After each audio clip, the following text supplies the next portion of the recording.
ready to deal with this, and I just don't think they have the positioning to be aware of it, but it may not matter. Raffin gets the quad kill spray down, gets the ace on top of it. Are you ready for mind-blowing Crossfire action? The second season is here, and you better put your helmet on. A massive prize pool and spots to the regional finals are at stake. Starting from June the 1st, 8 ambitious teams will have 7 weekends, fully packed with intense fights. Who will top the leaderboard and secure spots for the playoffs? Man, we have only one goal: win all matches. We will do our best to secure the playoffs. And who will be eliminated? The last season wasn't easy for us, but we remain positive and we want to give the best show for our fans. It's time to break the ice for us and show what we're truly capable of. Tune in on the 1st of June and support your favorites.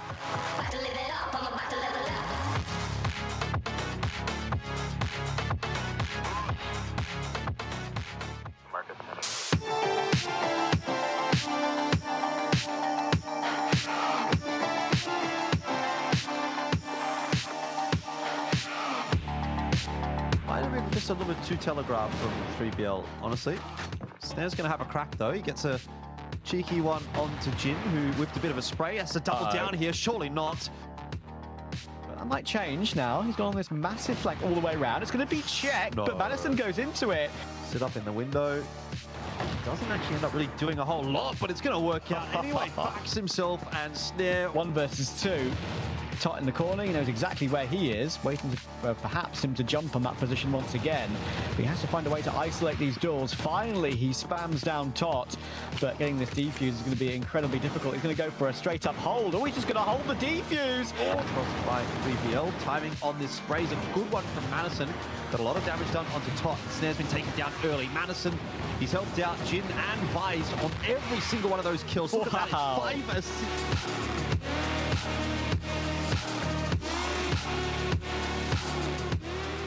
Go down, gives him a chance in this round still. Expect's going to try and launch his way in to help out on the side. He was aware of that possibility though. It's a great catch, and Creeds is doing it all. Back into another 1 versus 1, but this time it's famous.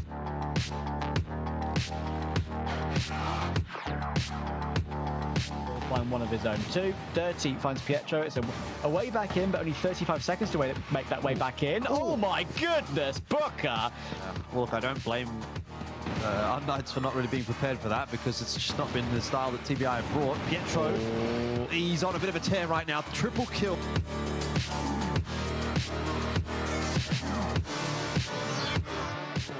It is cheeky.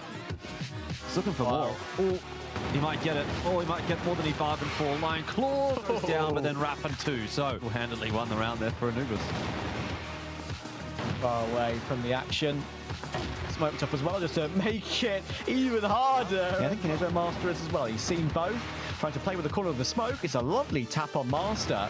Now Dipsy's here to maybe help out, but it's a lovely second kill. Try and waste that clock. He's trying his best, but now he's down so low. Flex on the sidearm, he finally gets it done, and he's got enough time for the defuse as well. Got to get the C4 down on the site, and it is Design that's holding on to the C4, so it's a bit awkward to see him sticking around, but Spock's...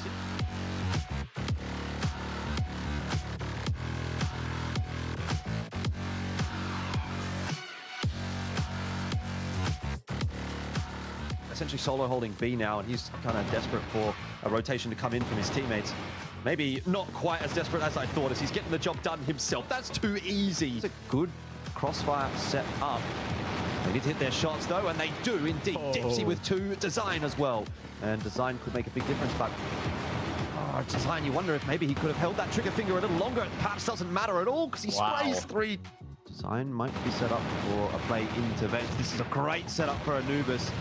The 1-2 punch from Jaguar, and Design makes it easy. It's all down to Master, 1 versus 2. He is stuck, and they know exactly where he is. They should be just launching their way through. What a shot, though. And now it's all down to Beck, and there's not going to be enough time for this defuse, but it doesn't even matter.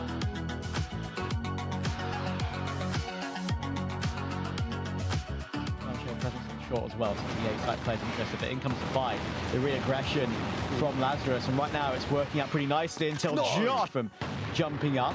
Josh will go down though, and now they've got a lot of control on the site. Madison is already here. He gets 2 kills, and Vise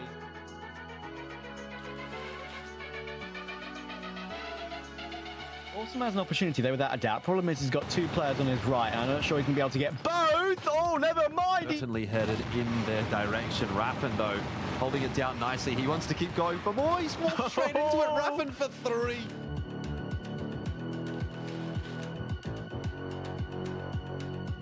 They make amends for that, and they do. Horus gets Hoopon in onto Bava. Dirty's just not hitting the connections with the orb. It doesn't really matter, though. The pistol gets pulled back on out, and now a second chance. So much better response from TBI. For 3BL, they try their best to make the best of an awkward situation, but look at this round. It's about as fast as it could have possibly be. What a reaction from Horus. Oh, little favor Horus.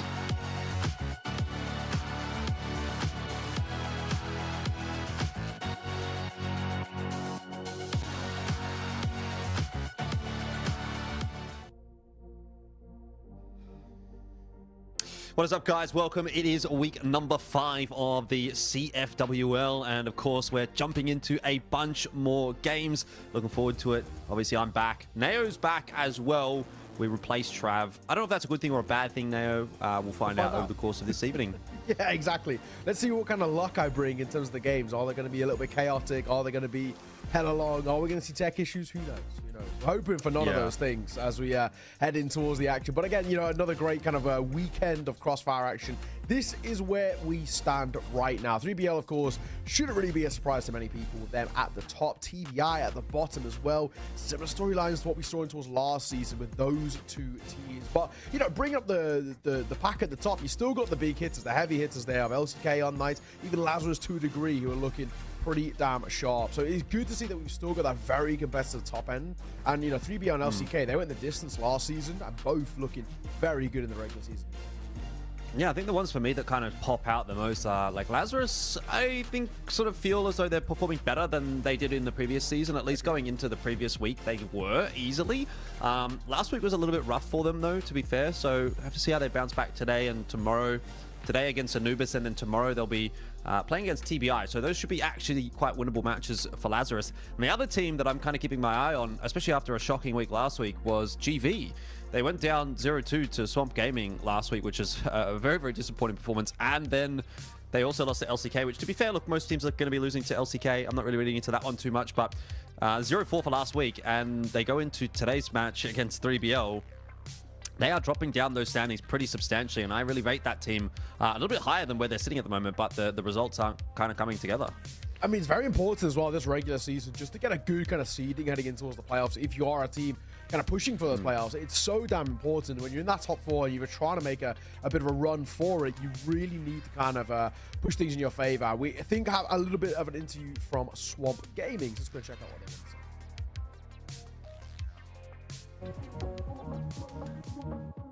What's up, guys? It's Famous, playing for Swamp Gaming this year, previously known as Kangarna, in CFWL Season 2, and I can't wait to see you guys out there on the stage. I just wanted to introduce you to the team this year for Swamp Gaming. It's a little bit different from Kangarna. So first of all, we have Brando, who is our in-game leader. He's going to be playing a little bit more of a passive role, you know, with doing a little bit of lurking, some backup role. And then of course, he's going to be calling the strats. Then you have Kais, our sniper. Not much need to be said about him. I mean, he's a beast. And then you have Josh. Josh is going to be playing like the secondary entry frag role, a little bit more aggressive, sometimes a little bit passive, but mostly aggressive. And then lastly, the new member of the team is Mina. Mina is a player you guys won't recognize. It's going to be new to the scene, a little bit newer to Crossfire, and he's going to play our entry fragger role and always aggressive, always out there getting frags first. So my role as the captain may be a little different from some of the other captains. I'm not going to be playing the in-game leader role, but I am the leader in terms of helping to motivate my team to success, and to do so, I'm helping each one of them individually with, you know, different things they can do in game and out of game to help them succeed in Crossfire and CFWL Season 2. And I'm just going to continue working toward that goal and emotionally and mentally motivating my team. For CFWL Season 2, the team expectations are to place at least top 4.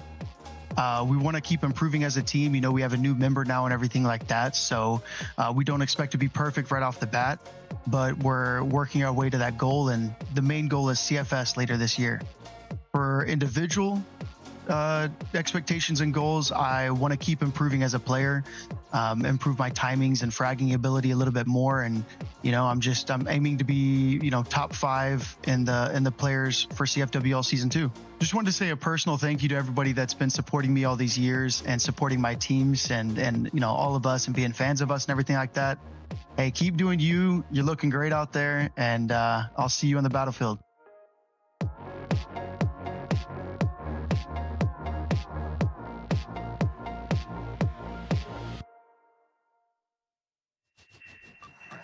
All right, interesting to hear the thoughts of Famous. Obviously, you know, he's, I would say, probably the most experienced player really across the board in his region. Although, to be fair, you know, you do have a couple of older heads in this roster. Here's Brando, obviously, being one of them that is in that roster as well. So I kind of like the mix that you get between this Swamp Gaming roster of old heads, new blood. On the other side of the coin, though, for TBI, you know, I don't know if it's necessarily been coming together for them. They also went through a bit of a roster shakeup coming from Season 1 into Season 2 of 2024. And yeah, still a little bit of work to be done, it seems. Yeah, I mean, for sure. I think, you know, for TBI, it's good that they've made changes. Things are not looking that great. You know, they had to go in towards relegation, had to come back through that relegation fight. And in all fairness, successfully done. You know, top of that relegation, I guess, battle. There was a few of the decent teams there with 36 Demons who were around last season. Of course, Anubis as well were another team part of that relegation. You know, credit to them, TBI actually looked pretty good. However, pretty good in a relegation battle doesn't really say a hell of a lot. They've not looked great this season. They could be going right back to relegation at this stage. Here's our maps heading in towards our best of 2 compound, a classic, an expectation. We're always going to see it, at least in probably, I think, 50% of the series when they get across the entirety of the regular season. Sub-base, though, is cool to see. I only got to commentate it one time in the entirety of last season. That's including kind of like 4 separate days and all of playoffs. So I'm glad that I get to do it again heading here towards season 2. Yeah, it's definitely one that pops up. I mean, Subbase is quite a popular map, I think, in the pool. Generally, you're going to sort of be expecting to see maybe a mix of Ankara, Black Widow, Port, Compound, Subbase, with maybe Compound, Black Widow, Ankara being the most popular. And then Port and Subbase kind of on an occasion, depending on the team preferences and stuff like that. Whereas, obviously, Mexico, you're rarely going to see an Eagle Eye. You almost never see, unless it's going to go into BO5. Or if there's like maybe a Brazilian or Chinese team kind of playing, they don't tend to mind sometimes going towards Eagle Eye. But I don't think I've ever actually watched a game of Eagle Eye in CFWL, which is, yeah, look, it is what it is. Anyway, tell you what, as far as those maps are concerned tonight, Compound, Subbase, just having a quick look back at how some of these games have gone. I mean, SG a couple of weeks ago, they got 10-3'd on Compound by unKnights, so that one's a bit of a scary one. They also lost to LCK 10-3 on Compound as well, so that's a little bit of a scary prospect for them. But then again, TBI, in fairness to TBI, it's like you can't really look at too many of their matches and say that's gone well, because the vast majority of them, they're losing. So you know, you do have to sort of angle towards something. Hopefully there's some degree of comfort territory on one or both of these maps. But actually for both of these teams, it's kind of hard to say. But definitely for TBI, I'd say I think a 1-1 tonight is acceptable. Based on last week's performance, though, for SG, I'd be probably looking for a 2-0 actually from them against TBI. And if they can get one as well, that actually would really help out them a lot, right? I think they'll start to put them into a potential of, you know, putting a lot of pressure on the likes of Anubis, for example, makes their result very, very important. You know, Anubis currently find themselves in that 5th place spot, 8 points, only 2 points ahead of Swamp as well. So we're looking at this, and if they can get themselves a 2-0 in towards this series here, they can actually start to really open that door about a, you know, a playoff conversation. TBI, not so much. It needs to be consistent performances across not only kind of this weekend, but what's left of the regular season for that to even be a potential. And then it would also require, you know, some slip ups from some of the other teams too. So big expectations, big asks as well. I think for TBI, it's now about trying to find a little bit of comfort in their playing style. They've just not quite looked like that team that at one point was actually very scary. You know, even coming towards season 1 of this year, we looked at them and said, okay, this is a team which on paper has some decent names here, guys who have been around the block for a while. You know, Booker has been a little bit more of a notorious name. Gainer has some real decent moments too, but we just never really saw them play the way that they should. And it's kind of continued into season 2. So the big thing we're looking at here is play the way we know they can play, and play the way we know the region can play, right? You know, Egyptian CrossFire players have been some of the best we've had in the CFWL. So I want to see them live up towards the likes of a 3BL or even kind of Anubis of at periods last season. So let's see. Yeah, I mean, in saying that though, like the North American players, the US players in particular, have quite a lot of experience, quite a lot of pedigree to their name as well. So you know, there's going to be a lot of fans of SG. They'll be up early in the morning. This morning, it's over in North America. What I would say is that is actually a factor as well for SG. It's anywhere between like 6 and 9 a.m. I think over there, depending on where you're living, if you're East or West Coast. So. You know, that's pretty early on for the gamer hours. I don't know how you're feeling about all of that. I mean, it's 11 p.m. for me. I don't know what time it is for everyone that's playing in this game, but I can tell you, if I had to get up at 6 a.m. and play in a game like this, like that's pretty tough. You know, you go from basically, you know, being completely dead. You don't, you know, do you want to get up early to play half an hour extra warm up, or do you want to have another half hour sleep? That kind of thing kind of comes into play at that point when you're having to potentially be on at 6 a.m. Do you kind of try and change your sleep schedule as well a little bit? Do you try and kind of go to bed at maybe we're talking like 9 p.m. so you can wake up at like 5 a.m. and then get a coffee and you get some bread or whatever, right? And at that point, you know, you got to talk about what else, you know, do they have other things going on in their life, you know, Monday to Friday kind of vibe. So it is actually wild, right, when you think about it. I know, you know, we both do a fairly decent amount of Counter-Strike, and we've seen many a complain about a 9 a.m. start as if it's the biggest world-breaking thing in the world. So 6 a.m., you know, you got to give them credit if it is anything sort of along those lines. So credit to the North American guys.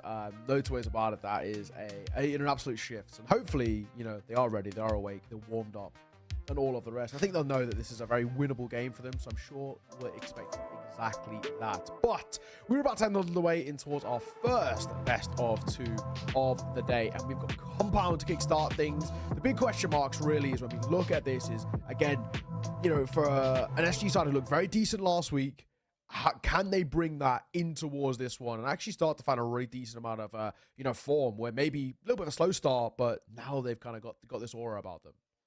Yeah, I think that's the big talking point really for SG, right? You had that week last week that has been kind of the catalyst for this discussion. And sure, week 1, 2, and 3 were, let's be real, like kind of bad, actually. They didn't look like they were going to be competitive. They were the new team on the block. We thought, okay, you know, token North America team, okay, some good players from back in the day, but it hasn't really come together. They're going to have to make some roster changes again at the end of this season. But last week, I think, has made this sort of shift in conversation actually viable, right? And a lot of that is going to come down to now, how do they go out into week number 5 and how do they perform this week? And especially when you've got the opportunity to play against TBI, who's definitely a beatable team based on like ladder position. And then Anubis, I also think they're not, you know, they're not a 3BL, they're not an LCK, they're not one of those teams that's like, okay, this is probably an auto loss for us. Big week actually on offer here for SG to start to turn those storylines around. Confidence was built from last week. I thought Kai's played fantastically. Obviously, I've always got a lot of positive things to say about Famous as well. So, you know, if Kai's, I think in particular, is able to bring that form that he was able to show us last week into this week, I definitely think they can beat TBI. In my mind, there's no doubt. And like I said, I would probably have SG picked as the favorites for this matchup. And then tomorrow against Anubis, that'll be a bit more of a difficult task, to be fair. But, you know, even a 1-1 tomorrow, if they get a 2-0 today, I'd look at that as quite a favorable result overall for SG. And that would be 2 weeks in a row. And then you're starting to go, okay, well, last week wasn't a fluke. It wasn't just GV playing badly.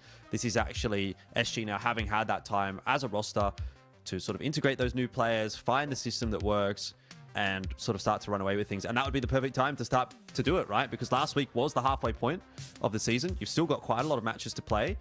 You can make it into the playoffs, you make it to the top 4, or if you make it to the top 5, at least you make it through to next year. And then obviously you've got, you know, you've basically come out and done what you wanted to do, which, to be fair, as Famous said in that interview, was a top 4. They're looking for a top 4. I think they can get a top 4 if they can maintain that form from last week. Yeah, when you look at the teams above them, it's actually, you know, it's very doable even in kind of the upcoming matches today, for example. GV, the team right above them, playing 3BL.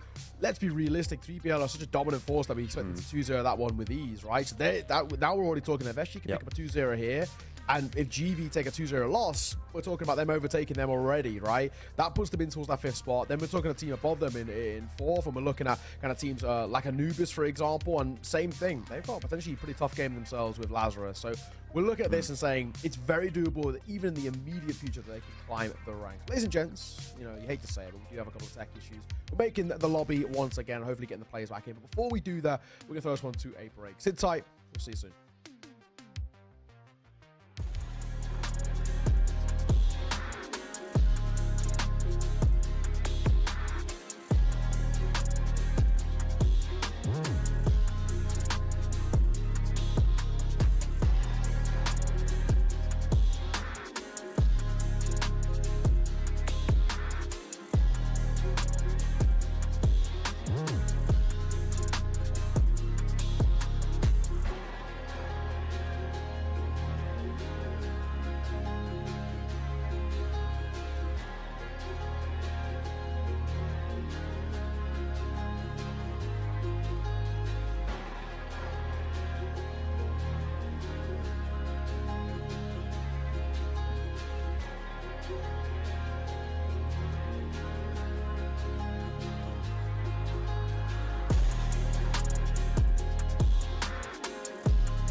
All right, here we go into map number 1 of the day. It's going to be compound between TBI and Swamp Gaming, and already it looks like Swamp want to force the issue into mid. They're going to get aggressive, and Kai's opening the account nicely alongside Brando. This is looking fantastic.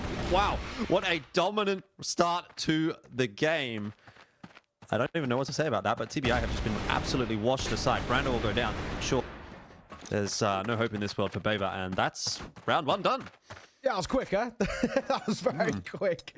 I mean, you got to give Swamp a lot of credit. The way in which they approached the start of that round, especially off the back of, you know, a little bit of tech pause, a lobby change, and all the rest. You know, sometimes you can just come into those sort of rounds and be a little bit tentative, see what, you know, kind of what the vibe is in the lobby, in the server, anything but for the Swamp guys. They are immediately in towards the fights, take that mid control. They're looking for an aggro fight, and they're going to get him once again. Josh up in Beva, already looking good. Dirty.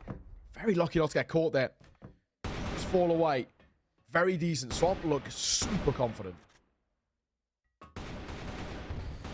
Yeah, I love to see it. I do like to see a team on the defense get sort of out the gates really strong, right? When you're playing on Global Risk and you're playing very passive, especially on a map like Compound, it's very easy to just allow TBI to kind of walk back and forth around the map, do whatever they want, kind of aimlessly wander around until they decide where they want to actually end up. But if you're going to put that pressure on them early in the rounds, right? Push mid, obviously push pylons, like, or push pillars rather, like you kind of put that element of doubt in their minds. Famous in this instance though, just sort of floating around on his own, will get taken down by Booker. We're back to the 4-on-4. It is going to prompt a bit of re-aggression from a couple of the Swamp members into pillars, and that should be dirty done though. He's got that headshot across onto Excavate, and Josh does not want to borrow, but he's not sticking around at all.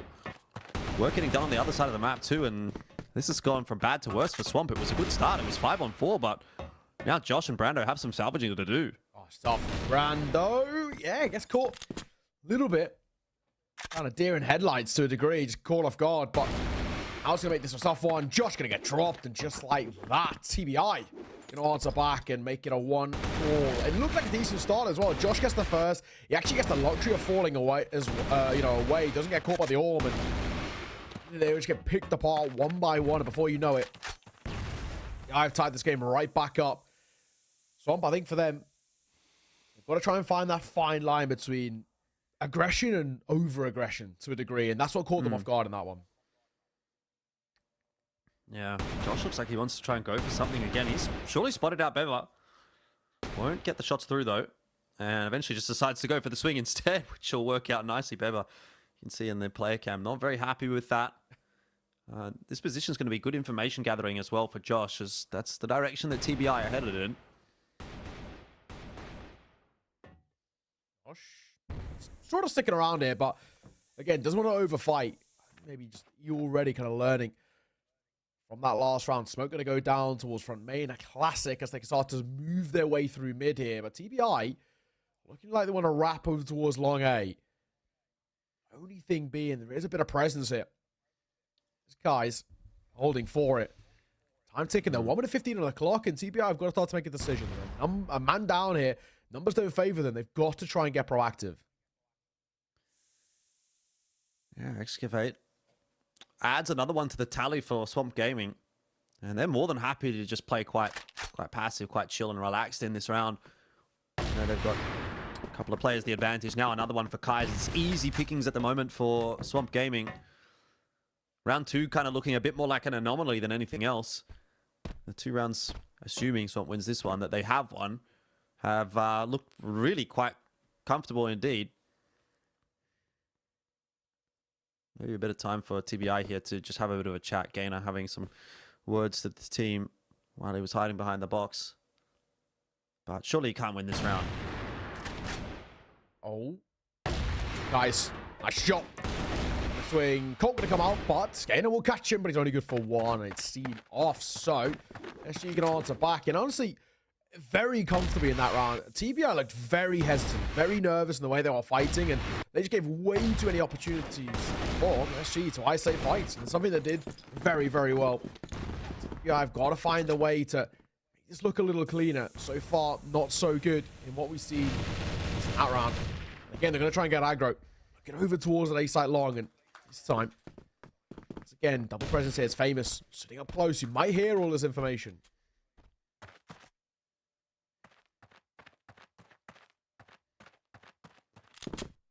A lot of milling around happening in mid. But this time Swamp are not interested in contesting that area of the map. Gonna get a smoke set to the right side. And one over toward A as well. So it's just gonna be a mid to B by the looks of things here for TBI. Excavate kind of well set up to deal with that. He's going to be able to pop that flash through. Timing on the peak was good, but the shots don't quite connect. Now it's Kai's turn, and he's also going to miss 1 or 2. In fact, quite a lot, as King will run things down into A. That was less than ideal for Swamp. They had the players where they needed them actually to deal with that push, but ineffective in doing so. As we said as well, it's a very solid execution coming through. While a lot of mistakes that made there by SG, much cleaner by TBI. This is kind of a back and forth game thus far, but a flawless round on the board for TBI is very important. That'll help them massively. Of course, being a North American team, SG are playing with the ping disadvantage in this map, and of course, then they get the advantage in towards the next. So this is the important one, I think. This is kind of the one that's going to really settle the tone in this series. If SG can put up a decent performance here on a map in which, you know, they've got much higher ping, change that conversation. Shots coming through. Guys will get one and dip away. Lovely work.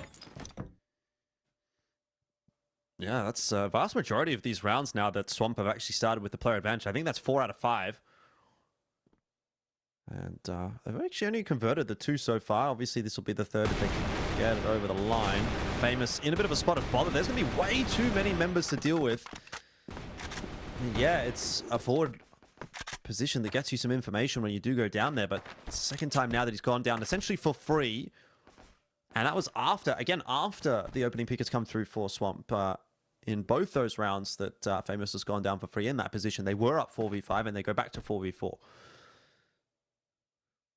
all go quiet now as well. As 1 minute 20 on the clock to work with. It looks like the long rotate going back over towards B. Josh has been very active in this sort of area, though. This is where he's done all of his best work. Waiting. Not committing. Smoke once again going to come over towards front A. Make a decision, but it looks like now they do want to commit towards this B site. Yeah, Josh playing up close, and Kai's not too far away with the AWM.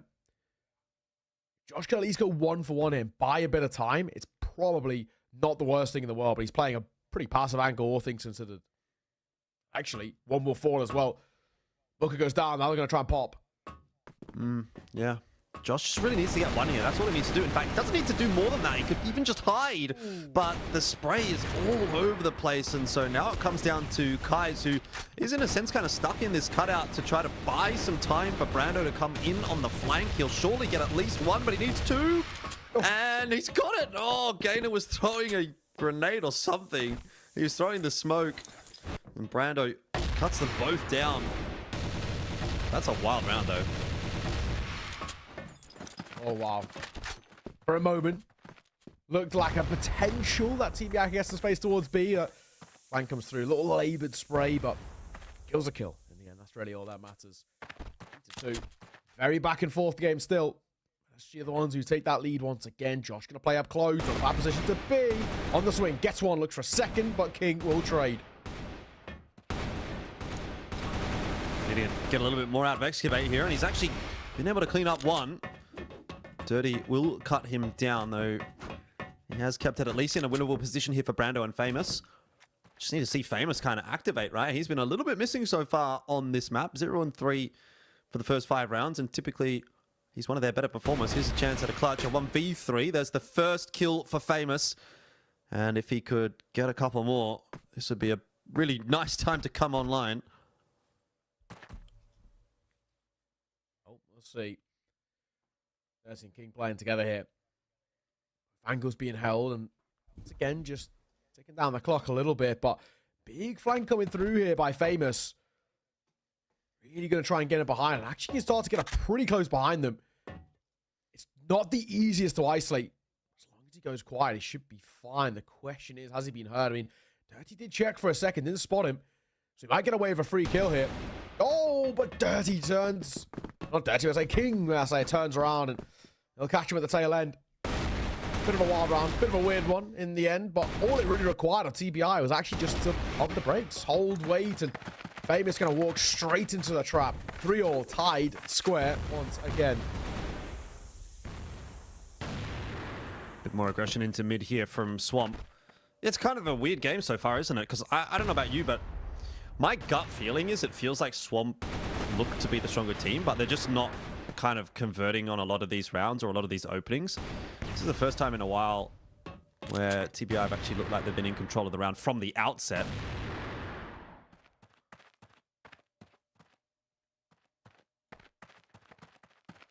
Again, though, gonna have a little look over towards B. This time a little bit more of a passive approach. As I'm still seeing Josh being that main guy who's been poking and prodding through pillars here, but they realize that they can kind of force Swamp to get a little bit too over-aggressive. It's just been the thing that's costing them a lot. Overextend, they get caught just like that. Josh will fall, and now they start to one by one drop. At least a response coming through from Famous, but he gets caught by the orb. And then one by one get picked off. It's nice and simple. TBI, I think they're realizing now that SG, they're getting just overly proactive, and it's costing them a lot. Yeah, not much that Kais can really do here in the 1v4. Retaking the B site. It's always going to be a difficult prospect on this map. Typically considered one of the most difficult sites to retake in the game. And yeah, he's got to go against 4, and he's also retaking with an orb. So his chances of multi-fragging here are pretty much slim to none. That'll be TBI in the lead for the first time on the map. Slowly but surely they've been starting to rewrite that narrative where, like I said, I was saying I felt maybe SG was looking a little better. Kind of hard to continue making that argument if things will keep going the way that they have been. With you. I'm with you. Ever. I'm close. Got the spot of Gainer as well. As Gainer gets that first. Angus Famous. It's not a good start for them. They're trying to retreat, taking a hell of a lot of damage. H, he might just do it. the corner, and somehow Josh is still alive here with 11 points of HP, desperately fighting to try and stay alive, but not too sure how much longer it'll last. Yeah, I don't think they actually know that he's in the cutout there, like in the corner. They could have just chucked a nade around the corner and finished him off, but has actually been allowed to escape. So it's at least one positive, one small silver lining to take away for Swamp, although at this point in time, it doesn't really feel like it's going to be much more than a wooden spoon prize. As TBI, they can really set themselves up quite nicely for this mid to be split. Booker's going to grab himself one more on that meanwhile, and so 5-on-3 just doesn't look very good for Swamp Gaming. Something's not coming together at the moment. Brando, though, gets a nice timing onto Booker. But the reroute back to A is perfectly called by TBI, and they only have to get past Brando, which, yeah, he might get one, maybe even two, but should surely be traded down in the worst-case scenario. Either way, it's a 3-on-3 post-plant, but Brando has given Swamp a chance back in at this round. See, back corner. Brando trying to desperately fight his way back in. It's a really decent setup, though. No two ways about it. Josh's head spotted.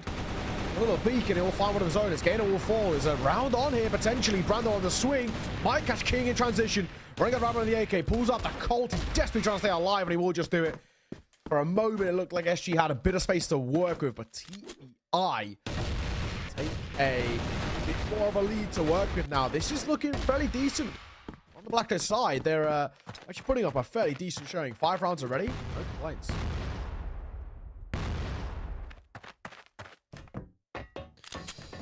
Yeah, could get 6 as well, the way things are going. Kai's waiting patiently on the line, though, and he has been a good opener for Swamp. This will be another opportunity for him. Shot connects into the leg of Bebo. It's not a finishing blow. He'll back off, but Josh will stick around and cop a bunch of grenades. TBI give about as good as they get in that early exchange. She's waiting. He should be able to get at least one here. The big thing is, get a double, give them a chance.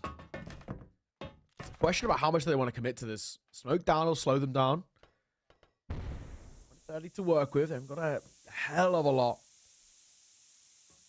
of information about what's around this corner. Josh just isn't giving them anything. Not even going to look in towards that window. Doesn't want to risk it.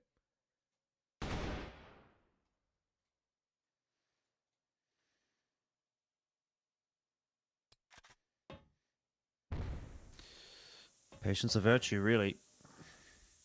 I mean, there is a lot of time available in the rounds of Crossfire, and that's going to allow Famous the opportunity to activate as well on the other side of the map. Finally gets a bit of a timing going his way. Brando in the corner, looking to double down. Doesn't need that quite yet, and will be traded back straight away by Dirty, who will jump into the B site and go for the plant straight up. Famous fast on the rotate, fast on the flank. Might not be expected, though. Has surely now been spotted. And fires a shot up to give away his position. Dirty missed the shot. Famous did not. And TBI will not quite be able to save off the 4th. So quite a even first half, all things considered. All in all, you have a game on our hands here. We kind of said this map as well. It's such a good litmus test of teams in terms of their kind of the composition, their play style, in terms of how they approach these sort of games. And all in all, being as even as it is, not a lot to hate it. Just to see what TBI do now that the sides have swapped. I mean, we saw that SG in general were actually quite aggro. It's going to be the same sort of vibe coming out for TBI. They're going to give SG a little bit more room. There's a bit of a difference in playstyles. We've seen kind of some more of these Egyptian, European, even, you know, the North American sides, the variants in terms of how they approach each and every map. We kind of see it a little bit already in this this instance. SG, though, themselves waiting and holding for overextensions, and so far not being given a lot.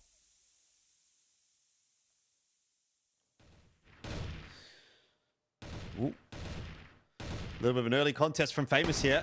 Played the same position on the GR side, and he knows every little trick in the book, so making it work on BL side as well. Kai, somehow, he's just walked all the way in through mid, gets into B, basically, for a freebie onto Beva, and then trades Gainer down as well. I don't even know. This round is chaos. People everywhere. Seems like Dirty's Going to be able to look to try and find a timing of his own as well. And Famous, completely unprepared for that possibility, is going to drop the C4 in mid. So there could still be a little world where things go wrong. Yikes. Weird fight there. Booker goes 1-for-1.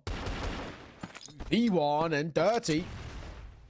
Well, taps to the core, and they're going to come over, but he's too late. Kai's already wrapped and got around that corner.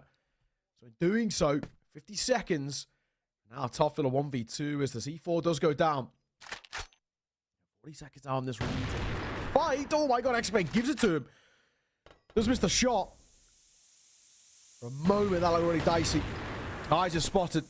Smoke will come down, and Excavate will see him off. It was a little bit janky for a moment, but in the end, all tied. 5-all now in this game. Right back on again. These two sides, honestly, the entirety of Compound so far, going to be inseparable.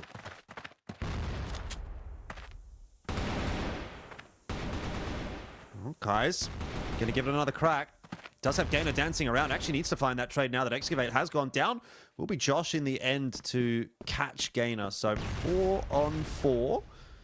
Typically, you would think that's good enough. That'll favor the attacking side. Opens up those bomb sites a little bit.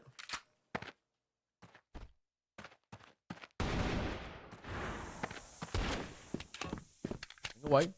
He doesn't want to overfight off the back of his kill.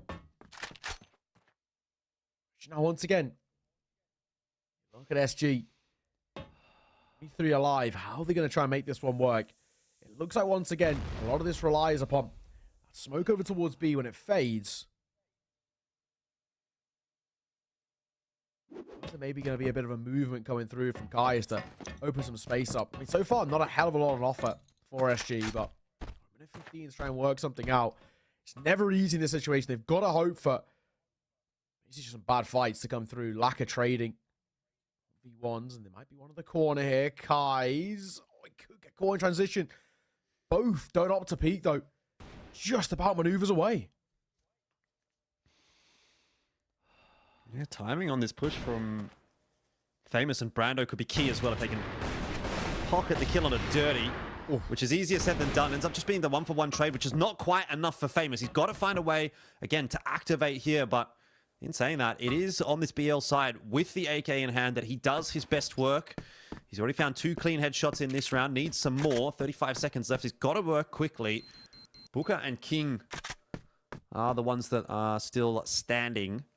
But he's got the plant down. He's escaped back out onto A-Long. He's going to try and take an aggressive angle to see if he can find an early headshot, an early fight, bring it back to the 1v1, and he'll do just that. Didn't quite know where Booker was coming from, but has the information now, and he's not shying away from the fight.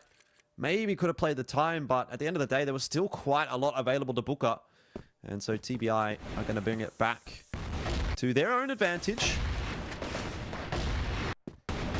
With him, I mean, TBI, honestly, a little cleaner than what we've seen so far, at least in the opening part of the season. The regular season has been a little bit rough, but competitive. SG, maybe not as clean as they were last week. Corner, Booker, messy fight, but opening kill going to come through for Gainer and Dirty. Already double being dropped here for SG is not a good start at all. This is a side who are really struggling with aggression. Josh will catch one overextending though. Now he's kind of stuck in that corner. Yeah.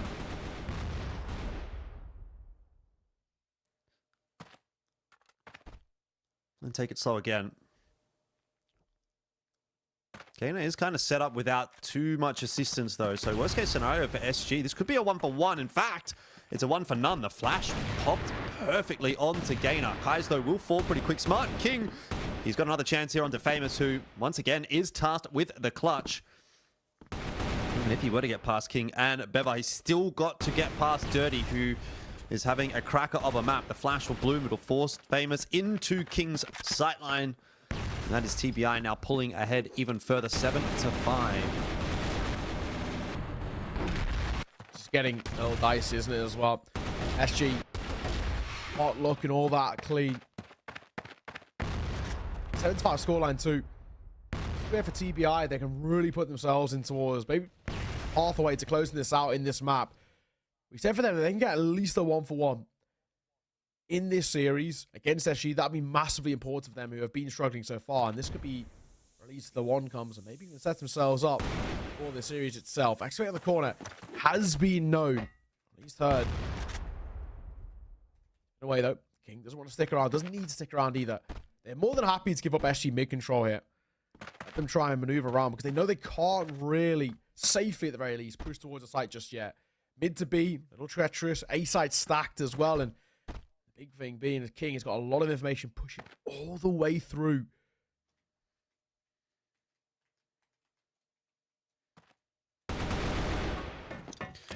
Early fight for King. Not quite the way that he would have wanted it to go. It's Brando taking down. And looks like he's going to go and have the opportunity for a quick reset there, which for TVI, look, we're sort of kind of hanging in the balance right now between a really solid first map and maybe one that's going to end up being quite grindy. And it's being brought back. That's a good kill from Booker onto Josh. It's going to put that element of doubt in the minds of Swamp. Do we continue to go B here? He's kind of got to show that presence, right? Being the only guy that is actually defending. The smoke starting to fade, but Booker through it, gets Excavate before he falls as well. That'll take a bit of a job off the shoulders of Bever. Brando trying to have a look through the window. Won't see too much. Famous as well. Able to chime in with one, but Kais does not want to get caught on that rotation. Oh, gain on the swing. Look at guys, though. All to work with there. 2v2. Just as the C4 goes down as well. So we've got 40 seconds on the clock to try and attack. Both going to barrel in. Dirty's on the cross. He has been spotted. The shot's not hitting. Brando trying to deliver shots, but it's not good enough. Dirty's going to get the first, and Dirty going to get both. TBI. I'm going to take yet another round coming through. And SG, this second half has looked lackluster to say the least. Yeah, that unfortunately for SG really should have been their round, right? That was the round that should have got them back into this game, and certainly has not done so. It's in fact gone the other way and made it even worse. So what can you really say about it? Nothing positive, unfortunately. They're going to try and get aggressive into mid there, TBI. We're expecting maybe something in that direction from Swamp, but instead it will be King who waits for two to push their way through the doorway. He'll catch the first. Josh down for free. Now Famous too scared to try to take the fight. King in all sorts of trouble. Gets a couple more shots off onto Brando before falling. So he's kind of done his job. It's up to the rest of the lads now to get it done.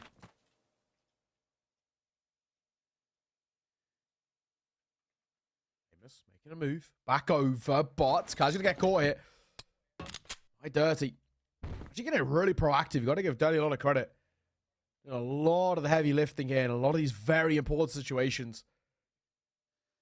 Kills the tail end to win that round. An opener here. Famous. He might have just spotted Gainer. Getting back on towards A, but he doesn't want to commit to chasing him. Probably for the best. Well, the move really isn't there over towards A long. C4. Still looks like one's headed towards A here. It's pretty heavily manned though. It's dicey.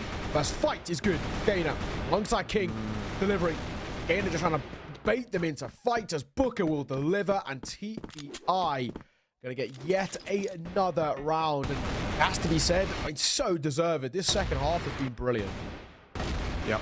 Yeah, it's been sublime. It's been almost without fault. Only the one round so far for Swamp in the second half. Again, that aggression out into mid. I mean, it didn't really get spotted in the last round, to be fair. So they're going to give it another crack and see if they can make something happen there. Doesn't end up necessarily coming through. Excavate and Josh combining for one, but King here for a couple of trades. Pops out that pistol, helped out as well, but honestly didn't really need the help. He's getting the job done himself. The 4K for King. And Gainer, well, in fact, actually Dirty to get that one done and dusted. What a way to finish the map off for TBI. And they are pumped. That ended up being a very quick first map. Yeah, and honestly, a bit of a slaughter as well. That second half was really solid. I mean, we really got to see just how good this TBI side actually can be. SG, they just never really got going. They had a bit of a couple of, a bit of a moment, I guess, at the tail end of the first half. We were thinking, okay, they made it 5-4. maybe there's a bit of a conversation here, but it actually just never came to fruition. And the worrying thing is that felt, you know, for me, it always feels like the even map compound. It's a really good litmus test of kind of how strong you are as a team.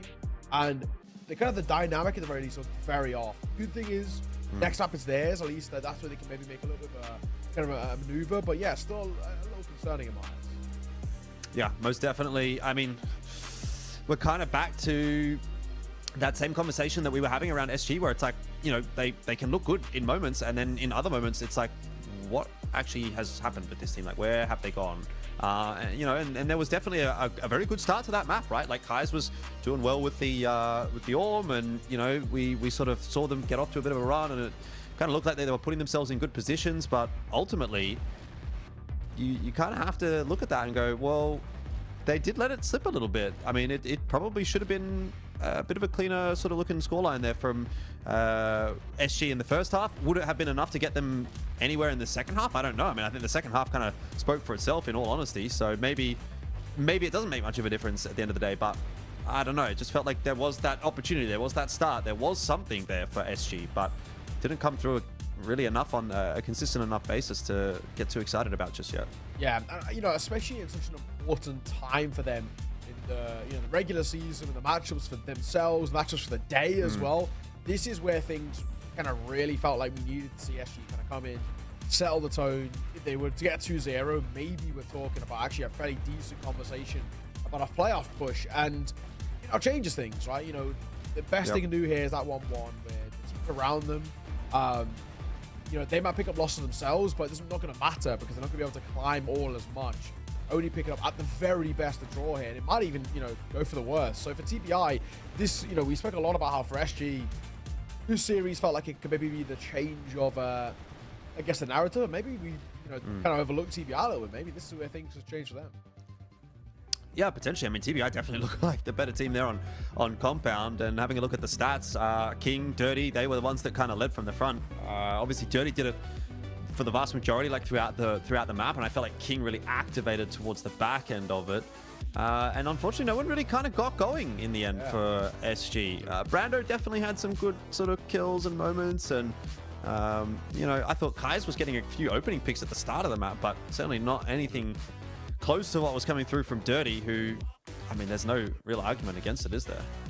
Yeah, no, absolutely. I mean, don't look so, you know, you look at players, the big thing for us is kind of self-sufficiency, very active, getting into a lot of fights, very early in towards rounds as well, taking a lot of contact, and you can kind of, you know, kind of back him into a degree when you look at the confidence. The big thing for us is just seeing a player like that who knows he's, in terms of head-to-head and aim duels, he can win them out, and that's always a confident thing to see. So hopefully, a little bit more of that heading in towards map number 2 before. Now we're going to throw us one to a little break. Ladies and gents, tight. We'll see you soon.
Hello, welcome back. We are heading into map number 2 in just a second.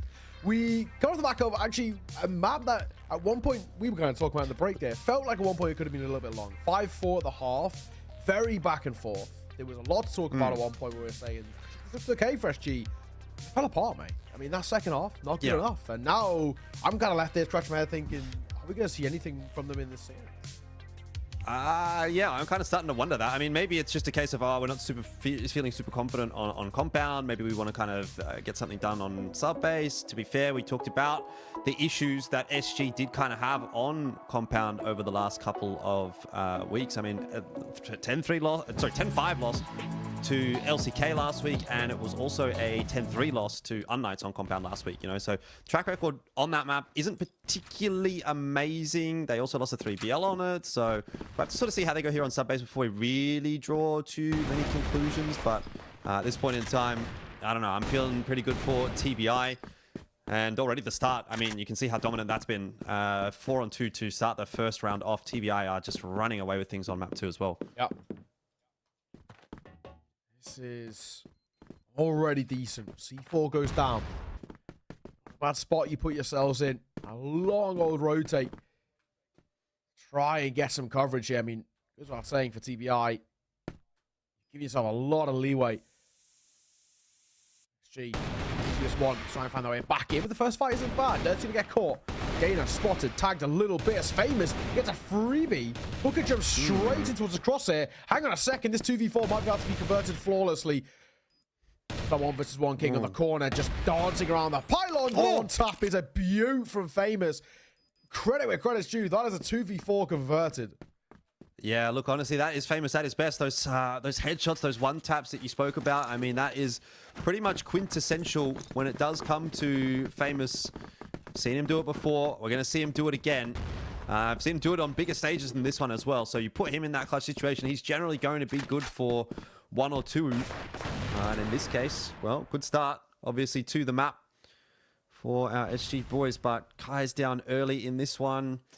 Does start to make you raise some concerns once again.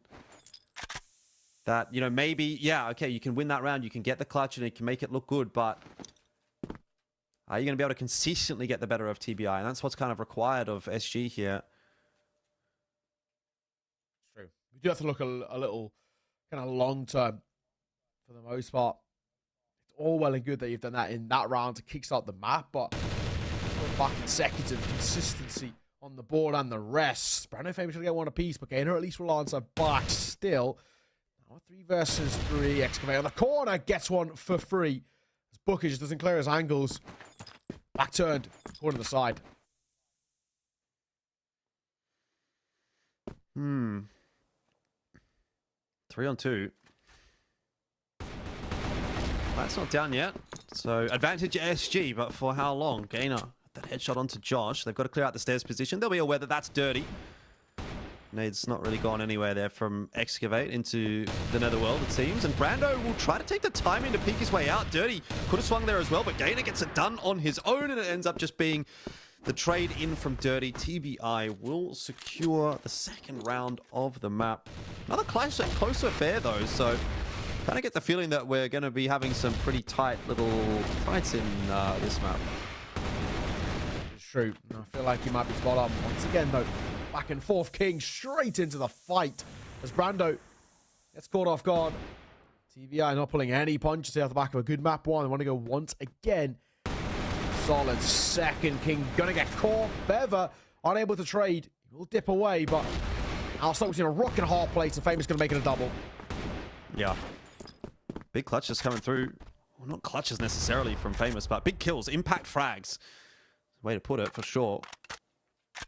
See if someone else can step up in the same manner for TBI. Dirty was fantastic on the last map. Could do it again on this map. Already kind of off to a reasonable start.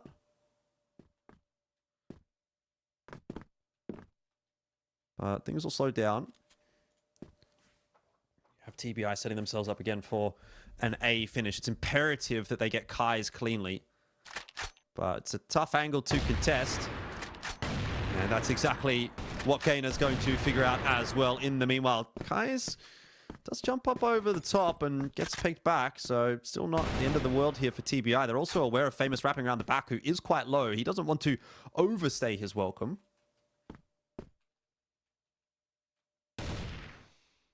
See, that's an idea. Every repeats in. He was actually ready for the fight, but he does repeat, and it costs him.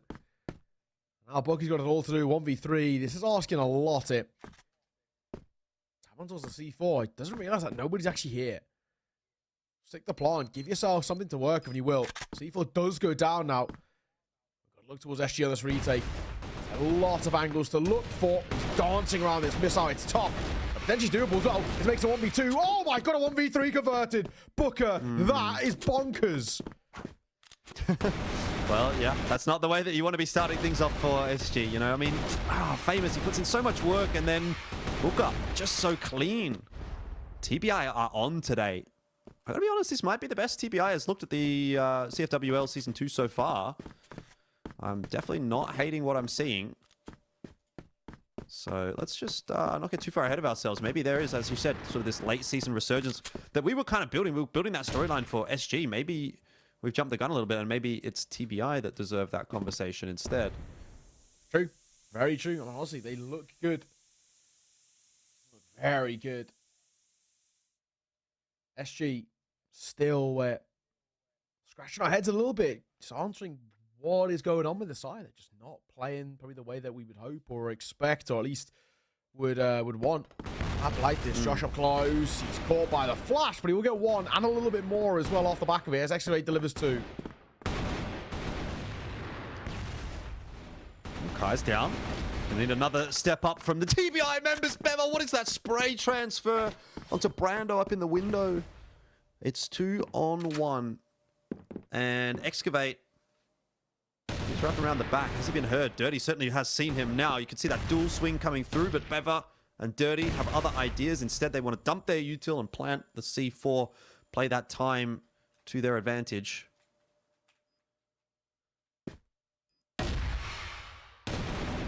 Well, Brando for one, but not the other. Good trade from Bever and TBI. They get another. Starting to pull ahead now. Like I said, that one tap wasn't bad at all. But it doesn't make a difference at the tail end. Kind of a crazy round once again coming through from TBI. Really do manage to get something out of nothing in these situations that feel completely unlikely. 3-1 though start. Very, very good so far on this Blacklist side. Looking very confident. SG, anything but, in all fairness. 2-1. Big thing for SG as well. They're just consistently losing that opening duel. Changed up there. We have a chance. Nate's come back on the back. Excavate will get tagged, but Spam's not too far off either. He's taking a lot of damage. Yeah, but still, he's held onto his position in lockers. So no harm, no foul right now.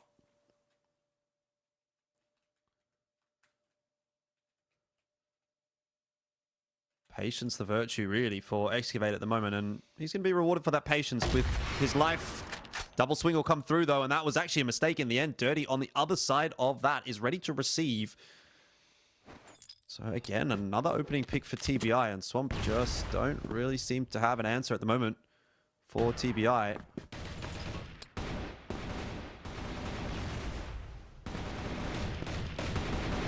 Corner. Couple of kills. Booker back and forth. Should get one of his own as well. A little chaotic, but with that C4 down, it will change the tempo. This is tough again for SG. A couple of 2v4s though. Series goes one in this map, and it might be another one here as well. Not bad. Hang on a second, it's just Dirty Death. He's so low. Surely a dead man walking, and will be. Another 2v4 converted for SG. Living off the back of these clutches right now. Yeah, but you live by the sword, you die by the sword. I guess there's one or two that have gone their way, one or two that have gone the other way, and he's still kind of looking at TBI as getting into the better positions on a more consistent basis.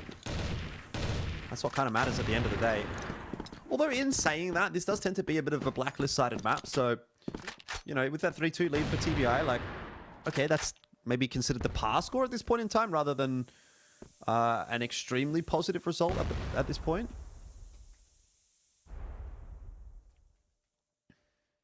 See. Close. We hold and wait. This window, Famous trying to get kind of active here. And he could be caught off guard. Yeah. Overextends. Yeah, hate to see it. Another opening kill going the way of TBI. Sort of for free as well. SG just kind of keep giving them up.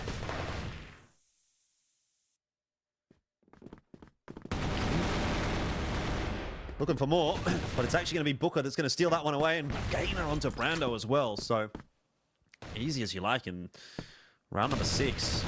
TBI just have to grab Excavate, and that won't take long for King to come sprinting around the corner.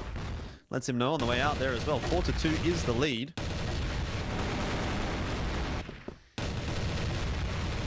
Not bad, is it? What do you do here, right? Like, SG haven't really tried to be very proactive on this GR side. So, wouldn't mind sort of seeing them get up to some funny business.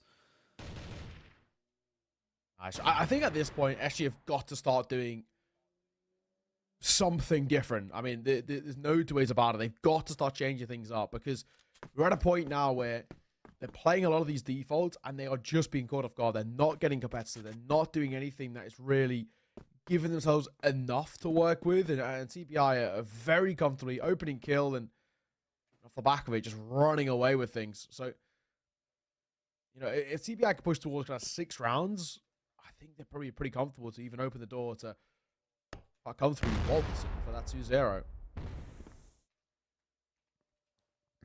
Yeah, possibly. I wouldn't disagree with you. I think Dirty, the prospect of his orb on the GR side as well is going to be pretty scary. Regardless of whatever the scoreline's going to be, he seems to be having a pretty good day at the moment. All it takes is someone else to activate alongside him, and it's probably over for Swamp. Josh, tucking behind the boxes. He's got Famous to try to render some degree of assistance, but Josh is the one doing the lion's share of the work this time. Doubling down, timing from the push onto King. In the windows worked out perfectly as well, and yeah, Kai's eventually gets the trade, but he's cost him a lot of its HP. Has actually managed to spot Booker out there, but Dirty with a real chance at a clutch now. 1-on-2, both of them coming down the stairs. Falls off the line at the wrong time. Didn't quite have the patience, and in the end, Swamp will salvage another. Full fairness. Probably in a position where I think at the very least, they're still making it relatively competitive. The game hasn't felt that good for SG so far, but at least at the, you know, it's only 1 round in it.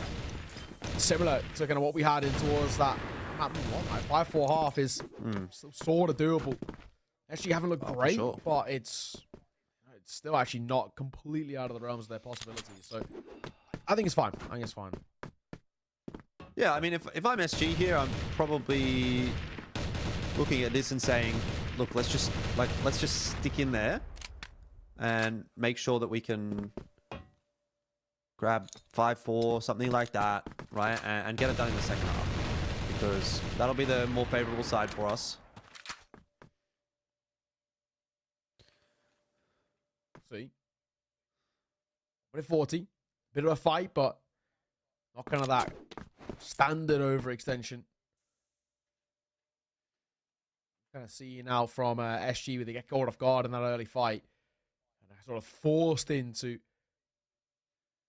a retake / kind of clutch situation. This one feels a little better. Once again, out by doors, gaining us up close. 1-15 is very quiet. Not a hell of a lot on offer in this situation. Swamper more than happy to sit back.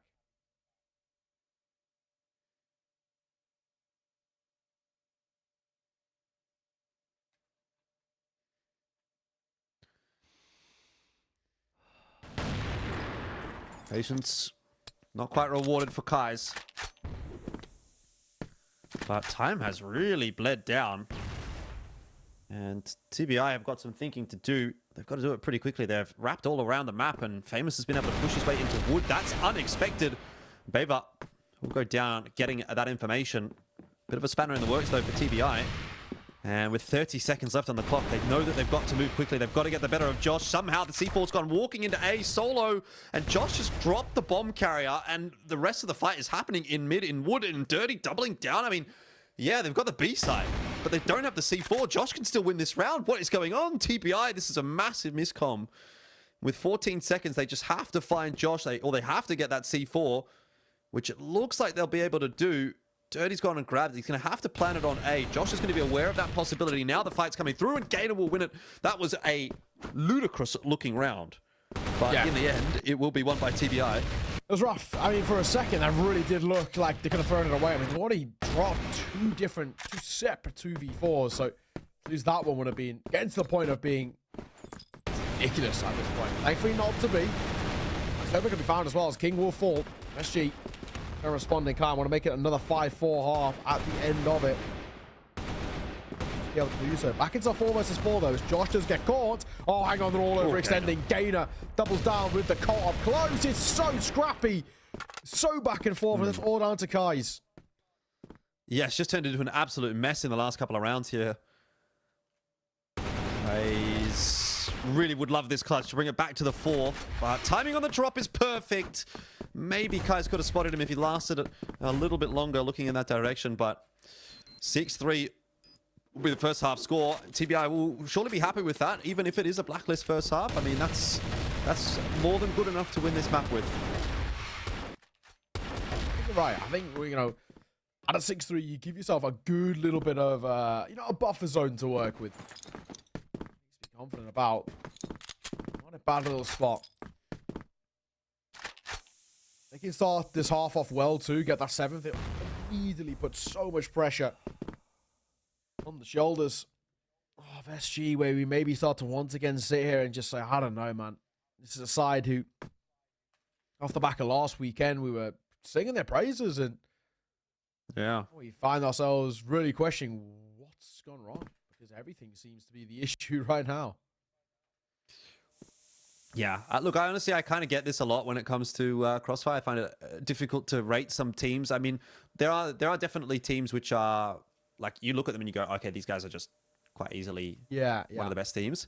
And that'll be like your LCKs and your 3BLs, and you can kind of just look at them, and the eye test tells you the way that they play, the way that they trade, the way that they space, and generally just their mechanics as well look to be on another level. But then there's these teams sort of in the middle of the pack where they can look great on a whim, but then they also sort of go a little bit missing sometimes, and that's your GVs, your Swamps, Lazarus, those kinds of names. And today it seems like a bit of an off day for Swamp, unfortunately. I think you're right. I think you're very right indeed. We'll see though. Job's not done just yet, but 45 seconds and you're being very quiet. Something they can move. Hold the Bever here. Got to get at least one. He does. In all fairness, that's not bad being full blind. Famous caught by a flash as well, so has to kind of pump the brakes for a second. But now they've got the sight, and C4 can go down. Tough one to hold 3-on-3. Dirty's got a nade here as well, so Excavate in particular has to be very, very careful with his positioning, and maybe it's not going to matter because Kai's will drop straight away. Famous too, and Excavate's so low, there's nothing to be done. The retake is easy for TBI in the end. Timing just worked out perfectly for them. I don't know, man. I'm already starting to feel like this could be really, really rough. We are talking about, you know, I was going to say, if they can start off this half well, they give themselves enough off the rip here. We were saying, you know, it's first on the board. Just the kind of mental pressure puts on SG is huge. Yeah. I'd hate to see, I think, quite a little DC or tech issue of some sort. But we'll get back underway in just a second. Already, though, 7-3. I don't know about you, Jordan, but this is feeling like we could be kind of already getting to kind of potentially the beginning of the end here. SG have not offered up a hell of a lot in this series. I think TBI have actually just come into this with, you know, credit to them, a lot of preparation. They did just seem to have the number here. I mean, if I'm being honest, I'm kind of hoping that this is going to be a tack timeout from Swamp. You know, like that's a possibility as well. It could be down to a tech, but even regardless of what it is, it doesn't necessarily matter. I guess the big takeaway is that this is time for Swamp to have a little bit of a conversation. They are having a chat. and hopefully it's going to come together for something positive. TBI looking all smiles, as they should be. Today's been a fantastic day. I've been covering a few days here in CFWL Season 2, and I think this has been the best day easily for TBI in terms of how they've looked. The individuals are firing, definitely, but, you know, it's not even really kind of coming down to the individuals a lot of the time. Like, they're getting it done by committee. It's been pretty straightforward. You know, it hasn't been anything too out of this world, and so I really can't be mad about the performance from TBI at all. I think they'll be really pleased. Oh, I'm with you. I'm absolutely with you. I mean, so far, so good. There's a lot to love. They've really been running up a very solid performance, and we've got to look at this now and look at SG in terms of how they're going to try and bring this back in. I'm not feeling hugely confident about what I've seen thus far. The start of that half, I mean, yes, we're talking about the C4 going down, which is good, but off the back of that, is it enough? I don't know. Let's see, though. 7-3. 4 rounds ahead, 3 rounds away, TBI, from a 2-0 in this series, which for them, in terms of where they've been in the league so far, that would be absolutely huge to maybe kickstart their campaign for the mid to late part of this regular season. Like you mentioned kind of in the pre-show, we are past the halfway point now, so every single play day from here on out matters massively.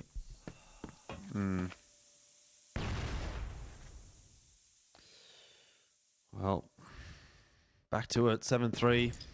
Pretty hefty deficit to come back from. I'll make it happen in this round, right? Excavate, good start onto King. Catches him through the smoke. Just a bit of spam by the looks of it. Booker actually can't trade it back down. So now the onus is on those A defenders, and Dirty unable to do a whole lot beyond just the initial quickscope. That's a bit more of a dominant round for Swamp. Beva, obviously, in that kind of a position, isn't really able to do too much. Still life left in this SG side. Something that will take at the very least just a 3-round deficit and a half. They're trying to clamber back in their favor. So without saying, I mean, there's a lot needs to be done. Quiet though, TBI. For them not getting too aggro on the defensive duties, giving up a lot of space here for SG to kind of maneuver around. I don't really blame them, in all fairness. SG, they're being prone to, just slightly, you know, we spoke about it in map number 1, but overextending and overfighting and giving these 1v1s over towards TBI. And I'm trying to try and utilize them once again. King, a little bit of the spray. Let's bait out a couple more shots as well out of SG. So, at the very least, it's information gained.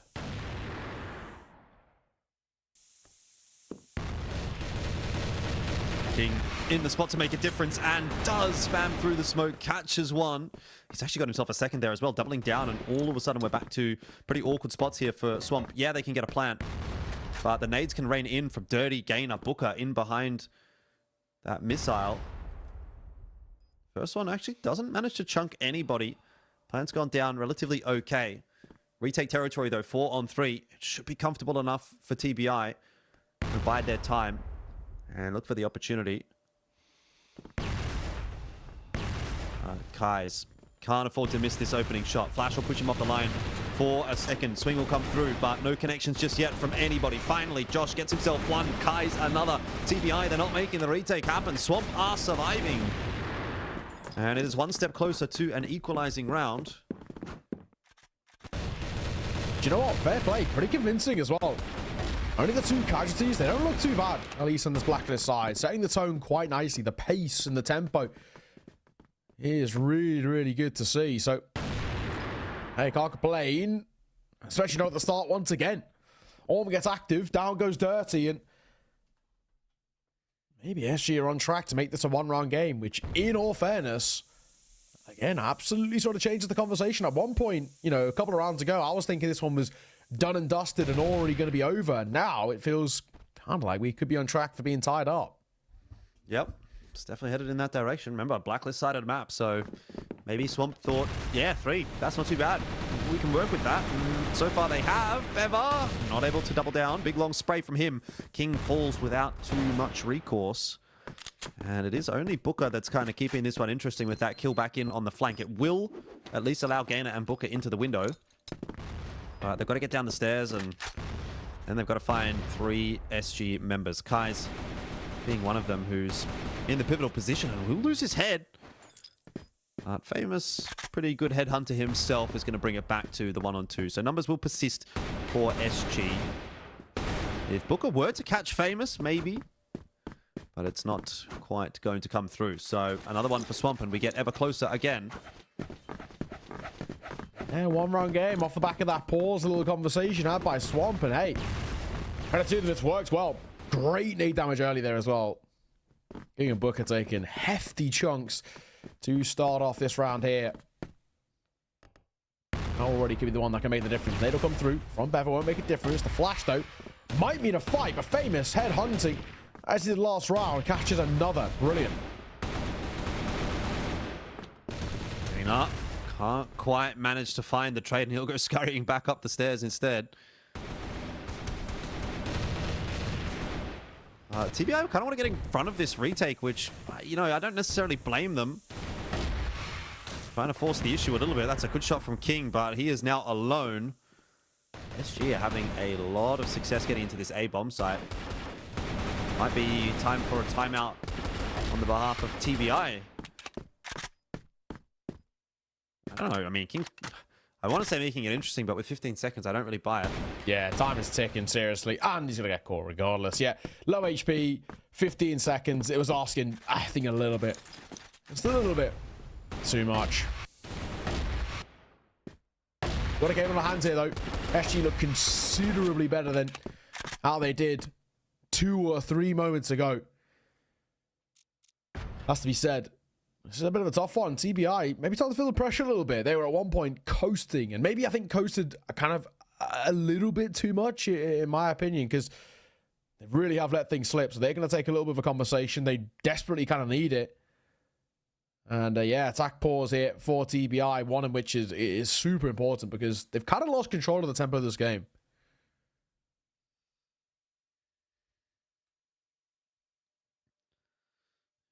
What do you even say at this point? It's kind of fallen off the rails, hasn't it? It's hard to come back from. Thought you were well and truly in for a dub tonight, and now it's time to refocus up. Put in that hard work.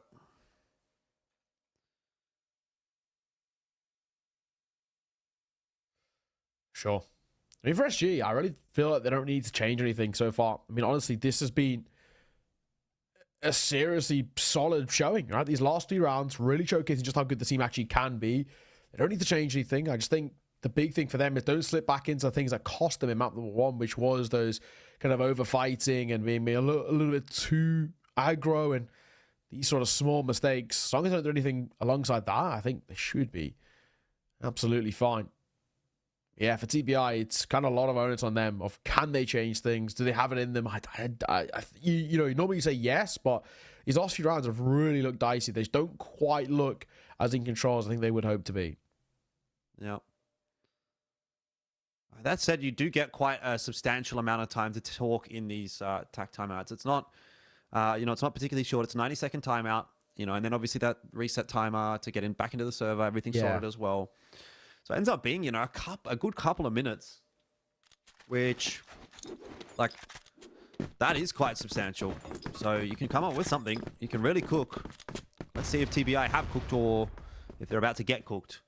This has been a good resurgence from Swamp, and it would do enough to kind of shift the narrative away from the negativity that started to spring up after that first map and back towards, okay, look, they got a 1-1 tonight. That's not too bad.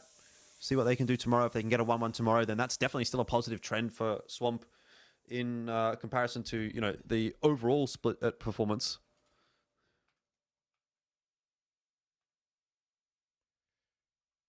So far, though, so good for SG. 2 rounds on the trot for them is not about a little spot. You're going to put yourselves in 4, in fact, as well, as they were sent 3 down. So not a bad little position at all for SG. Now themselves, similar to TBI, only 3 away, but with all the momentum, all the wind in their sails, at least at the moment, you kind of back them unless things drastically change. I have to see, but So far for TBI, I worry a tad. Gainer, that's so aggro. Goes 1 for 1. Famous gets his. And looking for a second, he would deliver. Booker dropped, and that's a very important double pistol. Wrap around the corner, Dirty. Should have got the kill there, somehow doesn't. But Kai's gonna get caught off guard. He just completely isolated there. Tunnel vision into a fight, one in which he does win, but then gets traded. This is carnage. And now it's a 1v2. David's got to win it. You kind of get the feeling that TBI, if they fall too far behind, they're not coming back from that. So if they can maybe find a clutch right here to get them back into the mix, get them back in the discussion. They've he's got to take it and run with it, but smoke will bloom. Excavate feels safe enough to pop the plant down. And Famous, well, yeah, should be easy for him in the end there. Baber had a bit of a crack, but Swamp pull ahead. They've been working hard to get to this point, and their rewards are not far away now. My God. What to like here from what we've seen thus far. Real decent work. Guys, look for that fight. Might get it in a second as well. Never felt tempted for a moment, but then opts against. She starts to group up. It's Bever on that corner. He's stacking to come through as well. Trying to do some damage. Beverage gets out of it. Doesn't really feel the pressure all too much. Drops one of his own, but actually don't commit. Just baiting out a bit of that util, bit of a fight, but not doing anything with it.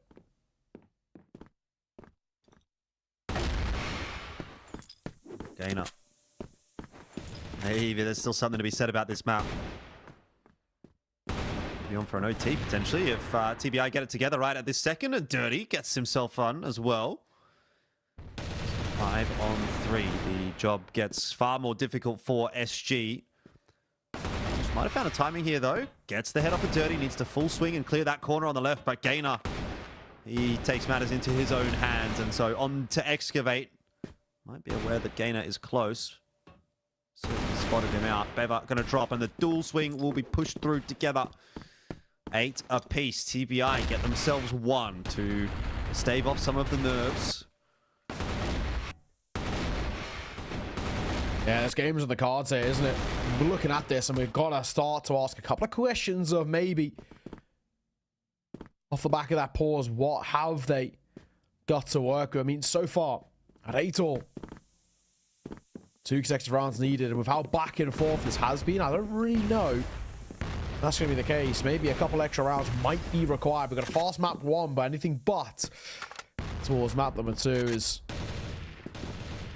just really still does feel like anybody's game. SG kind of times just ever so slightly overthink a couple of these situations. I mean, they've looked good for the most part in the second half, but that one there, a little rough around the edges. Dirty.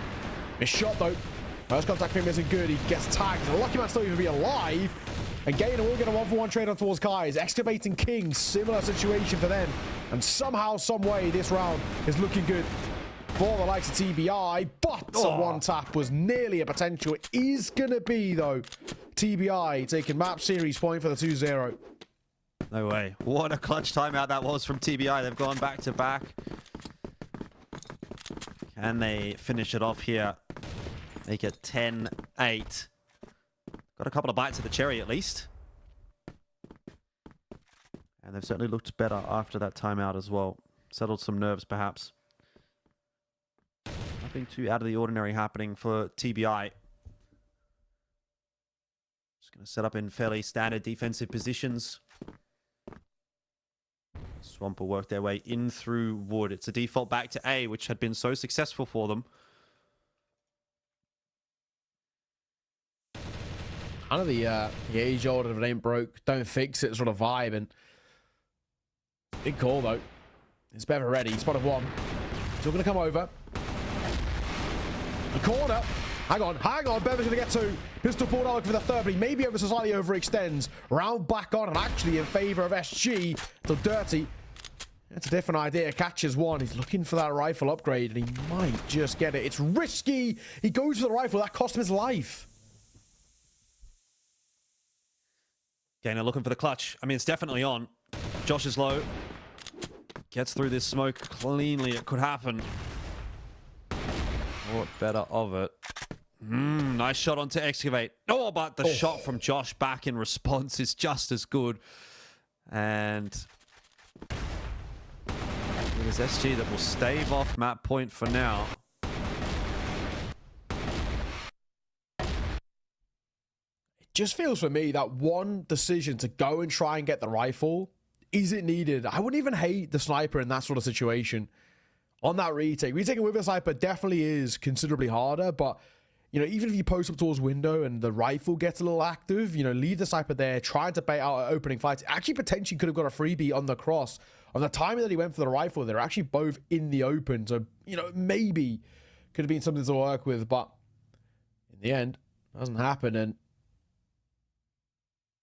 like that, more rounds required here in this one to decide what's going to be the fate. Who's going to take this one? Still very difficult to call. Either side already given up all too much. It's been a very good game. Yeah. Everyone looking pretty focused as well. I mean, patient is probably one way to put it too. Got to give some respect to these SG guys getting up early. Yeah, true. Regardless of if it's, you know, 9 or 6 or whatever it was when we started. Definitely still quite an early morning on, what is it, Saturday? Technically for you guys, it's Sunday now over here. Love that. I'm speaking to you from the future. Is there anything you want to know? Lottery numbers would be great. Who wins this game?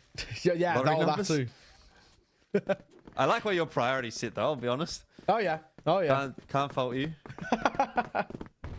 That would probably be the first Here we thing. go. Into the OT. 9 apiece. And TBI, they're not messing around. Look at that from Dirty. He's just so fast. He's beaten Kaiser the punch on A. Out the gates strong. King. Gonna try the same thing for him as well. We'll get a chance in just a second. Famous off for the flank though, and he might get a chance, but caught in rotation. Was up close and personal. This is a very good round, it's looking like, from TBI. And it's all down to Excavate with it all to do on a retake. 1v4, C4 down. Let's be honest, I don't think this is happening here. It's going to be TBI first had to crack in towards double digits and actually, you know, pretty comfortably, all things considered. Unless the most miraculous of things. They've already lost a couple of 2v4s. Who knows?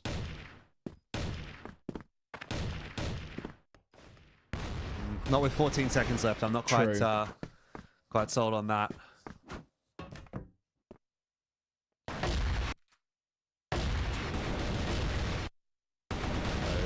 All right. Fair enough. Yeah, not a bad position we find ourselves in. Dirty. Goes for it again. I mean, why not? Don't blame him. Like that last round. Try and get aggro. Try to make it work for him. This time, though, off the back of the peak, not quite working. They'll pull back a little bit and try to pump the brakes via mid. Decent aggression here, in all fairness, from SG in response. Trying to see Kai trying to get active. He at least was tempted by it. Fall off the angle.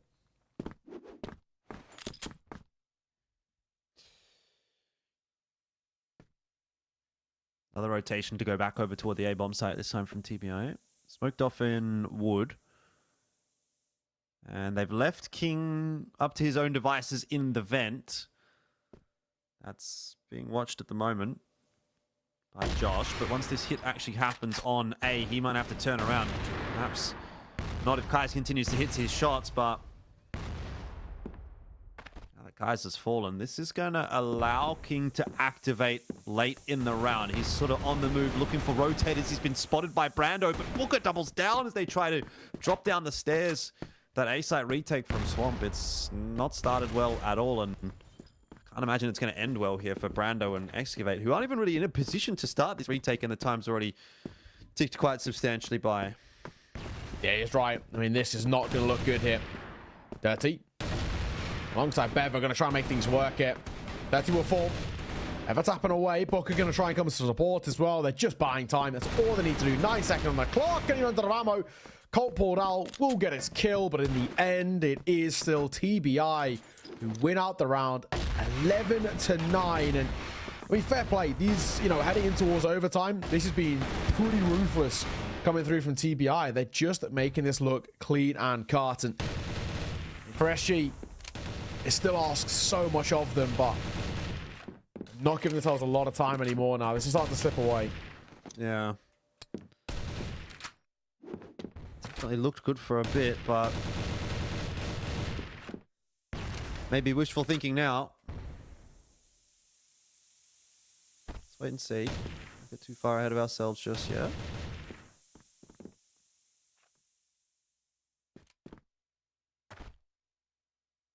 So, let's see. And this door's it. King and Gainer, double stacked, going to try and see what we've got to work with. King and Gainer. As that smoke fades, there's a potential of a decent fight here. I mean, depends on how aggro they want to get. They could actually make a little move. There is a timing play they could work with. I mean, Brando's waiting for overextensions, but if they can get out of doors and kind of try and isolate a fight there, they could get a lot of room to work with.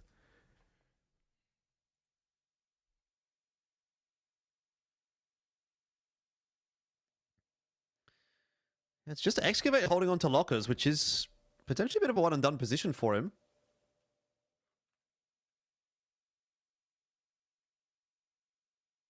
That I love his chances if the push is going to come in this direction.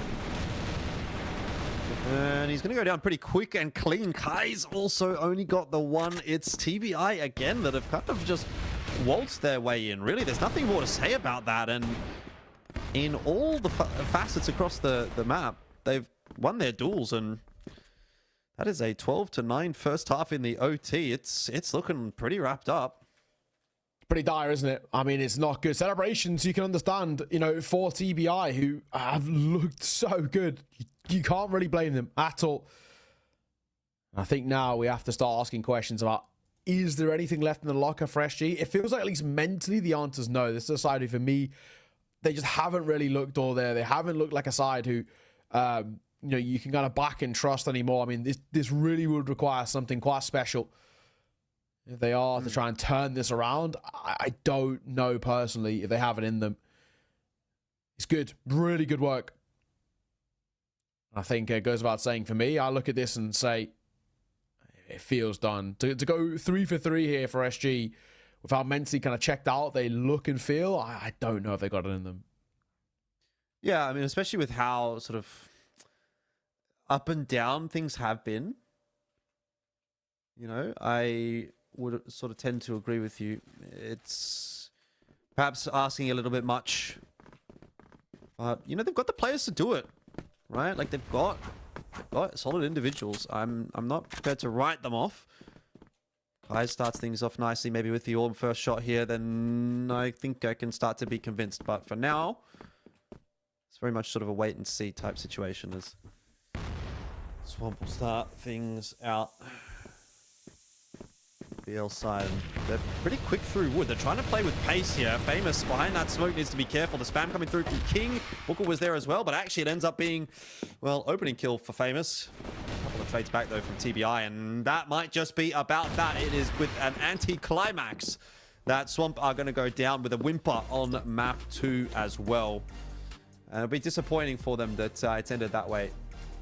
That was really looking like it could be their map, but unfortunately not the case.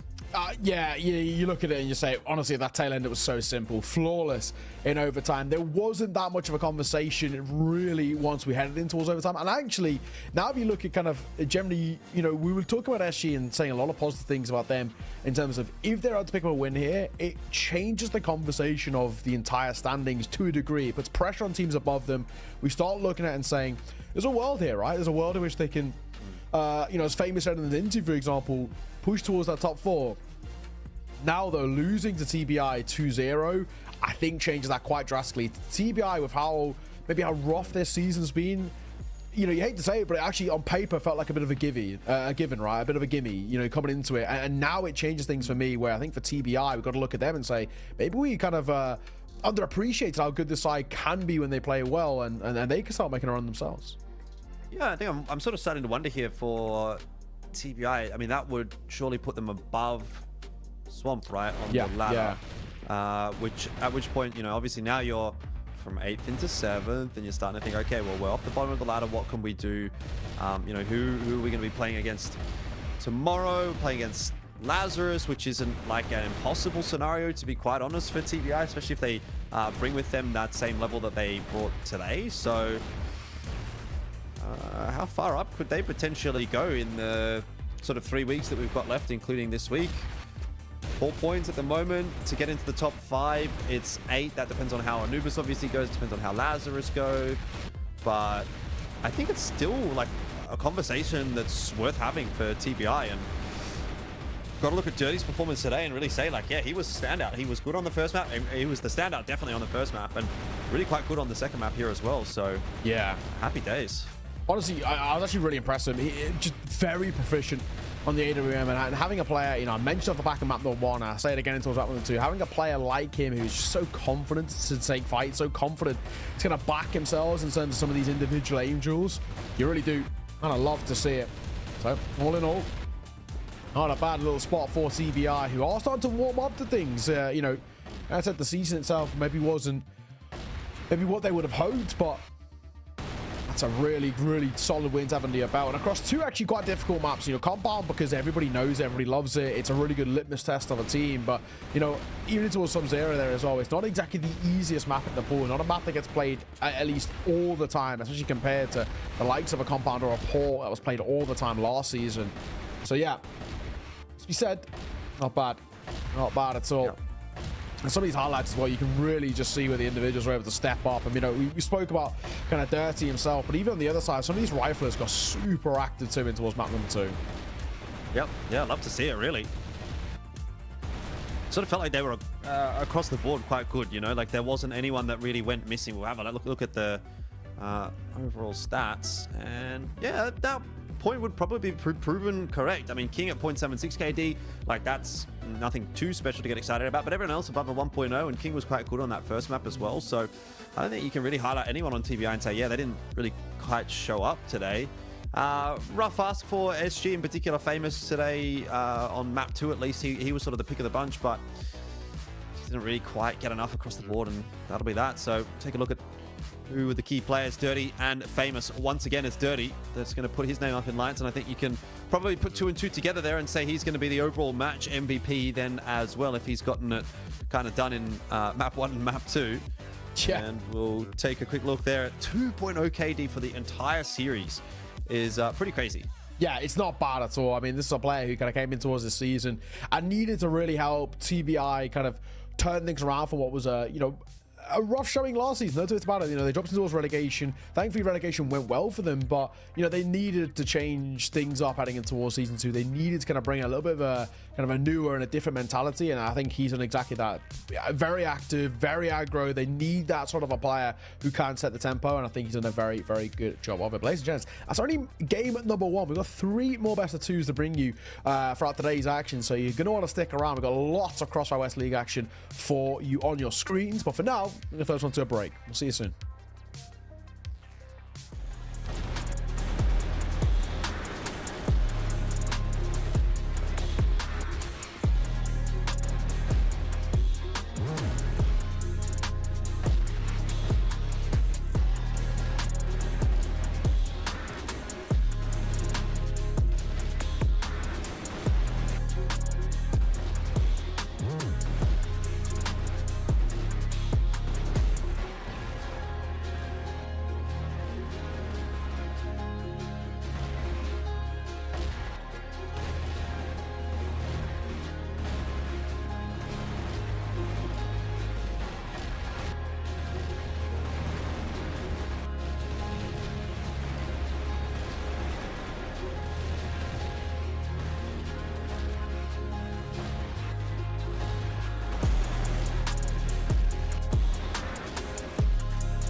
Hey, welcome back. It's CFWL, and it is time for our second series of the day. We've got quite a few still to get through. So, look, let's not waste too much time and crack on into it. It's 3BL and GV Esports. Two teams that perhaps cut from a different cloth, really, it has to be said. Yeah. 3BL looking great last week. GV, maybe not so much. Yeah, no, you're spot on. I mean, you got to look at this and say, you know, 3BL, they're just such a dominant side right now. You know, from the CrossFire West League, it's from Season 1.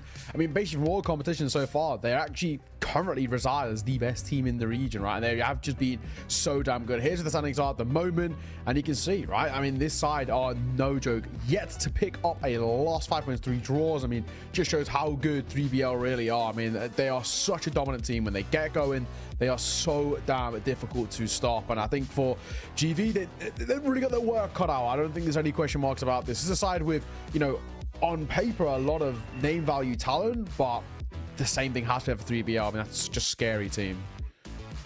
Yeah, most definitely. I think just individually, they are the team to me that feels like they're the scariest when you're putting it down pound for pound in terms of aim, in terms of individual talent, clutch ability. These guys are the ones I think that have the chops. Obviously, LCK are up in that discussion as well, but I personally feel you get a little bit more consistency out of the 3BL members. And then there's GV, and, you know, I do think actually they can kind of go toe-to-toe with 3BL when they're on their day, right? The best, if the peak GV turns up today, it will be a tough game for 3BL. There's no doubt in my mind about that. Sure. But the question is whether or not the peak GV is going to sort of show up today. And that's not something that happens. You might get that maybe 2 or 3 times in the season. And it would really have to be today if that was going to be any conversation between these two teams. Otherwise, it could end up looking like another similar result as the 2 that we got from the last week, which was 2-0-2s for GV. And that's not a potentially good sign at all. So Port and Subbase are going to be maps that they go to. Look, Subbase has been a bit of a go-to for this GV team every now and then as well, so they're not going to be too disappointed by that one. But they did end up picking Port, which is the map that they played last week against SG, and they lost 10-5 on it. So hopefully they've had the chance to go back and have a bit of a look at that one. Feels like, you know, it was a slightly a bit of a riskier pick in the sense that it's a map in which, you know, like we said, there was definitely some holes in the gameplay from that previous week. Port is a map that it has just been very, very good coming through for 3BL. It's a map in which, you know, when you look at them and all the kind of, I call them the quote-unquote standard maps, right? You know, I think of Port, I think of Compound, I think of Ankara, and that's where they do a lot of the really kind of heavy lifting. I'm actually surprised they don't even maybe float Ankara a little bit and see whether it comes back in kind of a second or third wave ban, but they still don't risk it against GV, who also know how to play it and are comfortable playing it themselves. So Port going to kickstart things. You know, I look at that and just say, if 3BL can set the tone really nicely there, they can get a win under their belt on the map in which GV kind of back themselves a little bit on, I think that's maybe where they can start to set the tone in this series. I come in looking towards this one and saying I would very much doubt, or I'd be very surprised to see GV pull off something here. We know they have the talent. We know that the players do so. I mean, some of the guys from last season were great, but these 3BL players, even in towards season 2, have looked really good. There's a couple in particular. I mean, Snare and Slayer have both looked incredible. Top of the leaderboard currently in terms of MVPs across the group stage so far. And, you know, that level is no joke. I mean, Awesome, in all fairness, is joint second. So give him a little bit of credit. But yeah, man, I mean, this 3BL team, in terms of the name value they have, if they get going, they also like to play on boot camp a lot as well, and I think for me that always has helped. Yeah, I think when you're talking about Snare and Slayer as well, you kind of have to bring into the discussion the fact that they were up there last season as well for those MVPs, right? So it's not even just that this is like, oh yeah, still kind of like halfway through the season, right? But like actually they were I think the top 2 last season as well, if I'm remembering correctly.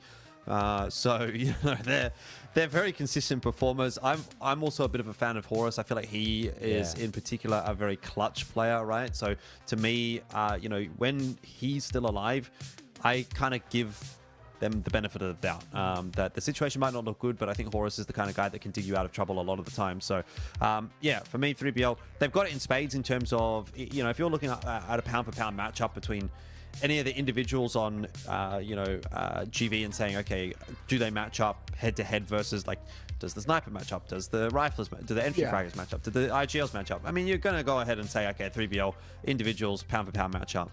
They've got that. They've got the cohesion as well, the team coordination. Always like that from 3BL and LCK. I think that's really what separates them from the rest of the teams here in CFWL, is that those two teams in particular, in my opinion, do play the game a lot better. They do a lot better job of their spacing, of their trading. They're a lot cleaner, they're a lot quicker, they're a lot smarter about how they play the rounds. And you can just see that by watching and using the eye test to kind of see how they're working their way through the map and where they're positioning and stuff like that. So to me, yeah, easy for 3BL will be my prediction 2-0. But we're going to take a short break before we get there. Just while the things get sorted in at the service, I don't go too far away. We're jumping in when the game is ready to go.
G'day, welcome back on in. It is time for 3BL and GV Esports, and we find ourselves on Port. Now, to talk about that in the pre-match, this was the choice of GV, but I'll tell you what, I see 3BL play this map a lot, so they're not going to be super uncomfortable on it.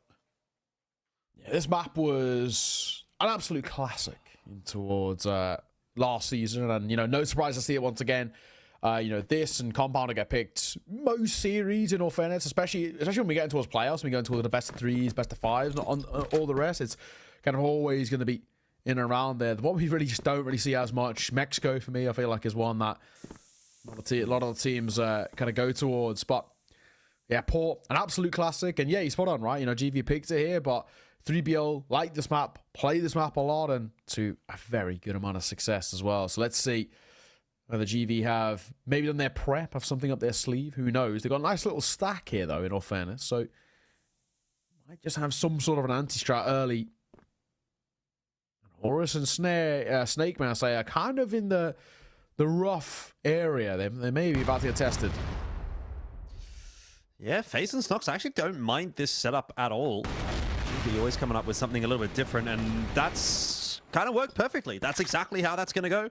Look, in an ideal world, Snox gets both, but generally speaking, you'd be happy with a 2-for-1 trade on that GR side. Rest of the offensive, though, from 3BL is going to go in toward B, and Awesome, as is ever, quite reliable to get himself one. Didn't quite fall off in time, though, so Todd pretty sharp on the trade. And we're into a 3-on-2. GV could still falter here. And needs to be maybe a little careful. Top. With that first real contact as he looks to try and find them coming through. FaZe with a couple of taps as well, but again, not a huge amount of off. 30 seconds to work with, so you've still got plenty of time, but you don't want to be taking too long, and they are very tentative on this retake. In they come, double stack gonna come through. FaZe first contact, down he falls. Trade not good enough at all from 7. Should have been swinging similar time, and he doesn't. Just that half a second to adjust back into place is beautiful work, and that's 3BL starting well. I mean, and that's exactly what I'm talking about, right? When I'm talking about these individuals just looking kind of on a bit of a different level to most, that kind of round is exactly it. And you get a good example of it from Slayer. I don't know that there's going to be many other players that are going to be able to do that. At least, sorry, players outside of 3BL and LCK that are going to do that as consistently as what you'll see it from the players that are on those two teams. So already GV getting a bit of a rude awakening against the top team in the league. Sets up again. For Snox, this one considerably harder. In that corner, Tot and Horus, they swing at the same time. It can be a very difficult fight for Snox here. It's still pretty patient at the very least. 3BL not giving up anything in the early part just yet. Waiting. Horus probably that first contact. Tot will swing off the back of it.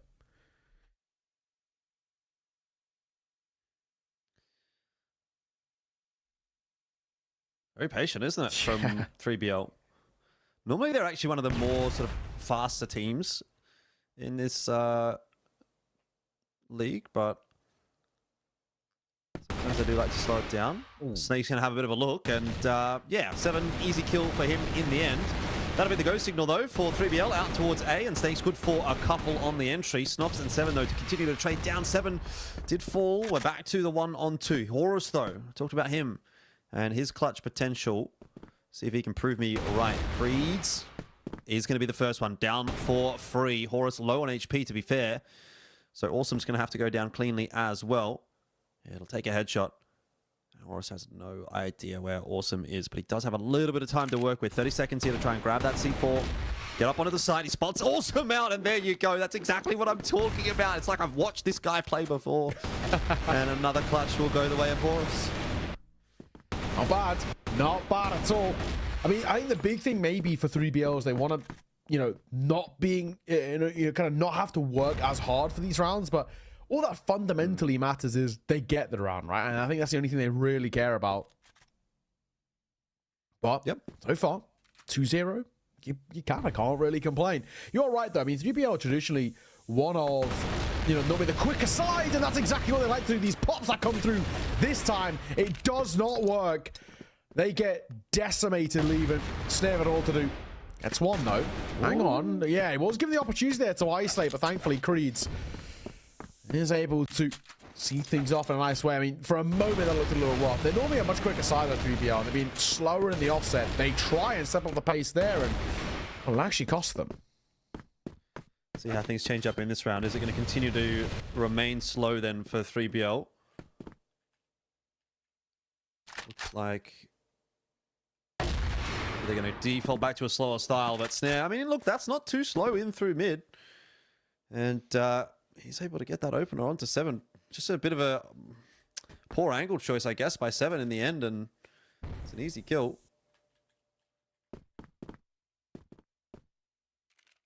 Snare, waiting. Snox gets a little aggro on that corner, could be in trouble.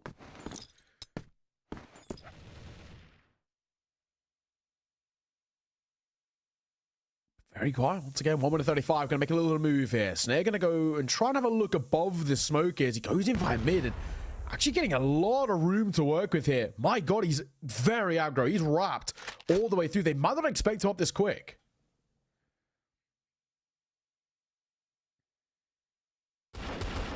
FaZe.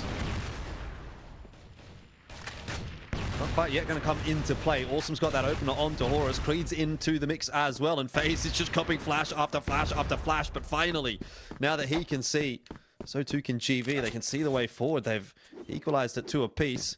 It's a GR-sided map, though. You've got to remember that. So GV, at the end of this half, should be expected to be in the lead. True. Very, very true. But honestly, these last 2 rounds, not too bad, man. Not too bad. Slow round to start things off once again for 3BL. Snox having a look in, but committed to the fight. And when he does, he commits well. Double 4 Snox before he's traded out by Slayer, who gets 2 of his own. Hang on a second. A 3 in total, and now we're cooking. 2v2.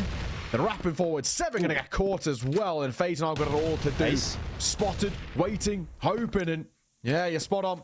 On for it. Smoking a flash, and in that corner as well. C4 goes down. This is not an easy retake. Slayer's having a bit of a cracker today, that's for sure. Wants another MVP. And the way things are going, you might just get it. Lance down. FaZe having a bit of a look, see what he can work with to try and make this retake happen. Has to swap out for the rifle. Seems like 3BL have a bit of an idea that he's headed in from this direction. Great spam through the box, though. That'll be the end of Slayer and Tot. Well, you can rely on Tot. 3-2 will be the score. 3BL still holding on to the lead. Despite GB fighting hard. Yeah, I mean, so far, there's at least something on the cards here. I'm not committed to it, but yeah, something you mentioned earlier for GV, they actually have to get at the bare minimum that 5 on the board, right? I think if they don't, they're in a real troublesome spot. And so far, not so good, I guess you could say. Awesome will go back on towards the site. Awesome, very important to this team in the AWM. I've had a lot of success. They would look towards a player like him. Minute 45. It looks like they want to finish towards B, and so far it's actually given a fairly decent amount of success over towards 3BL, so don't blame them.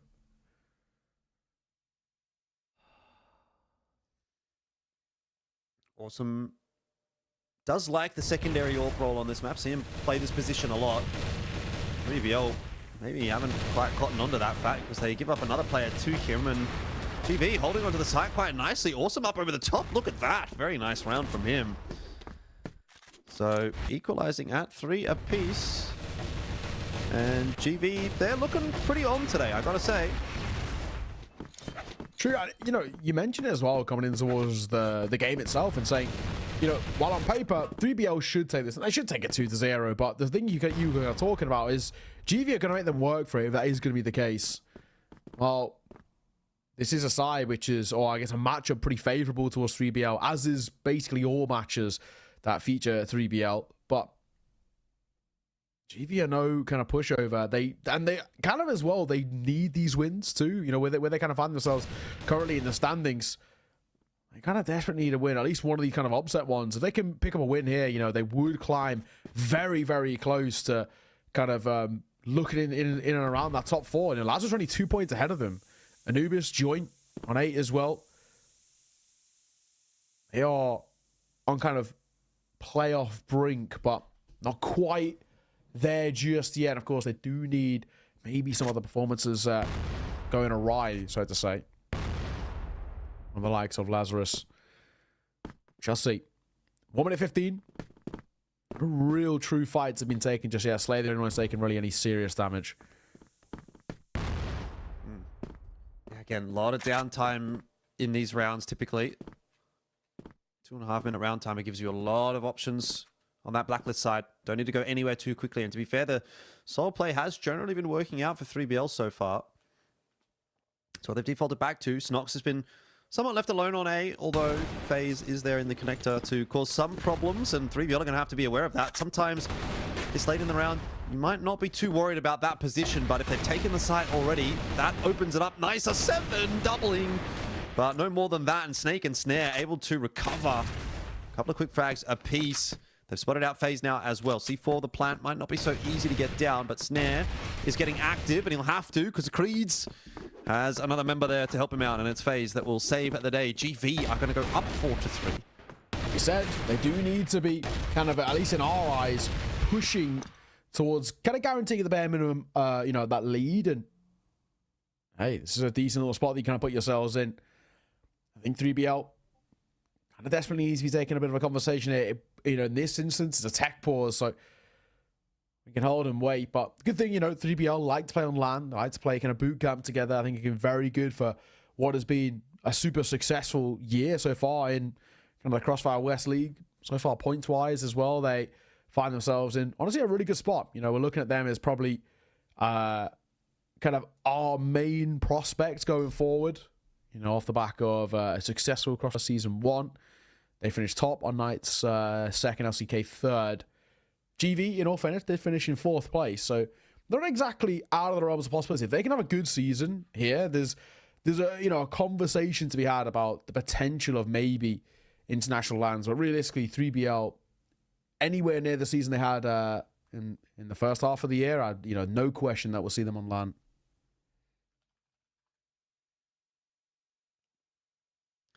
Take pause. Just a little bit of extra time to talk, and this is where I, you know, like as part of that discussion, right? Like I think for me, the big thing that I'm looking at with 3BL this year is what they're going to be able to do at those international lands, right? It's like less about, you know, how can they perform here in CFWL, because we kind of know that they're a bit of a cut above the rest in this region, but what is it going to look like when they go and play against the Brazilian rosters and the Chinese rosters? Because those are going to be the teams that are going to trouble them. I mean, even the Vietnamese teams, generally speaking, tend to be a bit of a handful for the West League. But yeah, 3BL feels like they're going to be the best representative from this region. And last year, you know, didn't have such a great run at CFS like any of the Western teams, to be fair. Yes. So, you know, there's that. But I think this year, you know, you've had a lot of experience. The team's looking good.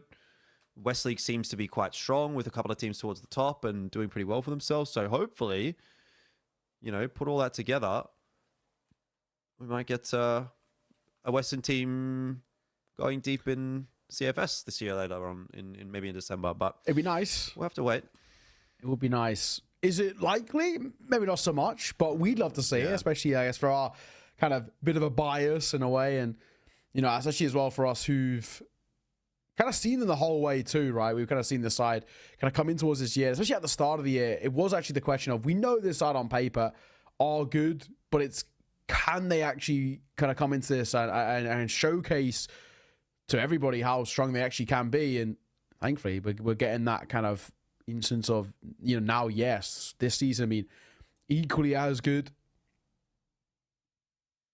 at least so far, you know, already. I mean, 3BL they're kind of more or less getting to the point of saying that they should be in playoffs, no two ways about it, and all the rest. So if you get a strong end, then who knows, right? At least in a top 2 spot, I think they more or less would guarantee themselves number 1 from the West League, even if they were to lose in that final, which again, still kind of feels kind of unlikely just because of how good they actually are. We shall see. We're back on the way though. Tech pause is done. Yeah, good quick one. That's what we like to see. Seemed like maybe a couple of members of 3BL having some issues, but back in the server okay. GV with a real opportunity, and to be fair, they do, again, they kind of find themselves in this position every now and then. That's why you sort of hesitate to write them off. They do this against LCK last week. We thought that there was a chance that they could win a map, take a map off of LCK, and that would have at least somewhat salvaged their week, but they weren't quite able to get it over the line. So here again, it's like, all right, well, you're up 4-on-3, or 4 versus 3, I should say, and still got a couple of rounds left to play in this half. Let's make sure that it's a 6-3 and see what we can put together, but often they don't quite manage to deliver. Tot, I'm close, got 7 around that corner. Not going to commit to the fight just yet. 7 waiting for a swing. GV, a lead under their belt though. Not a bad little spot that they kind of put themselves in. Let's see. Waiting for a burst. It's going to be B where they finish. Minute the clock in, they come. Horus takes that first contact. Will get out safely in all fairness. And now Awesome needs to deliver. Does get 1. Creed's tucked, but he will fall as well. That's a beautiful execution coming through from 3BL.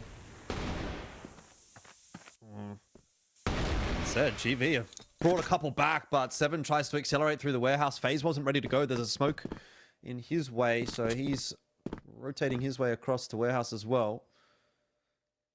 Ends up having to be a 1v2 clutch here for FaZe. Still using the wired mouse. You can see the bungee putting in the work at the moment. Pistols out. See if FaZe can put in the work as well, and he can't. Slayer's got him. Again, back to 4 apiece. The equalizing round has been found by 3BL. So far, honestly, not bad. They can make it a 5th for the tail end of the half. 3BL give themselves a lot of leeway. I mean, even still, in most metrics as well, you can even say getting 4 isn't actually the worst thing in the world for 3BL on this side. They can be pretty happy. They can continue it, take just a slim lead, they would be in a pretty decent spot, all things considered. GV, pressure on them. It was a tough clutch, though. It really was. Asking kind of a lot, and not to be. Pause once again. Conversations to be had, but for GV, they kind of, it does feel to the point of a necessity just to kind of fend off 3BL for a little bit. If they do go kind of at a bit of a disadvantage heading into towards that second half, that's the things can kind of quite rapidly spiral out of control. Yeah. I mean, I don't half mind GV on the blacklist side, though. I think they're one of those teams that comes up with some pretty good ideas.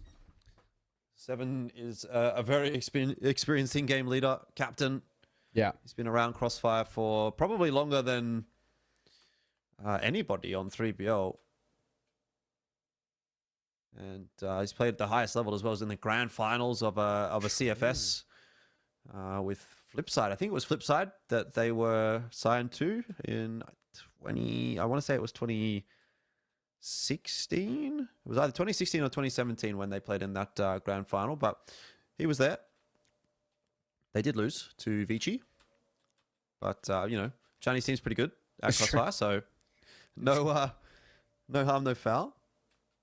So we got some more tech issues on the behalf of 3BL, perhaps. So it could make for a pretty long, drawn-out series if this is going to be the case. Might be getting a bit hot over there as well. See the aircon remote out. In all fairness, I'm sure it's pretty warm. I mean, even in the UK, which doesn't really have same sort of temperatures, it's pretty warm at the moment. So I'm sure in Egypt, it's probably feeling it. I'll have a little check. Why not? 35 at the moment, which actually, you know, that's pretty hot. It's pretty hot in all fairness. Yeah. No wonder. No wonder. I think in the UK, it's like we've currently got, it's a cloudy 22 today. So, which is actually, you know, 22 is pretty good for UK weather. I don't mind 22. I think I don't know what do you set your aircon temp at? 24? Aircon temp, dude. The UK doesn't have aircon. Okay, you don't use it? Yeah. No, nowhere has it. No house has it. That's crazy to me, actually. We just in summer, like for like the 1 week where it's warm, we just kind of just all die. But do you have heating? Like, do you have like a heater? Yeah, we have heating. We just have aircon. Because that's the thing for us that we like when we go overseas somewhere. We're like, I've never seen a heater in an Australian house, like a permanent heater. Like you can buy like a heater or whatever, you know what I mean? But a permanent heater that's like permanently attached to the wall or something like that. That's just that's what we have like radiators like all over the house. Like that's crazy. I mean, I'm in my room right now, and I've got 2 in my room. It's probably like 2 per room. It's probably like a bit sound like 1 on each side kind of thing. So like we can heat up the house, but we can't cool it down. I've been tempted. I saw like on Amazon or whatever, you can get like USB AC units, and you can just put them on your desk. Okay. And I'm kind of tempted. USB AC. I'm kind of tempted. See, I don't know how would that get enough power, right? Because like a USB is not. It's not drawing that much power, surely. Apparently, right? it can do a decent job. And you can put a bit of water in it as well. And it can like spray mist on you and stuff. Yeah, I don't know if you want that, but you can get those portable. You can get portable aircon units that like you just plug into the power, and those are legit. I had one of those before I like moved into a place which actually had like an actual aircon, and it's definitely not a bad shout. So I think like in the UK, the only places that would have AC would be like very expensive brand new apartment blocks, like maybe like right in the center of London, or in like I don't know, Mayfair or somewhere like really really nice, when they cost you 10k a month or whatever. But anywhere else than that, like none of the houses have it built in or anything. So we have like 2 weeks a year where it's like ridiculous. It's like very hot, and we get like very humid heat, and it's pretty awful.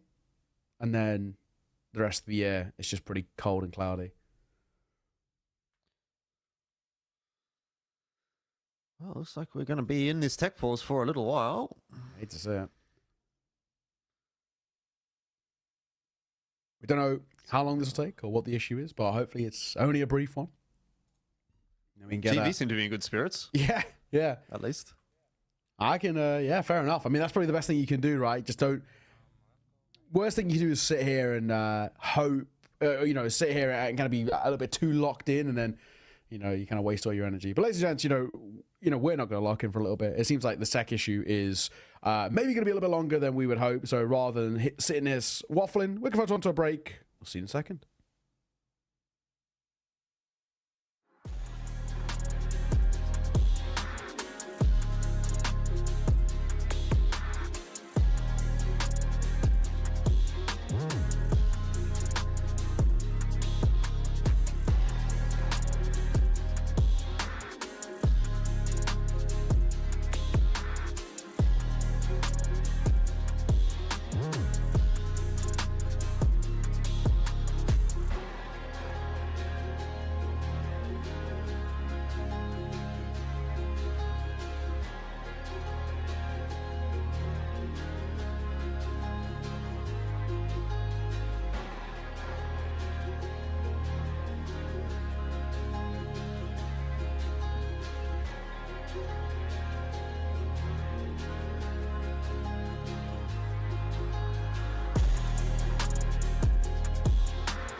All right, so going to be jumping back on into the swing of things. We'll see how quickly this one goes, because 3BL are really making a bit of a run for that warehouse, and they have been spotted. They have been seen.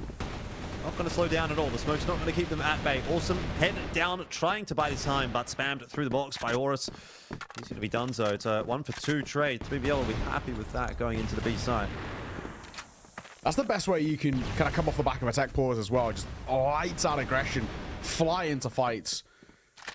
He's meant to go about it, try and catch them off guard. Oh my god, FaZe does get himself a couple. Should be a done round. 7 to known quantity. The nade might just do it on the corner. Does avoid it, but he's so low, 7. Not expecting a hell of a lot that he's going to be seeing off there as well. So, at the turn of the half, it will be 3BL taking a lead. They're coming towards the final round of the half, off the back of that tech pause. And it's lights out aggression, which to them, very, very good. Yep. We'll get the pleasure again of another little pause. I know you're a big fan. Oh, yeah, for sure. Big though, isn't it, right? When you look at it in 3BL's perspective on that side, on that half, taking a lead, pretty influential. It's massive, right? If they can get this first round on the board here, they already start to put a lot of pressure on the shoulders kind of GV, which can be, you know, a really, really tough spot. I think very easy to kind of like get into the trap of looking at that and going, oh yeah, 5-4, like 3BL, that's not that good, right? Like 3BL should be better than that. But yeah, they were playing on the more difficult side, so got to give them some slack for that. 5-4, decent enough lead, but we'll see how things go in the second half here. FaZe looks to have had some difficulties in the spawn there, so we might get another reset. And this is turning into perhaps the longest map of Crossfire we're going to have of this season. Yeah, honestly, at this point, you really do kind of hate to see it. That's what it's about it. But I've had a few overtimes, but this one's getting up there. It's exactly. And hey, man, don't speak too soon. That OT is still an absolute possibility. For sure. And so far, it's not actually been a bad performance on GV. They're still keeping this close, still keeping this pressured, but we still need more before we're kind of confident and sort of comfortable about them. We shall see. We'll hold and wait. Patience is a virtue, and 7 is very patient. You're a bit of a shoe guy, aren't you? Have a look at awesome shoe collection here. What do you reckon? What have we got? At least there, I'm seeing a white pair of Air Force Ones. And all right, is that good? I'm actually not even too sure what the other pair are. Maybe like some Adidas ones, or maybe like New Balance. They seem to be in right now. I'm not a huge fan personally, but we just see. Either way, we're gonna first on to a break. There is a tech issue. You hate to see it, but we'll be back soon.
All right, welcome back on. In the news is that Blame is in the server for Snox, so it seems like there was some issues on GV's side as well.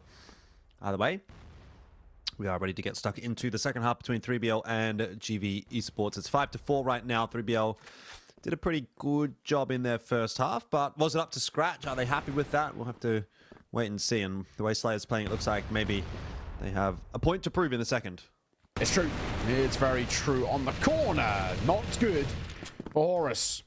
That's caught by Faisal. Oh, Snake. Did spot him out. Doesn't want to re-aggress, though. Really blame him, in all fairness. Awesome. Behind that smoke is top. Taking for a peek. Will get caught. Faisal. Haven't been around. Kind of getting gifted 2 freebies. Sort of out of nowhere. Yeah. 3BL trying to push the issue maybe a little bit too much.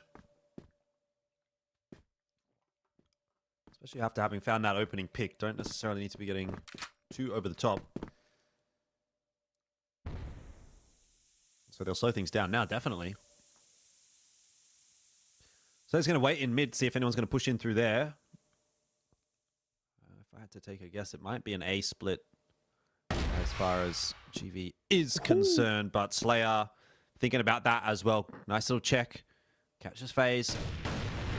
3-on-3, Snare needs but 1 kill here to bring the numbers back in the favor of 3BL. It's not quite going to happen because Slayer is doing everything himself.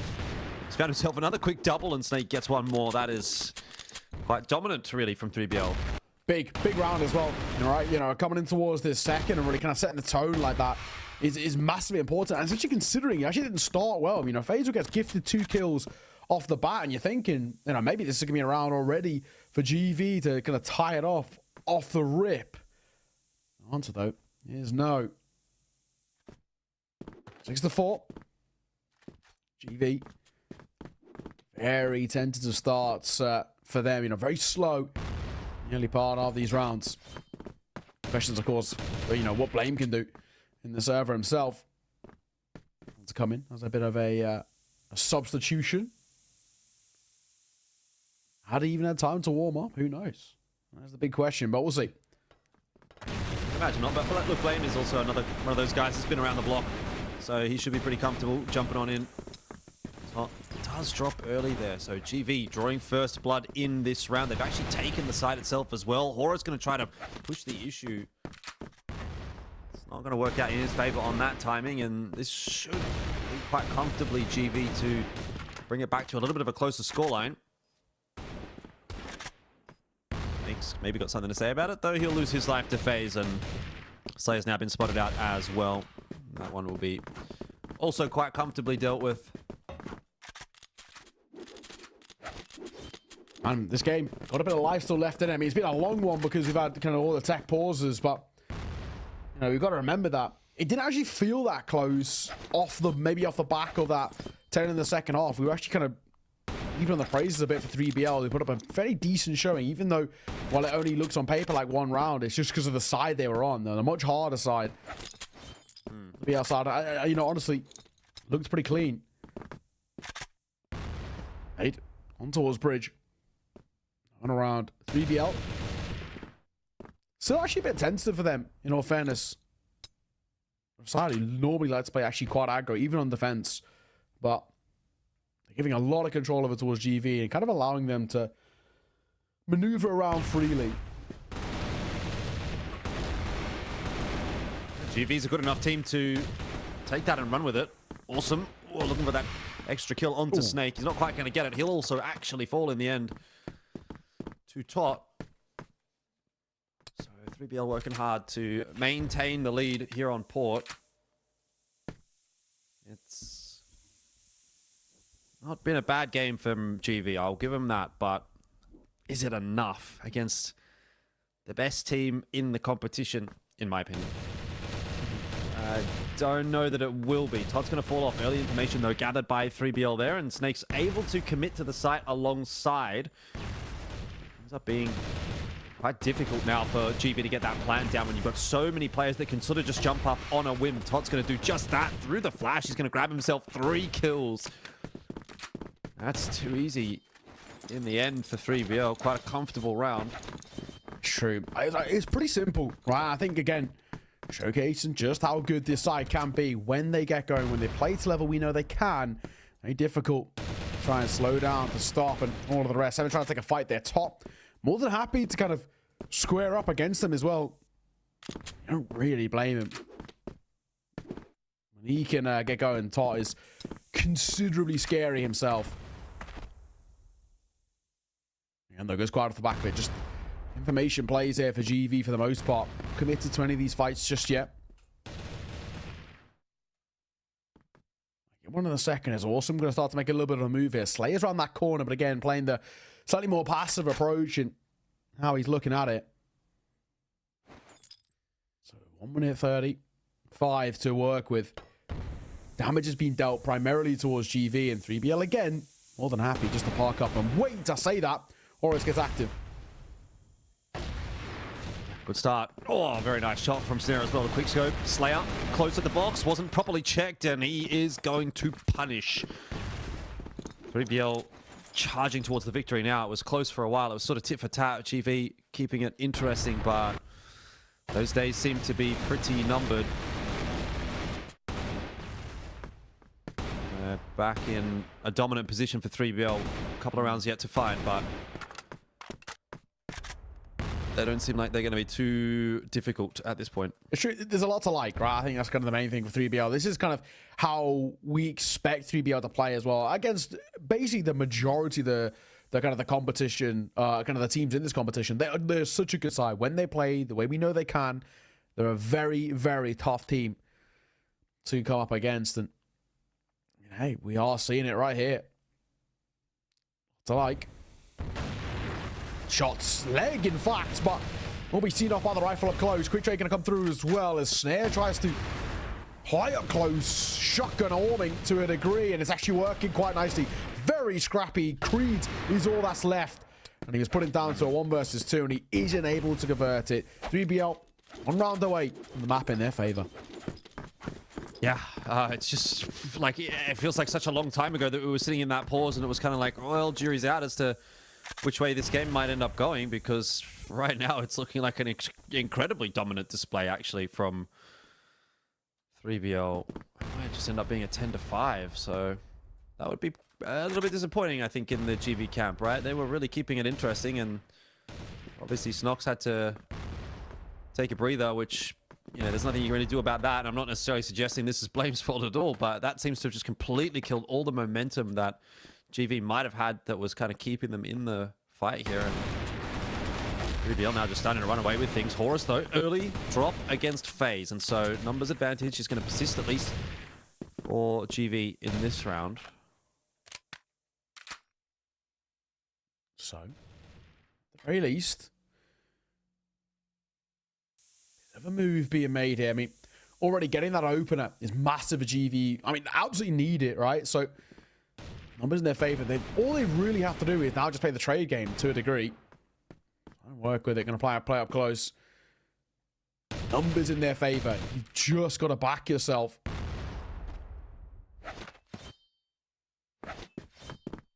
A lot of damage has been dealt though. I mean, GV taking some serious tags. Flame, he had to get a kill, unfortunately for him. Maybe didn't get too much time to warm up, bless him.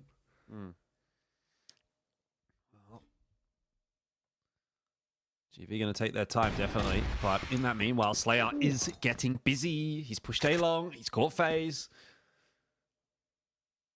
Back to 4-on-4. And what's worse is you've lost all map control. So you have to go and try and challenge Slayer. And there's just no challenging him right now.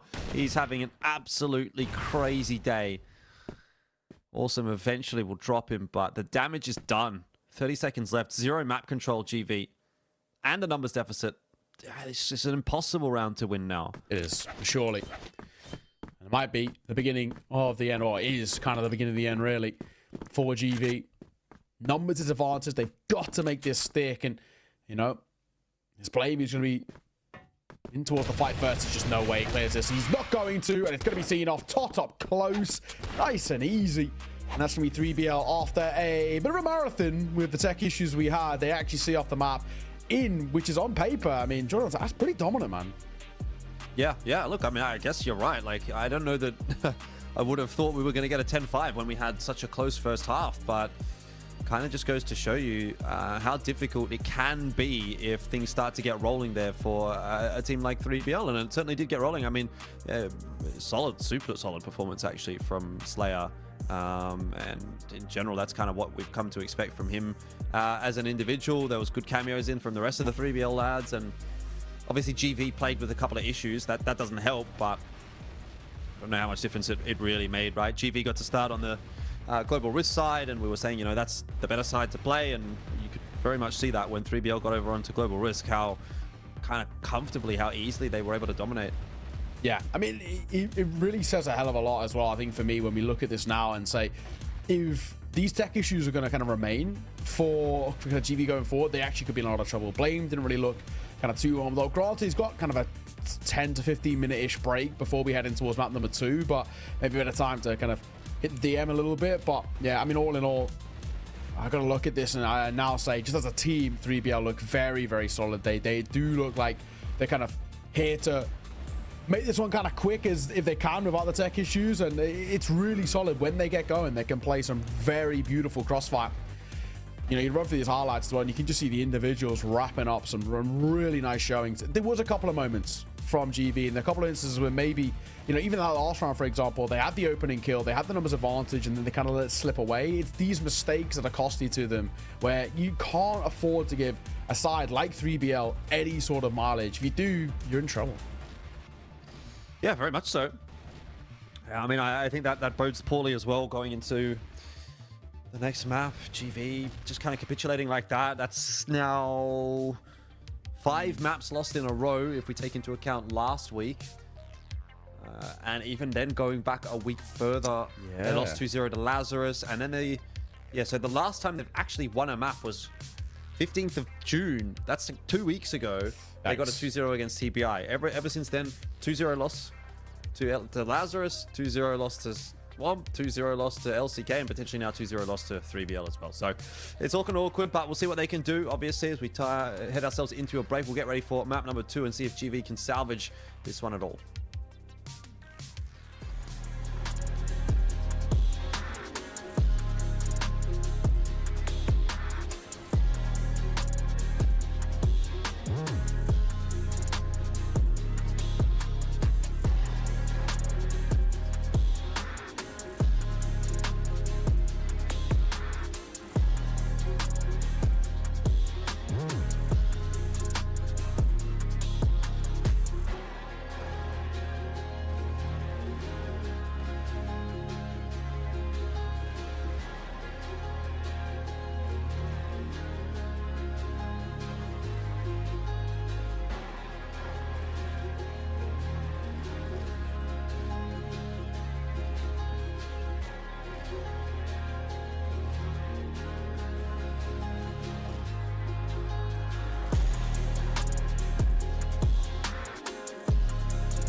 Alrighty, welcome back on in. It's time for Subbase, map number 2 here between 3BL and GV Esports. Map 1 ended without too much furor, really. It was 10-5, and 3BL looked quite comfortable in closing that one out. GV, bit of a rough string of form over the last couple of weeks. They're going to hope to turn that around here and at least take a 1-1 against 3BL. To be fair, if they could, that'd actually be pretty decent. I think, even getting a map off a side of this sort of quality really does say a lot, but it will take a lot, in all fairness. They've really kind of struggled at the tail end there. Things weren't too good from them. I mean, good news is, Snox is back in the server, so the positives there, but all in all, it was still a pretty dominant kind of first map, so we'll have to wait and see. I'm still leaning in favor of 3BL and what they can bring to the table. This is a side for me who just show just how good they are each and every time. Yep, I would tend to agree. I'm interested, though, to see how that match tomorrow against LCK will go, because for mine, LCK is the only team that can really hold a candle to 3BL. But maybe there's a world where GV can do something about it, but doesn't seem to be the case so far on this map. Bomb plant's going to go down. 5-on-5 post plant, retaking the A site of Subbase. I don't know if I'm liking the chances of 3BL here. Sorry, rather of GV here of making this retake happen. Look at this position of Slayer. Like, as soon as you go through that smoke, you are just dead. Yeah. Start off. Oh, Fatal will get one though. Maybe. A world on to work with. Missed shot as well with the orb. Being a little bit of trouble here, man. Not exactly the easiest. Another shot going to come through. Colt not quite connecting either. Jumps into the fight and spraying for the fence. It's all down to Horus. Got to try and do it all in a 1v4. Asking just all too much. Timer is close, but it will be GV on that GR side who win it out. I guess I'm just going to eat my words a little bit then, to be quite honest with you. 5-on-5 retake does not sound particularly easy, but GV made it look pretty easy, to be honest. They had a lot of members alive at the end of that one. Very fast start, though. Both teams trying to contest into the control room, and Snox was not going anywhere. He couldn't get out of there at all. Stuck in the corner. That's a two-player advantage, two-player lead already for 3BL into round 2. So the response, as ever, is quite swift. Let's see. He's going to try and make a little bit of a move here, but around that smoke, doesn't want to overextend all too much. Getting a lot of mid control given over towards 3BL. They're more than happy to continue kind of moving around, but not too much an offer just yet. But plenty of time. 1 minute 35 and no rush. Awesome, taking a fight. A little bit scrappy as well. Damage dealt both ways, and it will be Slayer the first to fall. That's huge. A lot of damage being dealt in response, but numbers favoring 3BL. Oh, and a shot, but thankfully the pistol connects. 3-on-3, though. This is a good recovery from GV. Creeds is going to get himself one. It's a 1-4-1 phase. That shot, how did that miss? I have no idea. It looked like it was good. Now it's on to Awesome. Big clutch player he is. See what he can do. Tot may have been spotted out. Awesome's position, I dare say, known now as well. He's going to have to try and find those 1v1s, but can't isolate any. So GV end up dropping that round, but a very near recovery, actually, to bring it back to 3-on-3 was quite impressive. Said true. 1-all. Holding 7, just on the edge of that pick. So, I mean, already the opener found as well as Creeds now from the grave. Has to try and help out his team. Not an easy one. 3BL, this is something that they do so well. Getting those opening kills, isolating them, and then just not overplaying their cards too much. Not going to be dropped. They don't need to be too aggro. They just 3BL group up and play the sort of pack mentality.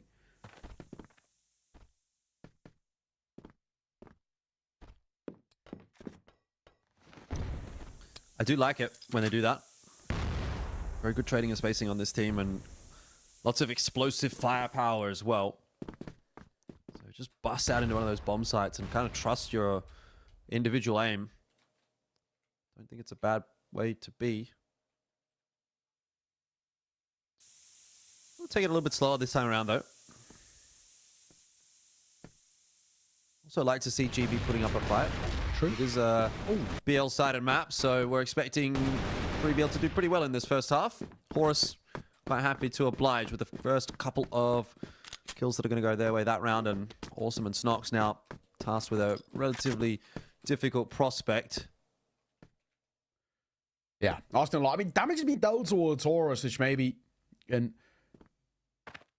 in their mind at least, make it a bit more of a kind of a 2 versus 3 sort of vibe, but not easy. Not easy at all. Swing in the corner. Gonna get one. Awesome. Will deliver, but now he's all that's left. 1v4 to 1v3. Slayer and Horus are low, but time is ticking. 12 seconds. I don't think it's gonna happen, and it isn't. So, 2-1 start. 3BL take a lead, and a decent little spot. I'm gonna look at this and say, what's the like all in all? There's been at least where 3BL can showcase some of their confidence on this sort of attacking side, showcasing just how good they really can be. GV still not convinced just yet that they've got it in the locker. However, FaZe will give a freebie there towards Horus. Got to take it when it comes. It's not going to happen all that often. And they convert on that. Remember, these GR rounds are at a bit of a premium. And it's already not looking too bad for GV. The trade 1 for 1. Creeds goes down without doing too much. So too the same for Awesome and 7 and FaZe. Oh, good shot, but realistically speaking, Slayer and Tot, they should have enough firepower to get this one done. Plant's going to be pretty straightforward as well. And so time now working against FaZe, who has to make this retake happen.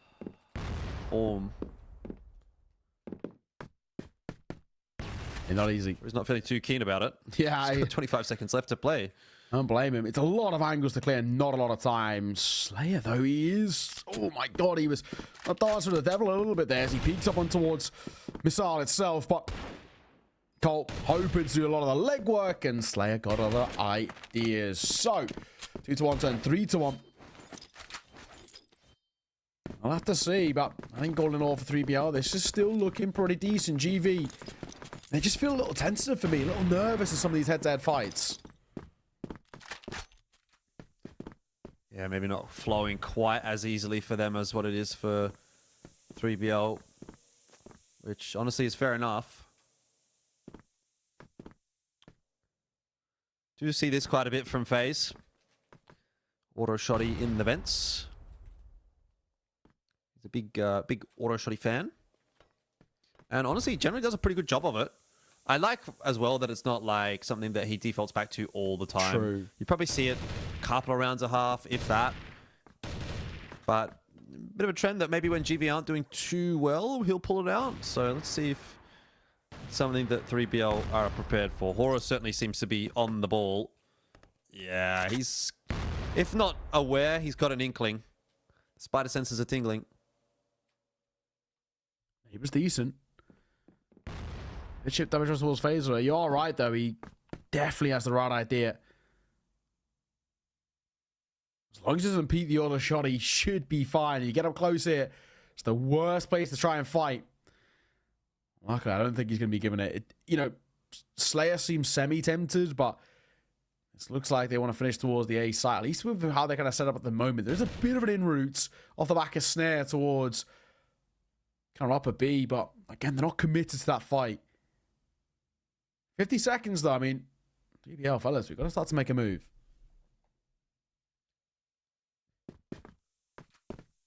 Be aware potentially of FaZe pushing out of the vent as well and getting in behind them. Doesn't seem to be a huge factor at the moment. Going to go in through wood. FaZe can still come into play if he actually drops out of the vent. Very much a possibility, but Snox having already dropped, it's a decent start for 3BL. They don't seem to be getting too concerned about anything at all. It was FaZe that did end up dropping there as well. C4s, though, has fallen in the sniper's window. This gets big. Snare for the 1v1. Can't get it done. Awesome has just come up with the goods. 4 kills in the round. Could not ask for a better time to pull it out. Now, in all fairness, let's open this map up a little bit. You know, for us, we've kind of maybe not been convinced with what we've seen thus far from GV, but this is decent. And of course, to start off this round with an opener as well, off the back of Faisal, you'll take every day of the week. All in all, for sure. Not bad. Still a fairly decent game, even quiet though off the back of their opening kill. I mean, 3BL kind of assessing their options. Need to be a little careful as well. Don't want to give too much from GV in this first half. If they can really get going, then taking a map off the back of 3BL is a massive thing to do. Faisal again, another kill. Gifted and no ability to trade. Horus has been able to sneak in through wood, though. I don't know that FaZe is going to be expecting him this close. Well, apparently he was. Or maybe Horus wasn't expecting FaZe quite so close. There's two schools of thought there. Still, Creeps falling. Snake able to creep his way out. Only good for one. It's not going to be enough to get 3BL back into this conversation. That's for sure. Slayer is now solo. But he's been having a good day. And he is perhaps one of the best players that they've got in CFWL. So let's not count him out just yet. It's not impossible. Trying to avoid the bulk of the nade damage as well. I think now, stuck between a rock and a hard place, trying to have the isolate fights. He's running low on ammo as well. And that will decide it. So 3-all. And now it does start to open up quite nicely. I mean, where we're sat right now, GV, especially FaZe individually, looking very good. Gifted a couple of free kills there, has to be said, but oh no, you're not going to complain. This time, it's the sniper over on that 3BL side. That kickstarts the proceeding to snare, find two of his own. Beautiful work. Kill's a kill. I'm not mad about it, one way or the other. 4 on, or 5 on 3 rather.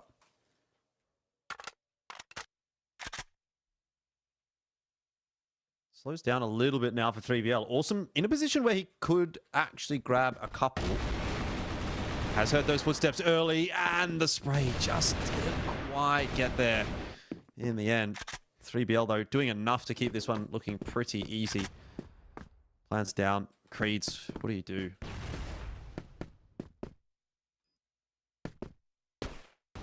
Oh, well, nothing is the answer. As he gets caught by snare. Not a bad round from him. That's all. The opening double and that final one to see it off as well. He'll take it every day of the week. The round back in favor here. 3BL, take it forward. If they can at least guarantee a lead at the start of the half, they'll be pretty happy. Something they did in towards that first map, and it did help them a hell of a lot.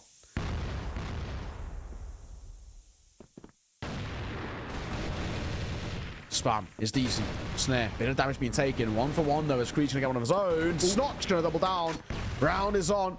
We'll get caught by the pistol, but all in all, 2v3 numbers now favoring feels decent. Faisal, pop shot misses, but he gets out of dodge.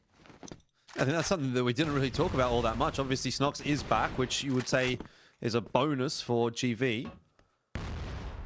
And in the meanwhile, Creeds has fallen. Back to the 2-on-2, but GV looked a lot more competitive on port when Snox was there. Seven's been spotted out, but he'll get the better of Snare. All of a sudden, it starts to look like maybe GV are back in that conversation, and in a big way.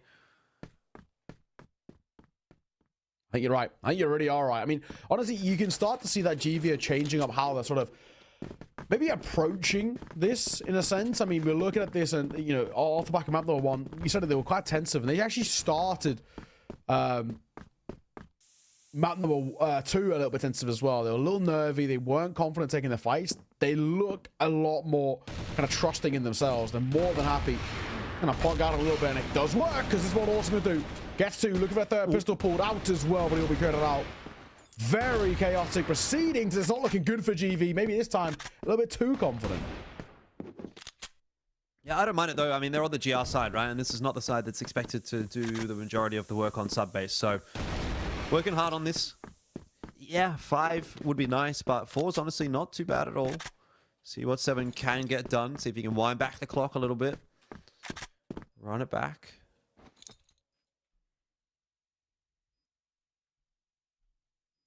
So far taking it slow, but that's not really going to be much of an option going forward.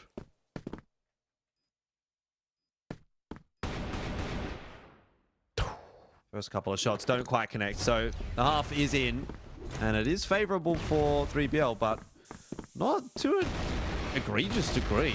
Yeah, do you know what? It's actually not a bad first half. Both sides can be actually relatively happy with it. You can go look at it. I mean, 3BL, it's good they're taking a lead. Same thing they did towards map number 1, and of course it worked well for them, but Fundamentally, look at this, and this is the round that's going to be so important. How you start off this second half can set the tone, and it's very, very good for 3BL. GV left out of 2 in a matter of moments as Creeds and Snox are left with a lot to do, and I mean, unfortunately for them, not a lot to work with. Snake. Ooh, that's such a nice shot. And Creeds is going to fall as well. It's a unfortunate way to start the half. You'd be feeling like, yeah, we're actually kind of in the discussion here a little bit. But a couple of rounds of deficit. You got to pull that back first before you really start to feel like you're in a spot to do any work. And GV, wow, I mean, out the gates, that was just a very aggressive round from 3BL on this GR side. And GV have more or less punished them for it. It's true. He's slaying out in that 1 versus 3. Not impossible, but it's going to be very difficult. He's looking for information. The big thing is he doesn't really even know where they want to finish here. But he could actually isolate fights because Creed's up close, but he doesn't expect close left. And, oh, just like that. GV onto back. Still only a 1-round game, but it's felt at times a little one-sided. Yeah, it still is. Only 1 round in, and GV are keeping this competitive. Naked come through. Snox takes the tag, but it's not too egregious.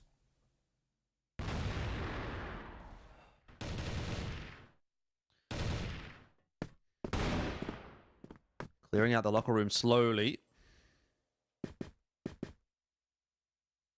But not overcommitting to that one either. And actually don't half mind 3BL sort of re-aggressing there too. Look at Todd. He's going to go back and take that map control away from GV. And that might well come into play a little bit. Information actually seems to be quite false for 3BL. They've rotated back toward B. They've left A completely open for the moment. All those flashes, though, turn 3BL away.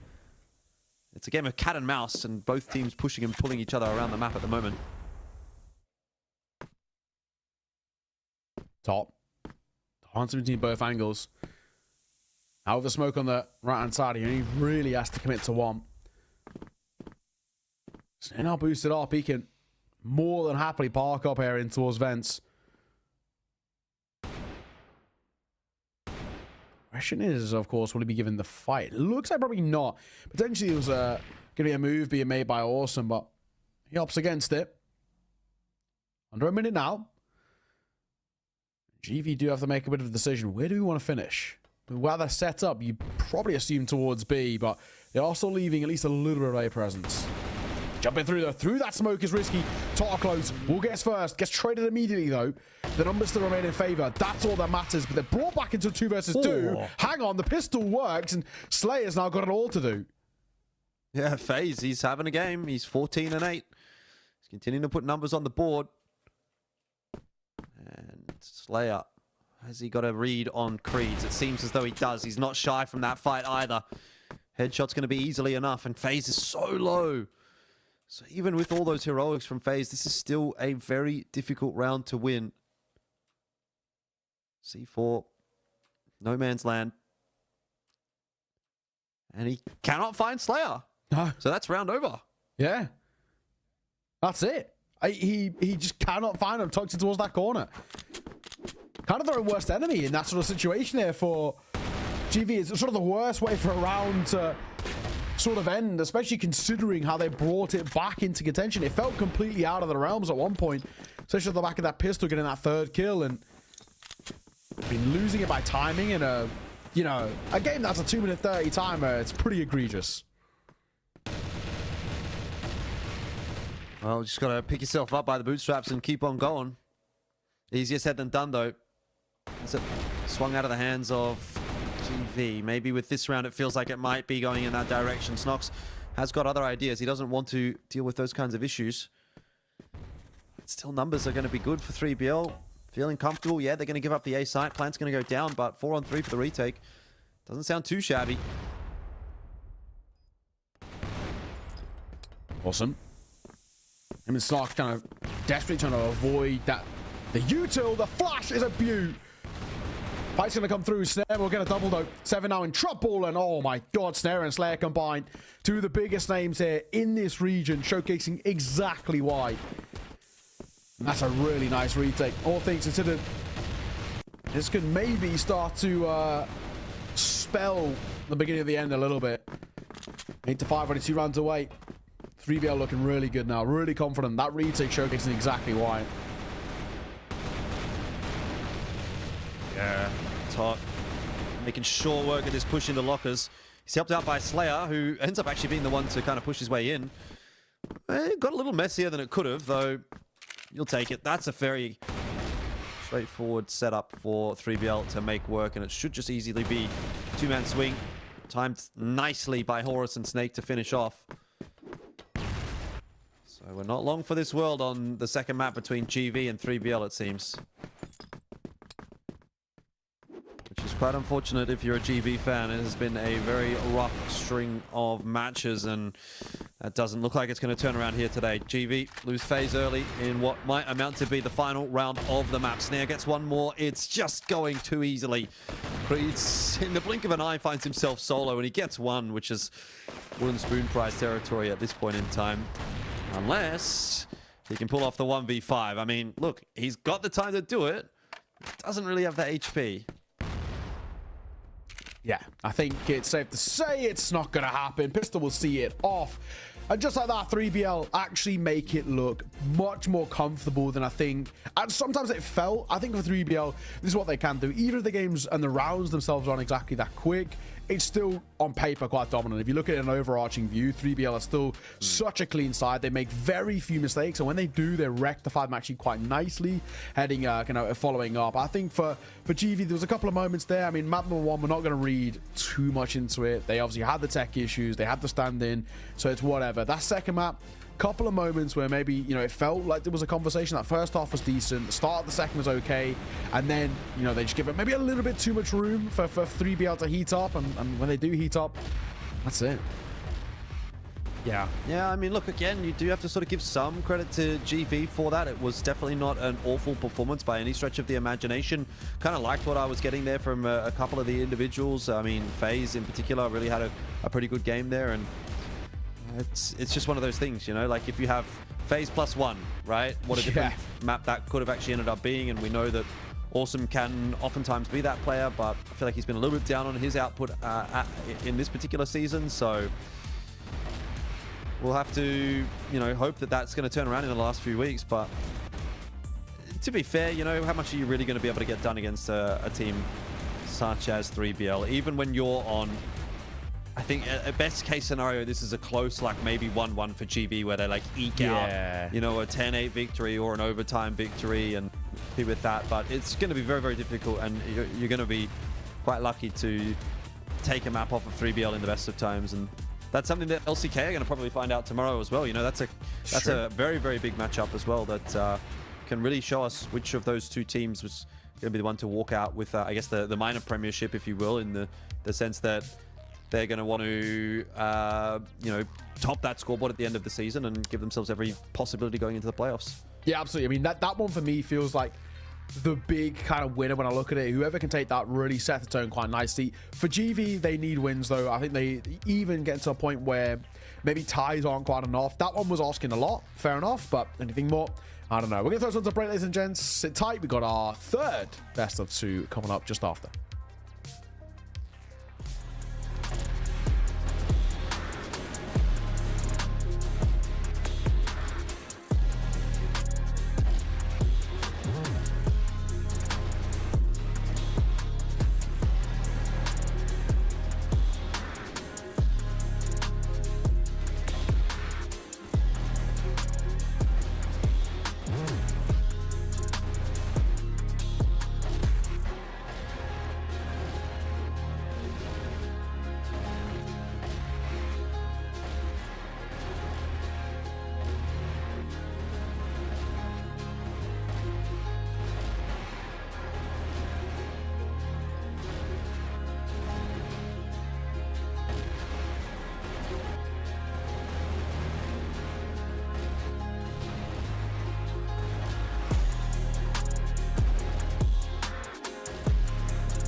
one. There's another right on top of you there, Stoxy.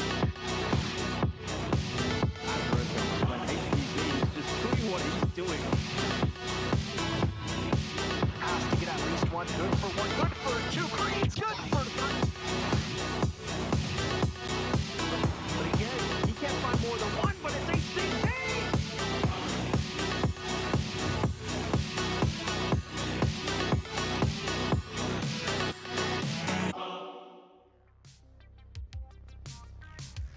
All right, welcome back on in. It is week number 5 of CFWL. We are halfway through the day for the first day of this week, and it's time for Lazarus Anubis, which is going to be quite a hotly contested matchup given the position of these two teams on the ladder right now.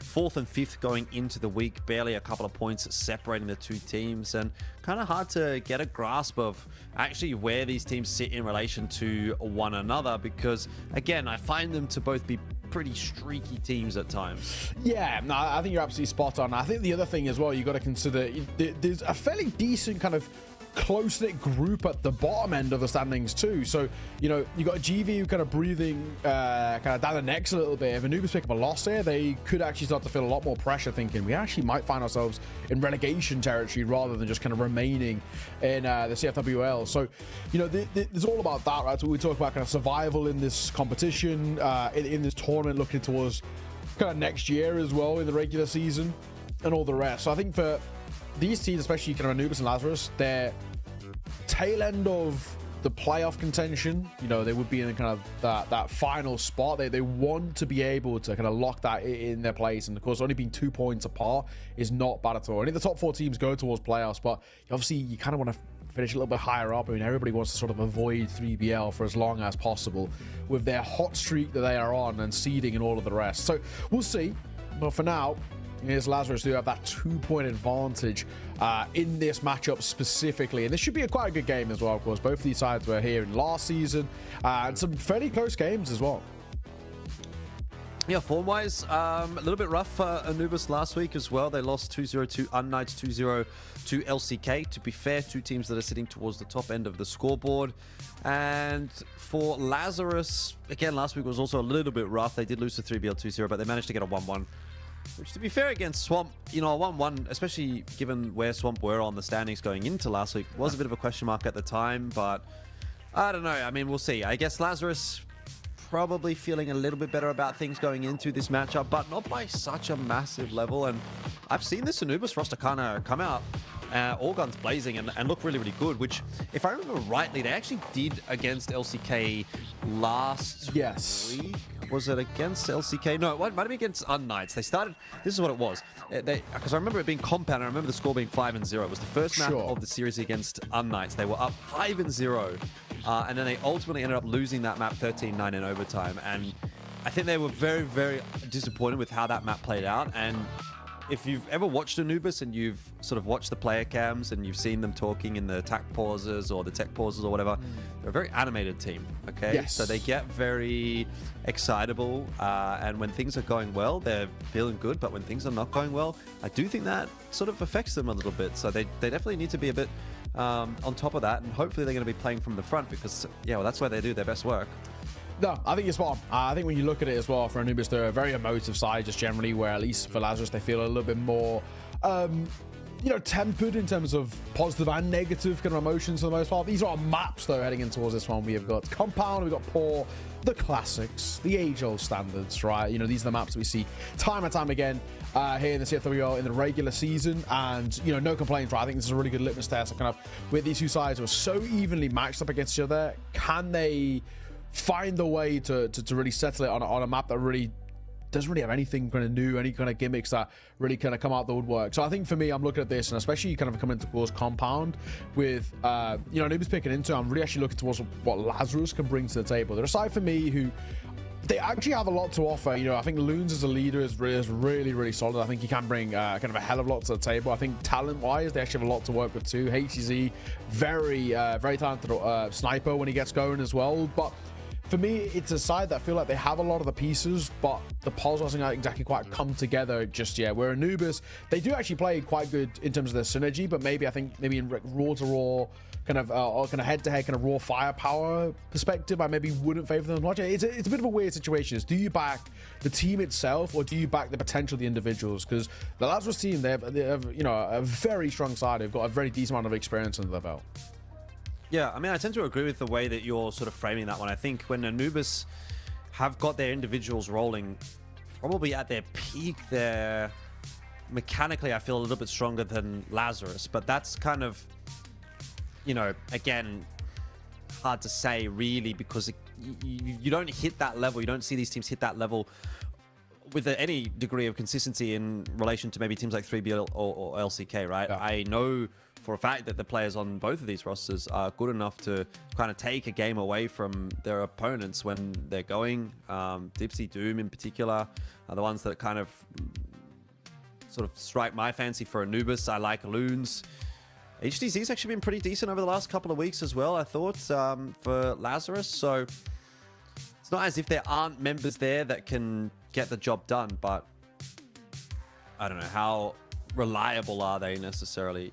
Not too sure, but that reliability I think is a little bit better for Lazarus, and that's how things have gone for them throughout this season, right? They've been a little bit better throughout this season than what Anubis have been in the last matchup as well between these teams, you know, 1-1. So that doesn't really tell us a whole lot, although the one map win that Anubis did get ended up being a 13-12, so very, very close to being a 2-0 in the favor of Lazarus. I think you, at this point, kind of just have to, if you're taking all the facts and running with them, lean toward Lazarus as the favorites for this matchup. But something that we can talk about when we do get into the map, and obviously we'll have to wait a little bit to get there. So it's time for us to take a short break. Don't go too far away. We'll jump in as soon as we're ready.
Alrighty, guys, welcome back. Appreciate your patience. We are ready to go now. It is going to be compound to start things off between Lazarus and Anubis. And it seems that Lazarus will be starting off on the BL side, taking that mid control nice and easy early on in the round.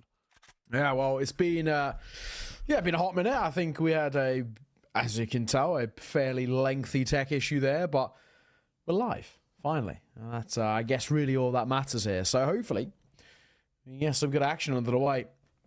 Lazarus, Anubis, two sides who really do both honestly need a win here.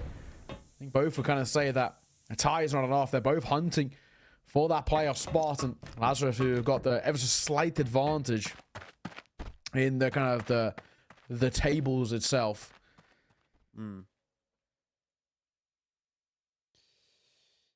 Yeah. Well, someone set him in the race here. And Pillar's control, definitely there for Lazarus, but see what Design is going to have to say about that. He's going to be the first port of call, and that is very nice indeed. Oh, wow, how's he managed to do that?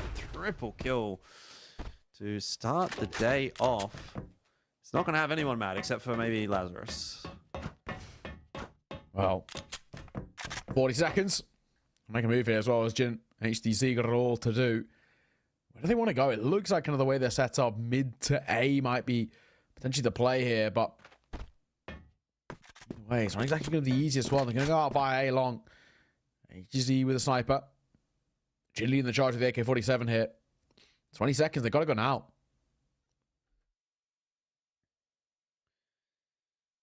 They're not really going too quickly, are they?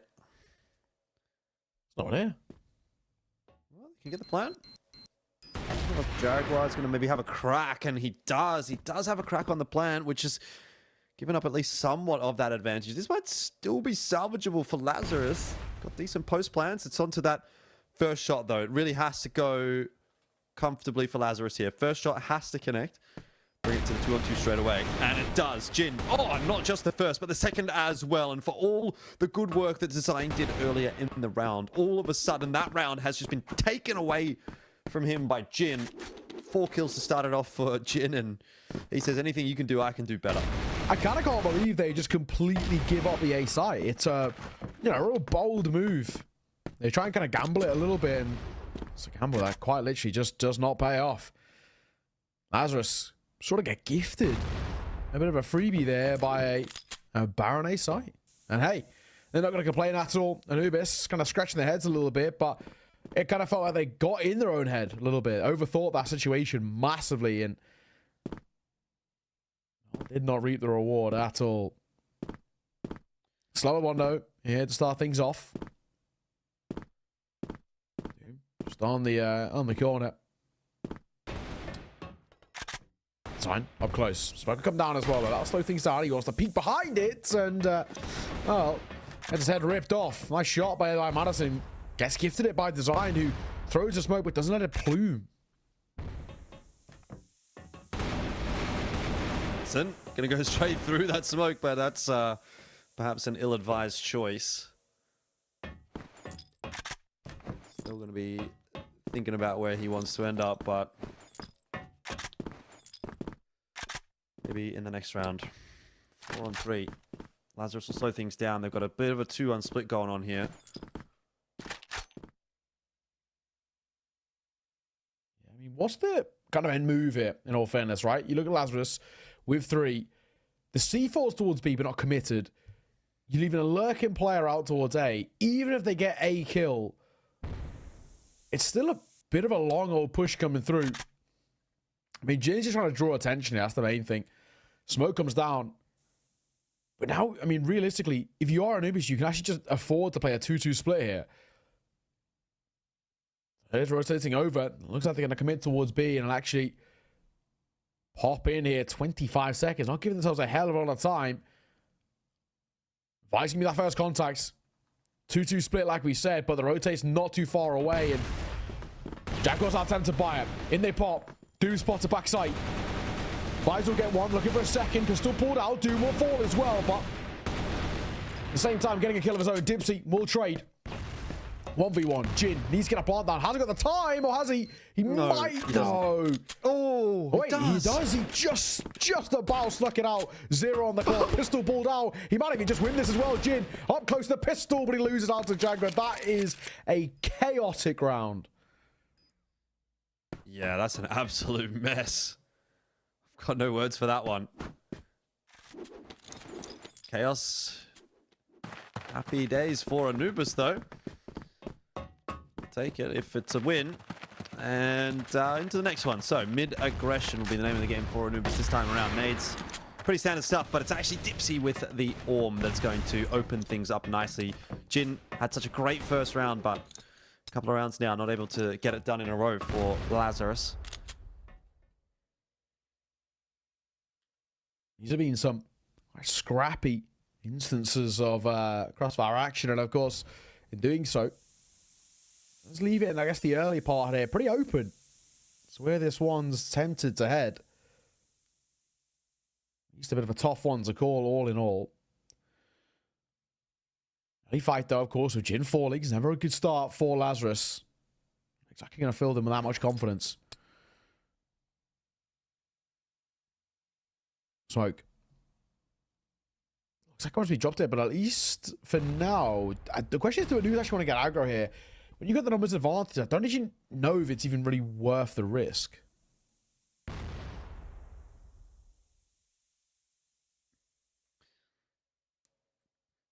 Anubis deciding that they don't need to take too many risks at all.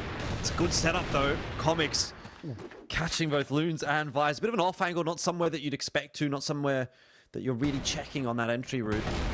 And so he will get a cheeky double, which is kind of necessary, actually, considering how things have gone on the other side of the map. That B entry has been acquired for Madison. He's going to have to dump Util. Can't really plant the C4 until HDZ is here. And Doom push his way in. Madison only good for one. HDZ now will have to try and make that clutch happen. They aren't 100% aware of his position, but you've kind of got to be putting 2 and 2 together.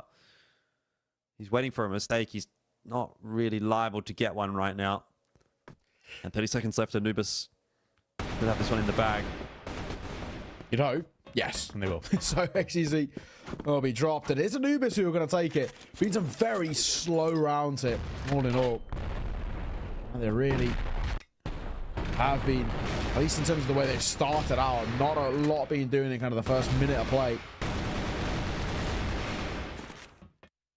All in all, still a lot of time left in this first map. It took a long time to get into it. Of course, in doing so, probably gave them a bit of time to converse about how they want to approach it. And it seems, at least for now, both sides playing it very passive, very slow, quiet on the offset.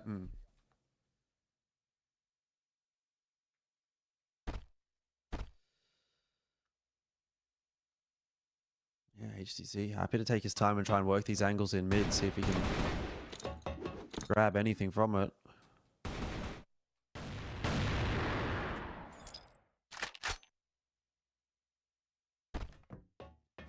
Not gonna happen. A lot of shooting, but not a lot of damaging. Bit of nothing going on. Minute and a half still to play here for Lazarus. They've definitely got their sights set on mid. That is a big crossfire setup that they're going to have to break, though. And Anubis, they're doing very well holding on to mid. Doom and Comics both striking early on in the piece. Loons floating out in no man's land is going to take a huge chunk of damage. And if he doesn't move out of that position, the nade might come into play. Doom's going to keep the gun in hand, and that's for good reason. Swing came in. 1 for 1 from him there. Still numbers looking pretty good for Anubis, and if Comics continues to hold the fort, which he just seems to have no problem doing, it's round over for Lazarus. HTC will push forward at least and grab the C4. Right. I mean, it's doable, right? Once again, here we've seen this A site. It's pretty decent when you're in these post-plant scenarios. Only the difference is HC, of course, this time the sniper pop shots. Comics going to try and bait in a fight, and it'll come over and avoid the bulk of it. In all fairness, it's not the worst thing in the world, and he will get his kill. Pop flash over. Will avoid it, hoping to do some damage with the Colt. Now spotted him out. HEZ looking for the fight, but he tucks his head, peeks back up, and down he falls. So, retake successful. And another one for Anubis. Yeah, you're getting a good look from Anubis again here on Compound. This is the same map that they were able to trouble LCK on last week. 3-1 the lead. Individuals are firing, that's for sure. Dipsy, Design, in the standouts, but Comics had a pretty good round in the previous there as well. And Jaguar going to get aggressive. Those shots not quite connecting. He actually needs some help to bail him out of this. Jin in the window, not quite going to catch him on the exit, so somehow he's managed to get out of there scot-free. Jin making a little move here. Pushes his way forward, but again, he'll just park up. Pumps the brakes, doesn't need to. 2 overs less, at least for now. Go quiet behind it. HCZ hoping for a peek, and then again, a lot being given up. This is pretty standard from Lazarus in the early part of these rounds. First minute or so is just sort of testing the control, but not committing to any sort of fights. Heavily stacked, though, over towards A, but it looks like they're kind of tempted to split B, or at least they were, before the util pushed them further back. Oh, Doom doubling down, and he might get more than that as well. Vise is certainly hanging around, giving him every opportunity. Eventually falls back, and HTZ will leave Vise alone. It's a 4-on-1. This is starting to look a little bit out of hand for Lazarus. Anubis having a day, and they keep it rolling. And this is the sort of gameplay that we kind of saw in that match last week. Yeah, and I was thinking, actually, Anubis might actually be able to win this match. It was against unKnights, excuse me. I said LCK, but LCK was the other match they played. But it was against unKnights, and they're up 5-0. And, you know, we'd gone into that match going, yeah, look, unKnights, they're the better team, this and that. Expect them to win. And then Anubis started 5-0. But the thing is, like, with this Anubis roster, you can't count your chickens before they hatch, you know? Because it can just as quickly turn around as continue in this fashion. And once it turns around, it feels like they themselves have a bit of difficulty playing from behind. Yeah, it is one of those, I think it's something that you kind of spoke about as well, coming in towards this, that both sides are actually, they can be quite streaky. It's one of those where maybe if things go a little south, they can be a little worrying. This attack pause, though, by Lazarus. I'm not actually too surprised about it either. You know, we kind of look at where we're kind of at right now, and they do actually need a conversation. They're kind of desperate for one. If they can't get things going, they're going to be in a bit of a troublesome state. But for Anubis, I don't actually really think they need to change all too much. You know, so far for me, this side at the very least, they feel quite confident. Yeah, definitely. I mean, that it's kind of easy to say or easy to sort of feel confident when things are going well, right? But like when it turns back on its head, then what? You know, what's the go-to then for these guys? Which I often find is the issue. They can look like they can tussle with the best when they're playing really well. But as soon as it sort of turns back on its head, they're nothing really to fall back on. You know, the aim is kind of like the go-to for the Anubis guys. And when the aim, then we're left wondering. Yeah. Where's the spacing? Where's the trading? Is there, you know, any setups that are going to be able to get you around in a bit of a pickle? Yeah, no, exactly. Exactly that. Well, we'll be heading back underway in just a second. Where we've been so far, though, pretty decent performance out from Anubis. They're a side who kind of came into this and said, I think a little bit, even technically more than Lazarus, they need this win. Able to find it, they can start making conversations of their own where they can push towards playoffs. I mean, they're on the brink of it. So let's see. I think, you know, all in all for me, I look at this and say it's a really good opportunity. If Anubis can get map number 1 on their belt too, that would be huge.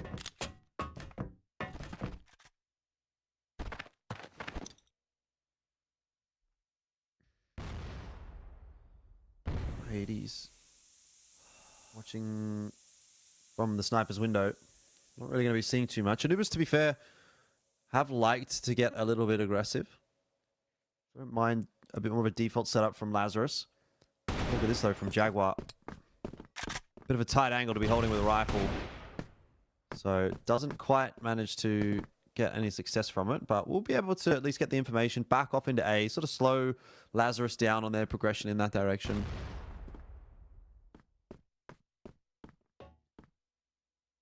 Mid though, pretty aggro from Doom. Hoping for a little fight here. It's a pretty common angle. Even with that standard smoke that goes towards front A. Doom does get flashed though and he just gets out of there. Doesn't need to stick around. Doesn't want to. There's no point. Get back on towards site. The way they're set up currently looks like they want to split towards A, but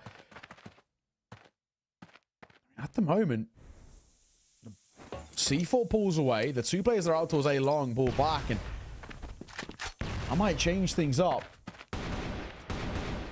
Fighting towards mid, Comics up close. He might be in a bit of trouble. He's full blind. Oh, lines them up and drops them down. That is beautiful work.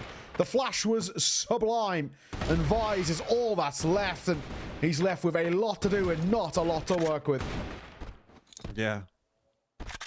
1v3, not an easy task.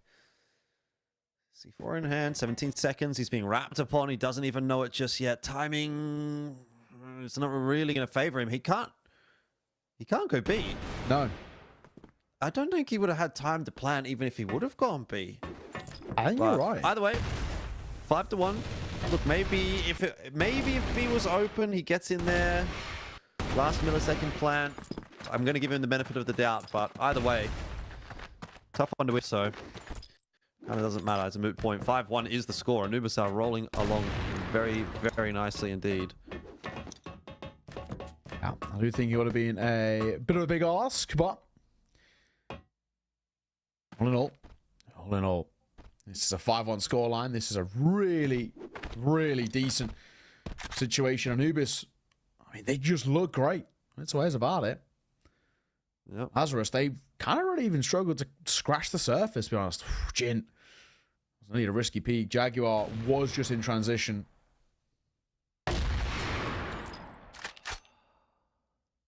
Well, HTC making short work of it's going to be the first opener that has been favorable for Lazarus in quite a while. What are they going to do with it? Opened up a bit of a gap, a bit of a hole in mid. They have liked to try and get in through mid. This would definitely be the round to give it a crack. Smoke. A flash mid is a pretty standard little setup. We'll see, though. What have they got for us? Design holding. Not actually peeking window. Just wants to give them that control and hope they will come to him. Does reposition. Vi's going to make a bit of a move as well. 40 seconds, though, boys. We do actually have to make a move. Design going to get one, but only. Trade it out, and now they can barrel in towards B. Yeah, this is a tough one to retake for sure for Anubis. This should be where Lazarus get their second round. If this one doesn't go their way, then I'm definitely going to start to get worried. Tough side to retake, but they do find HDZ. I mean, first of all, you know, tough side to retake. Then you talk about the player disadvantage, but it's not really a player disadvantage all that much anymore. To be fair, Comics is going to fall over to a Stray Gus to win, but can still shoot the gun, and that's really what matters. 20 seconds left here. Anubis going to have to get a bit of a wriggle on. And there is Comics, 1 for 1. For that HP, you'll take it. Gets a bit of info as to where those last couple of remaining members are going to be as well. And Jaguar makes short work of one. Jin to try to hold on. Has to be swung. Has to be finished. There's time still for the defuse. Is there? Doom is going to have to get there. Oh, I'm not sure he's got there in time to hold it. Not quite. He needed another half second or so. So that in the end will be Lazarus to get another round. But it was honestly not a sure thing, even considering the fact that it was a 4-on-3 on the B side, no less. True. It does say a lot as well that, you know, the round that they are getting is ones that they're really being made to work for, and maybe not even that replicable either. It's never a confident sign, that's for sure. Either way, still far from over here. Anubis getting 5 is good, but if Lazarus can get the last 2 rounds in this half, I think there's still a fairly decent amount to work with.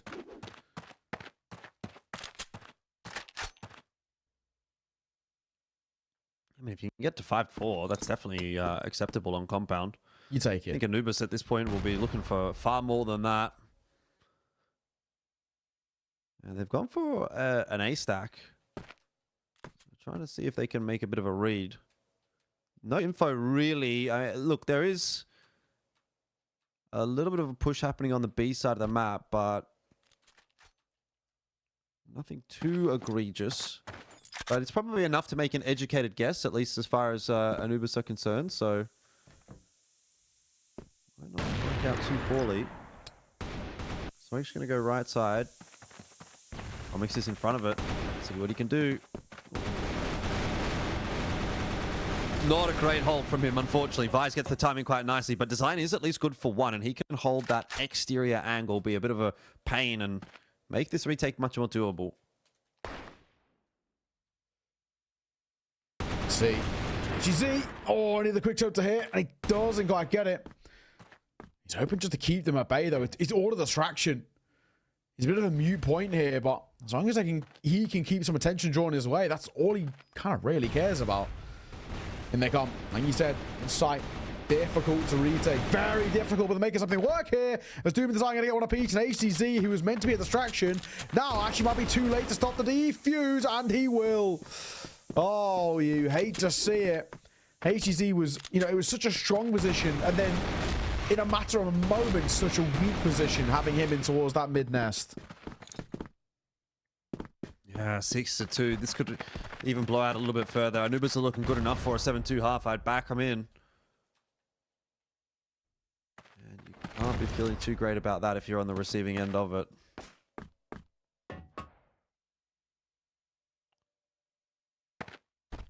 So, what we've seen so far, Anubis, a lot to like. Even 6 rounds, if it ends 6-3, they're pretty happy. That's 8.5. Make it 7, we could already maybe start to say, this kind of feels like potentially the beginning of the end. Lazarus, you still just do not look that scary of a side so far. They really haven't given us a hell of a lot to work with. 135 though. Spotted, Dipsy, tag for the boss, Shagro close as well.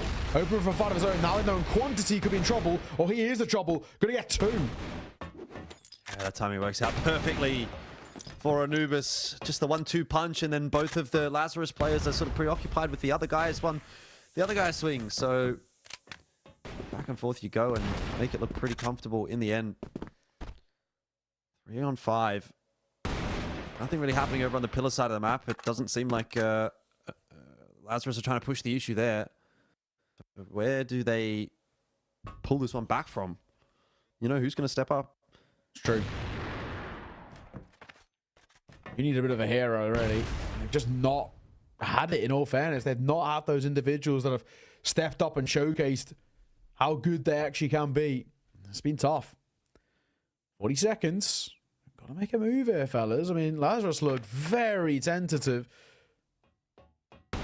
Blame them Jaguar. Gets yet another. I mean, individually, a great round from him, it has to be said. And that might have been enough, really. I mean, 20 seconds to work with. 1v4. This isn't going to happen. No way. The flash makes life even worse. And, well, for Loons, I'll try and bait in a fight or 2, but I don't think he's going to be doing all too much. Couple of tags. Not even the kill. Seen off by design. Really good round. Anubis get ever closer. Yeah, really good round, really good half. I mean, you'll just be stoked with that as a half on compound. It's definitely not a map that should be that one-sided. This is a map that tends to be a little bit closer, a 5-4 sort of a scoreline. It's kind of more so what you're looking for there. Anubis, they are expressive as always. Yeah. Yeah, just a little conversation to be had, but nothing too damning in the situation that we're in right now. I mean, this is being very, very solid from Anubis. No real struggles, no real issues, nothing of the sort. They're playing great Crossfire, and at the moment, a side who just look considerably scarier. Lazarus, they've not given us a lot. I mean, these conversations with them need to be pretty thorough, because I don't think, you know, you lose a map of, you know, a map that is so commonly played like this to this sort of a level. It doesn't really set up the series in too great a light. No. Certainly not.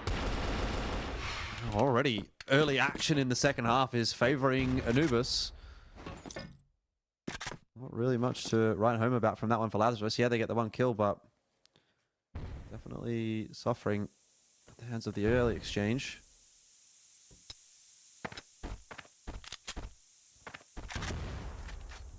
Nade's going to go in. Doesn't actually quite catch Loons. He was able to dodge that one quite nicely, but mid-push from Anubis, and there's no real contest from Lazarus at all. It's Vi's over toward B that's going to have to do the lion's share of the work here. Loons trying to come over to assist. Maybe a bit of util tossed in as well, but it's Vi's who's going to have to get it done, and there's just nowhere to go. There's too many players watching, and there's no rotation to come in from Lazarus, and even if there was one, it's held at bay by all of that util. Anderson. Oh, yeah. I'm going to say, if they want to chance the retake, I felt like Madison had to get a little active there, and he can't. Looks like another round going to be going the way of Anubis. All that's left is Loons, hoping for something. It's not going to be the case, though, is it? Down they go. That's 8, and I mean, it's such a substantial lead now. Surely we're talking about GG and looking towards map number 2. Yep, I'm prepared to have that conversation. I feel like we've kind of been having that, like, on the download for the last 5 minutes or so. 10 minutes even. Kind of been getting there. So, not a good feeling. If you are Lazarus. Not been their day at the office so far. No, it's not. And, you know, things need to change heading in towards that second. Eyes jumping through that pistol will make it work. Design going to get caught. So only kill going away at Lazarus. They needed that, but then it very quickly gets brought level again, and untraded as Dipsy gets a freebie. Pistol up close can't do the work. C4 dropped. It's better though. It's definitely better. See what Lazarus can make sure they can do here. Yeah, it looks fairly solid. Doom. Oh, if he got that second onto Jin, I might have given him a crack, you know? You get those first 2 cleanly and you think, okay, he's on. He's on for it, but doesn't seem like it's going to be too easy. Still, he's got the time. Really being given the fight. Eventually, Jin just charges at him and does make that fight actually look quite easy for himself. But there's still some signs of life left in Lazarus. Yeah, it's far from over just yet. I think they need to. I mean, the way you got to approach it as well, just one round at a time. Don't overthink it. Don't start thinking long term. Don't start thinking about kind of comebacks or the map or anything of the sort. Just one round at a time. Each is their own kind of individual case, and that's the sort of right way to approach some sort of situation like this. Yep, one round at a time. Good way to take it.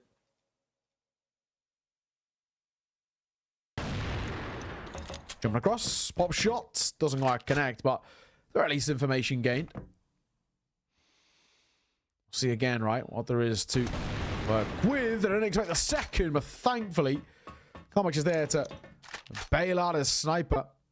I mean, it was a interesting decision for a second to even swing there for Jim, because he didn't really have the support, and yeah, down he falls. So Anubis again, numbers advantage.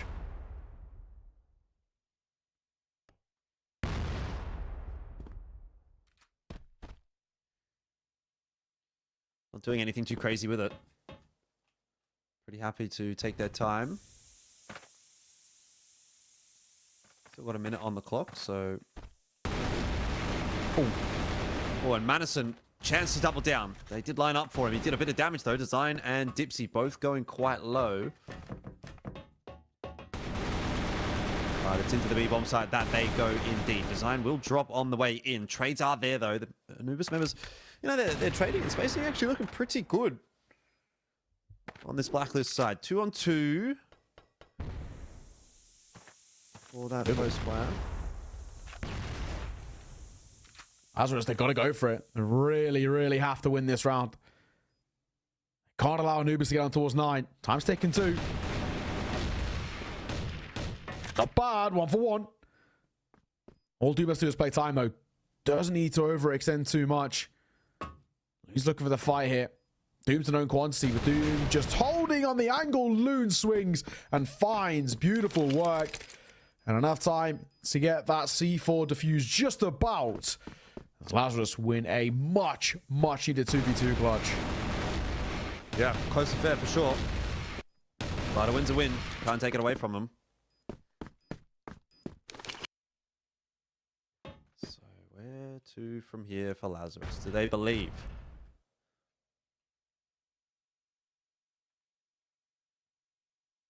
Gonna have an Anubis tack timeout. It's not a bad time for it. I think this is actually quite a respectable choice. No, it's true, actually. I think it's a decent little position to have a little conversation. I think for them, they're not, you know, kind of completely under a lot of pressure, but at least enough where they realize, okay, let's not give any sort of leeway to Lazarus. Let's not let this side start to kind of come into this and bit by bit make a conversation. We don't really want to risk it. I think it's definitely a kind of a good way to go about it. You know, they've got plenty of time. They're not in any rush. They're in a situation as well where for them, it's, you know, we're in the advantage situation. We know the pressure's still on them. Let's kind of make them sit on this pressure a little bit. Anubis, it's just more a pause, just to take a little breather more than for them feeling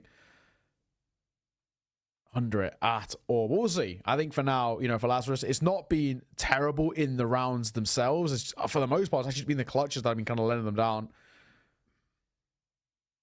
Yeah, I mean, it really comes down to just a chance now to, like, kind of really make sure you cross your T's, dot your I's. Make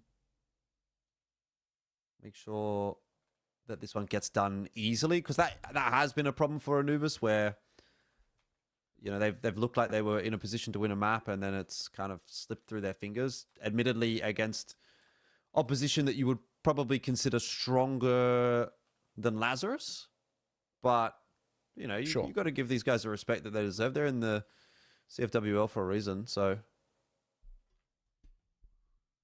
It's true. It is true. I mean, both of these sides are kind of no joker side. You know, they're both hunting for playoffs. They're so close to it as well. I mean, you know, Lazarus in that top 4, Anubis just on the brink of it. And this is kind of one of those head-to-heads. You know, we speak about kind of the big ones with teams like LCK and 3BL at the top end, but the bottom end as well. All important. These points mean a hell of a lot for the tail end of the season. The way once again, 8-4. Anubis just 2 away. Seeing this off. Nice nade as well. Yeah, 4 away for Lazarus to equalize. So still quite a job to do. Shown their ability to do so, at least. It's not going to do a whole lot. Madison's just going to be jump spotting the angle in his peripheral vision. And see if anyone's pushing in this direction, and he'll probably just dump util and back up into the A site. Not going to be an issue, though. Nobody from Anubis heading in that direction for now. It's going to be a full push in through mid. Mid to where, though? A? Push through the smoke in toward A. Wrap in as well through the window. It looks like that'll be the play. Jaguar waiting for loons. The flash was a bit of a problem for him for a second there, but still manages to lock it down. And this is fantastic from Anubis. What an A split that they've been able to pull off. Only the one player going down, but that is more than acceptable. Oh, it's not bad, is it? C4 goes down. It's going to be so difficult. Jin and Vise, they got it all to do, and not a lot to work with. Now 2 versus 4, tapping away.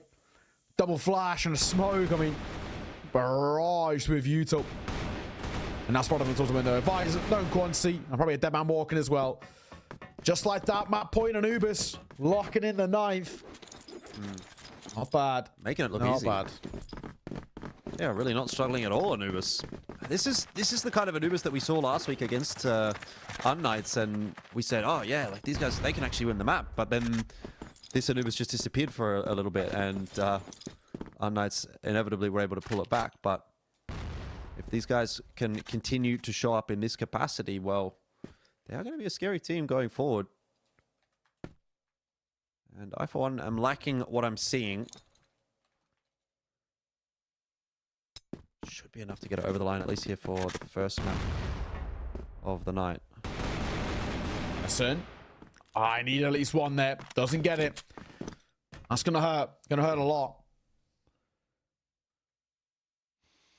Dipsy holding up close. Doom as well. Waiting for overextensions. Neither really being given anything thus far, but, you know, realistically, Lazarus have got to try and get active in some way. In two ways about it, they've got to try and make a bit of a move. Smoking Utah in through mid. It's a 2-2 split, but a little bit more onus shown towards A here for Lazarus, and that is the right call. It looks like that's where they will on split.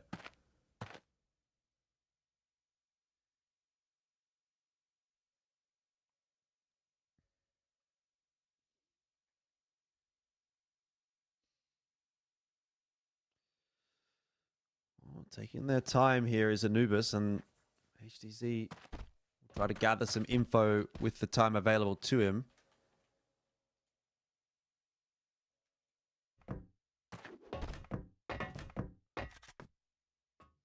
Seconds. Got to make a decision. They once again pull away from A. They're going to throw that smoke out and leave one lurking in via mid, but the rest, the other four, the pack heading towards B now. You got to fight for this. Not going to be easy. Dipsy is still causing a bit of a ruckus though, but he's splitting his way in. Hasn't committed to it. Jin going to get a kill here, and he doesn't. That's going to hurt. Buys a step off one of his own. He's looking for a second. He might just get it, but he isn't able to deliver. Dipsy and Jaguar low. I mean, this is actually on the cards. As Jaguar's all that's left. 10 seconds. They've got to do something. He's got to get that C4 line. He's got to find it first as well, and he's struggling to do so. Oh, and he can't. All right. Not over yet. Lazarus keeping it interesting.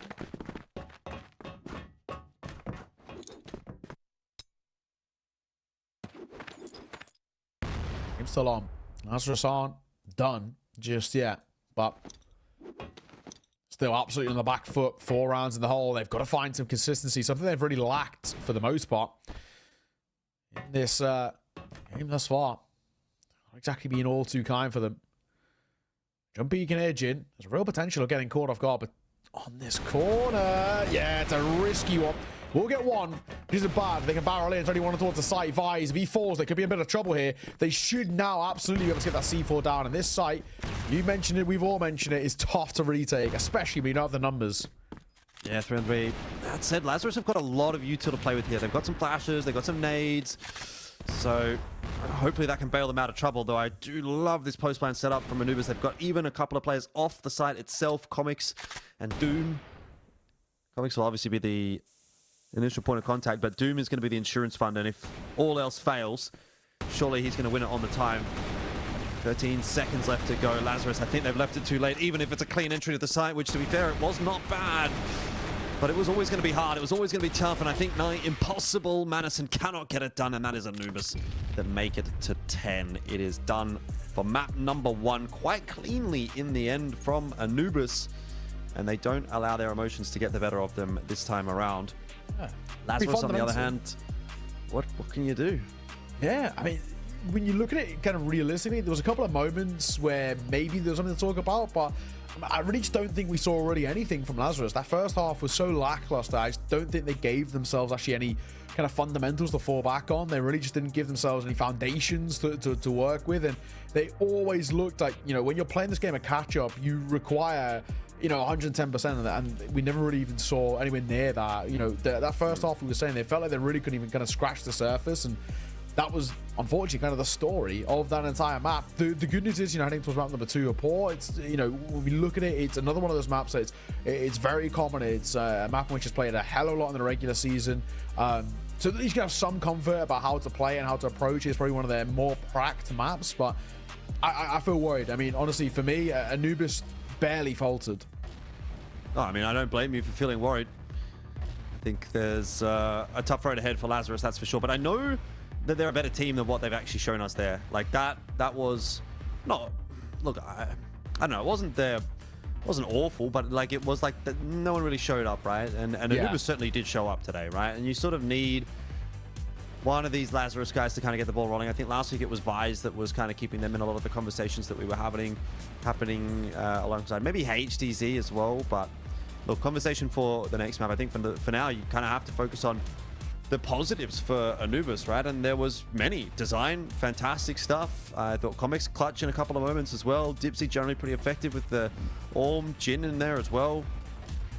You know, for Lazarus maybe was a conversation point, but realistically speaking, it was kind of all Anubis. You know, they were fairly confident. Yeah. Clutch. What else can you really ask for when it comes to teams from that region, right? When they play with confidence, when they back themselves, you know that the individuals are there to be able to back that up.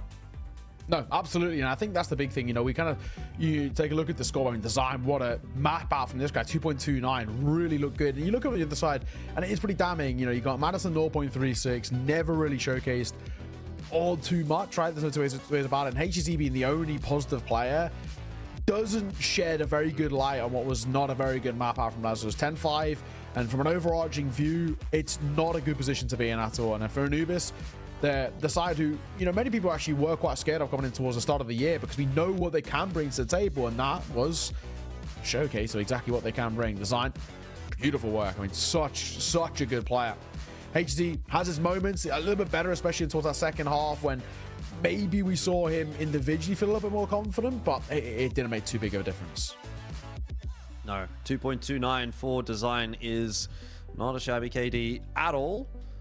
And we'll see if we can back that up on the map too. I do sort of have my questions as to whether or not that's going to be doable for Anubis, because this has generally been a bit of a concern for me when it does come to this team as well. So keep that in the back of our mind. It's not impossible for Lazarus to go ahead and grab the 1-1, which is what was achieved in the last matchup between these two teams as well. So I'll keep the jury open and see what we get to. I do want to see, though, Lazarus just come back into that next map and a few of those individuals kind of start popping up from day dot, because otherwise you have to say, like, Anubis, it seems like their individuals definitely are here. So we'll talk about that in a little minute. It's time for us to take a break, and we'll be heading into map 2 in just a sec.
Alrighty, welcome back on in. It is getting tighter and tighter toward the end of the day. I mean, Lazarus just not quite holding a peg up against Anubis there, which, to be fair, I don't know. Like, what was the expectation coming into this one? I think on paper, we were sort of selling Lazarus maybe as the favorites for that one.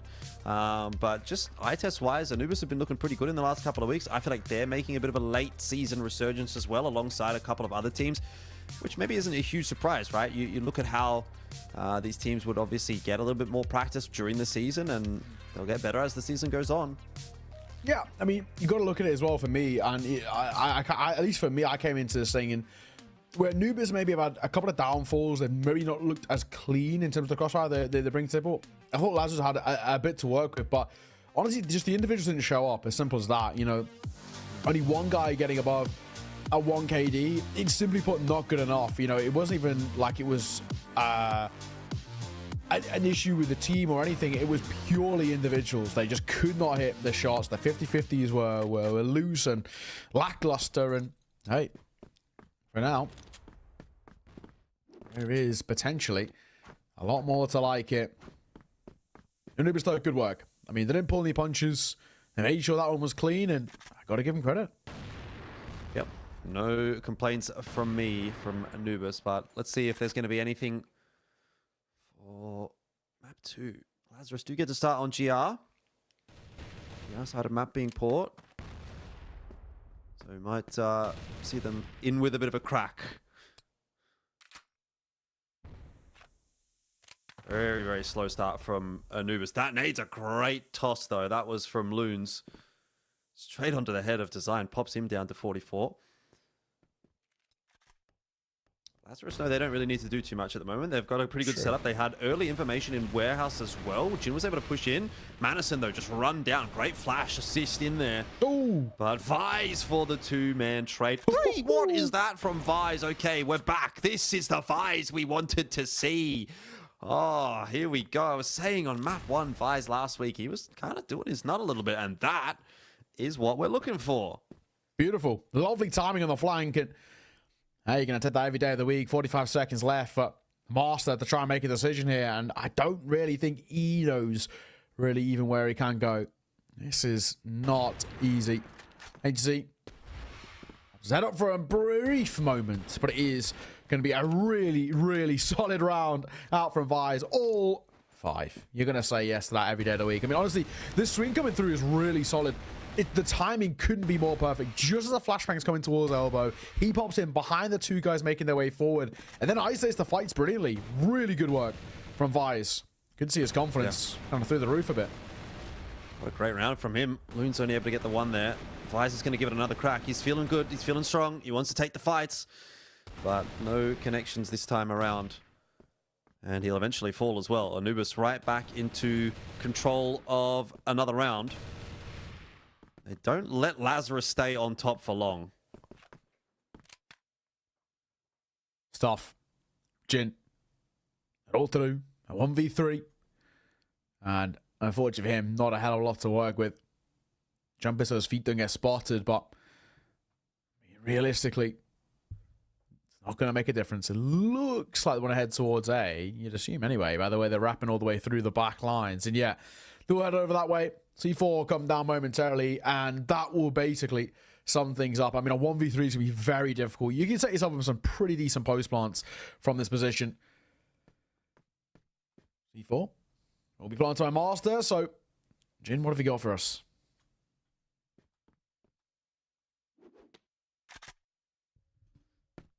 They weren't in a hurry to plant that C4. But Jin can be a bit of a clutch player himself. So we're not going to count it out of the realms of the possibility.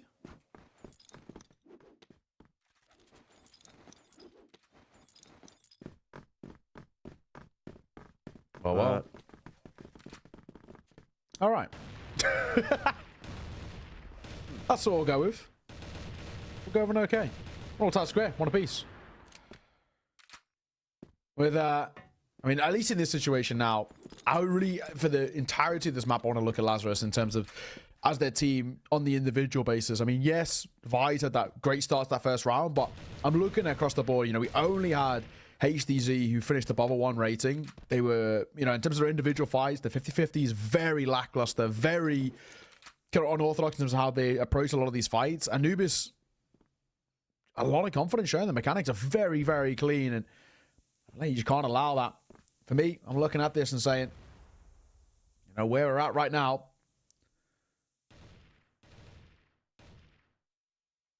it's been good. Been very good. Nice work. Wow, Tipsy. Ooh, straight in. Lazarus struggling. And again, Anubis with those early opening picks aren't really going to try to do too much with that. They're going to back off a little bit, slow down. Take a pretty relaxed approach for the rest of the round. At least for the next, 20, 30 seconds. See if they can wait for maybe a mistake from any of the Lazarus players. But Lazarus not going to be super active in this. It's going to be a pop flash out on long. And Vice is going to start to sort of hedge his bets over toward B. Which I don't hate as an idea. But as we can see, not quite going to be the right choice. So Anubis are going to take mid, go into A. Vice will have a peek over the top. Doesn't see anything. It's false information, really. True. I'm going to get one as Vice will fall. And for Balloons and HTC, he's asking a lot. I think HTC has to go nuclear here.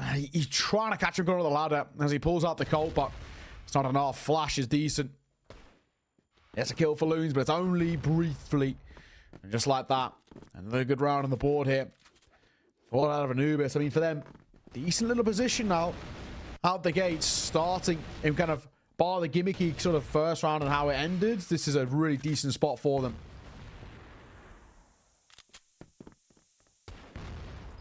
A nice little situation where, at least for Anubis, they're continuing the successes of map number 1 and towards map number 2.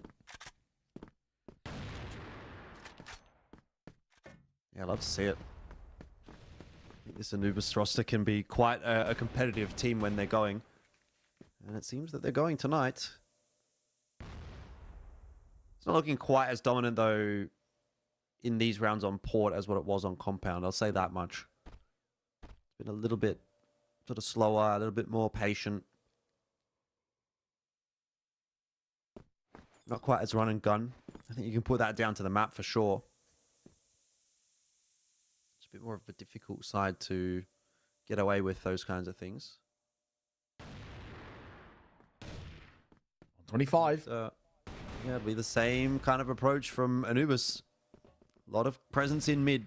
This time, though, they're going to go B. B split, and Loons has just run down. There's way too many people headed in his direction. Madison, that's a hard spray to transfer at that kind of a range. Jin's going to have his own crack design.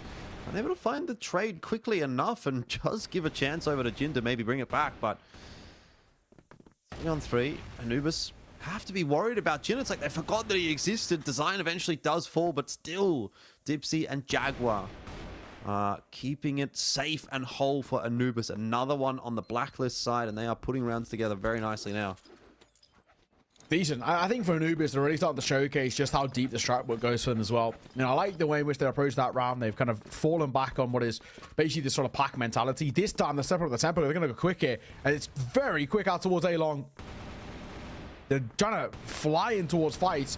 Jaguar holds control via mid, does a decent amount of tag damage. Vice has got to get at least one here. And or most importantly, try and survive as HTZ and the Sniper come over. And actually now for Anubis, they spent a little bit too much time there dawdling. It's cost them a kill, and now, you know, a lot of map control. They don't really know where to go. First time in a while, Anubis have had to play with the deficit.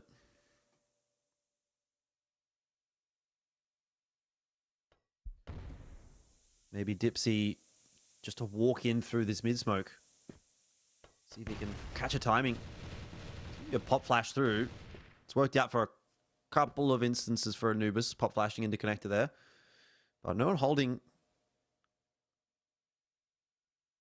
Someone's going to have to take onus here for Anubis. Sure. Oh, he survives on 1 HP. Not sure what ended up happening there, but that's very lucky as far as Lazarus is concerned to Keep him alive. Jin. He's doing hand. Nothing offered up just yet. Oh, I'll say that. A swing on the corner. Down goes Jin, down goes Loons. Dipsy gonna swing off the back of that flash, but just drop a smoke and dip back. They don't need to commit to too much here. 2v4 on the retake is difficult. Fire's trying to get out. Caught by Dipsy on the swing. I think just like that, we probably safely assume this one's done. 1v4 for the sniper. Asking a little too much.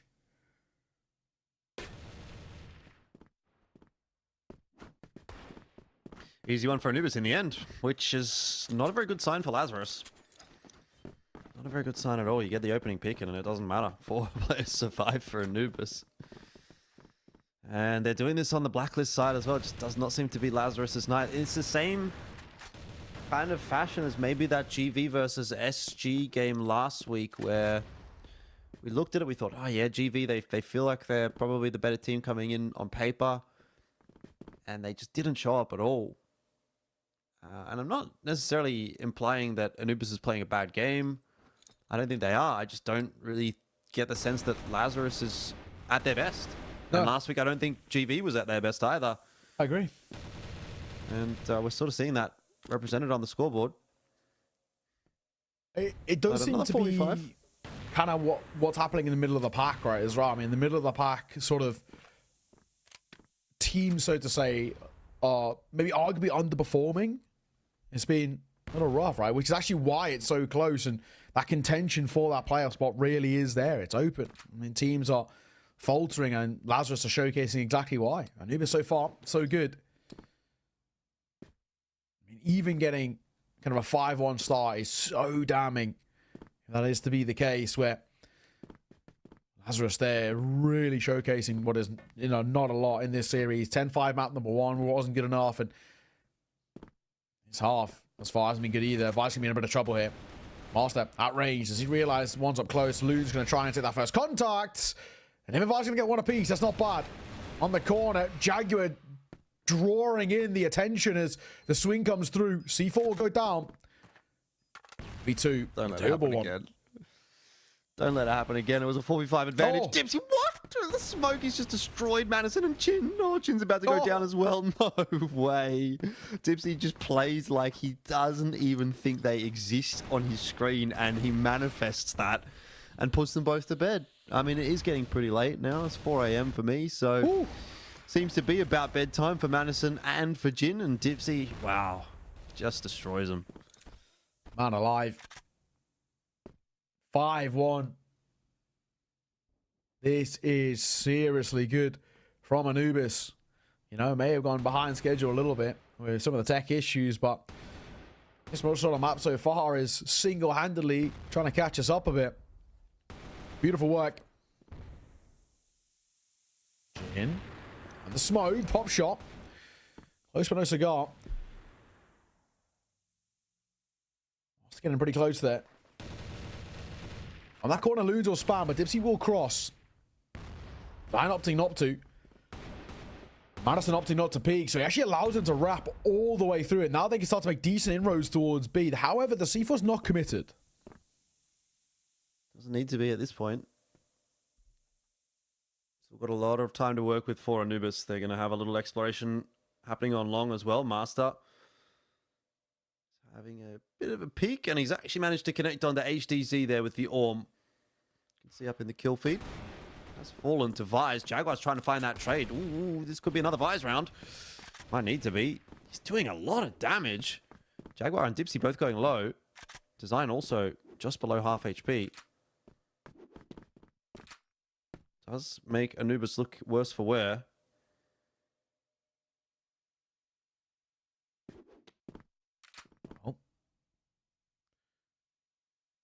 Dipsy just waiting for at least a fight to be given to his way, but so far, so good. Smoke gonna come down. Manderson opting to fight behind it. As Loons is gonna get the kill. But Vice, he's got to get at least one here. We keep saying this, but it's kind of integral. He's on his own and he can't. Opts to go up and high on the railing for the fight. Doesn't work. Jin would have been spotted. They're going to come over in the corner. Smoke down 2. And now they can once again try and tempt fate for part of the C4. Not about shots with the orb. Loons advise. Trying to make some work here. Pistol pulled out. Surely not another one this time. Thankfully, the 2v1 converted for Lazarus as they put a second on the board. Yeah. Still pretty rough at this point because for Anubis, getting these rounds on the blacklist side is fantastic, and obviously global risk is where you'd be wanting to put the majority of your work in. Even if you do get the 4 back here as Lazarus, it's still kind of a bitter pill to swallow at the back end of the half, knowing the job that you've got to do in the second.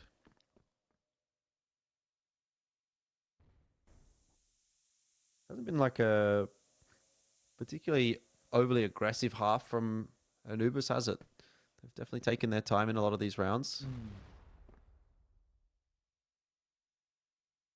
It's true.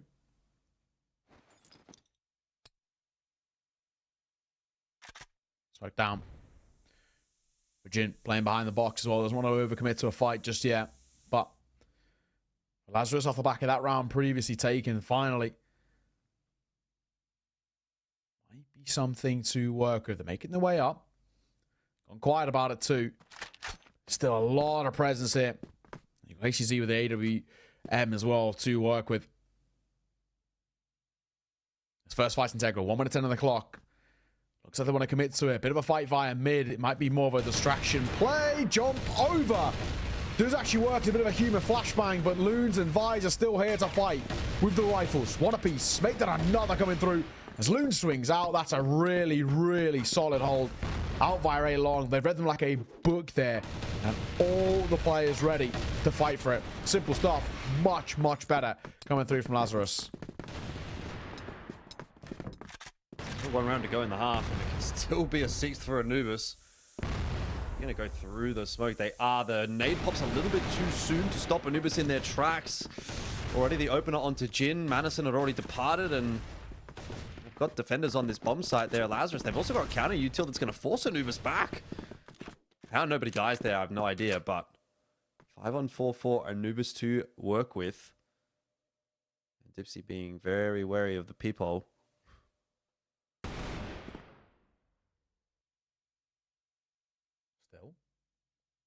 Dipsy waiting for a re-aggression and not being given it just yet, but again, plenty of time to work with. It's not the worst thing in the world to kind of pump the brakes here, try and force out a bit of util, try and get a bit of information about what the setup's looking like. Not in a rush, so we'll see.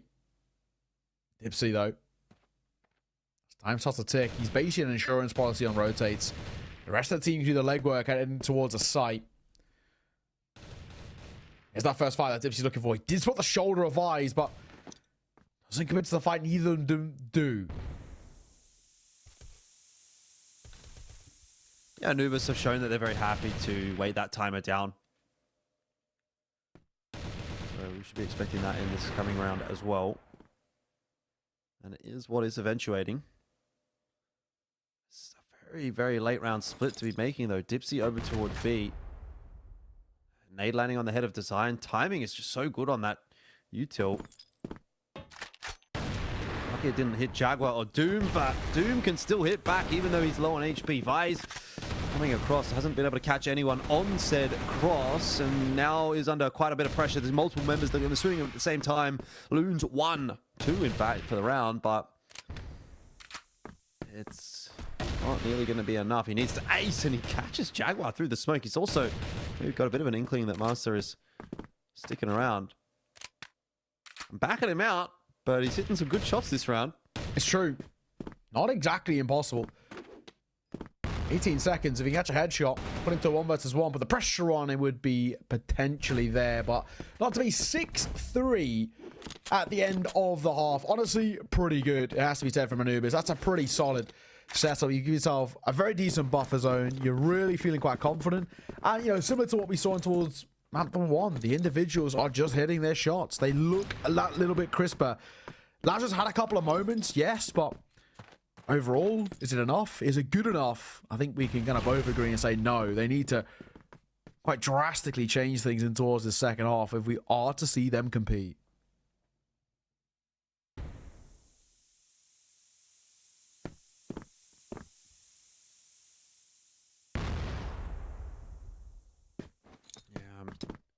Big concern for the chances of Lazarus, but that first round is the big one. Nothing doing so far. A little bit of aggression out through mid, but haven't gone under the bridge yet, Lazarus. Jaguar happy to back away from Warehouse, and in the meanwhile, Doom has actually caught Jin, who was trying to work middle.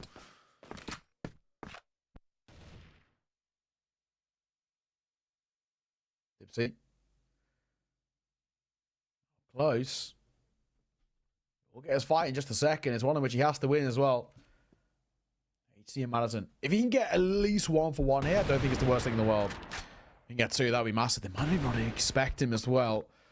Jaguar's baiting in the attention. Swinging the corner. I can't even get one. He actually goes a little early there. If he just held and wait on the swing, he might have been better off, but doesn't work out. Loons gets his. That's the sight. And it feels like, for the most part, could be the round 2, especially considering and gone a little bit early there. Out of Doom. C4 going to go down momentarily. A tough 2v4. 1v4 now. Very tough 1v4 for Master. Looks like Lazarus are going to give themselves a little bit of breathing room back into this game. They're still quite restricted.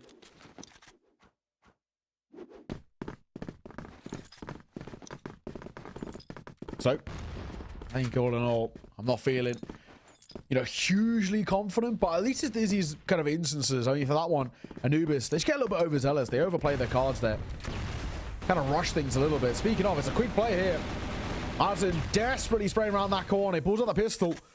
He would actually be given the luxury of falling away. That was very aggro from Lazarus as they're trying to get this sort of main control. They do get it, but I realize it's not worth desperately fighting over. They're just trying to bait out some information early about what their setup's looking like, and they have to commit to a fight.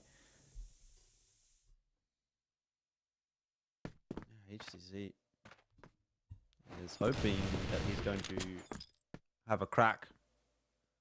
Not really given that opportunity by Anubis.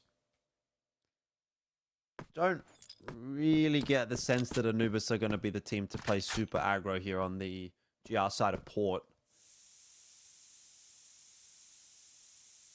Haven't really shown too much of a tendency on this map at all to go too crazy.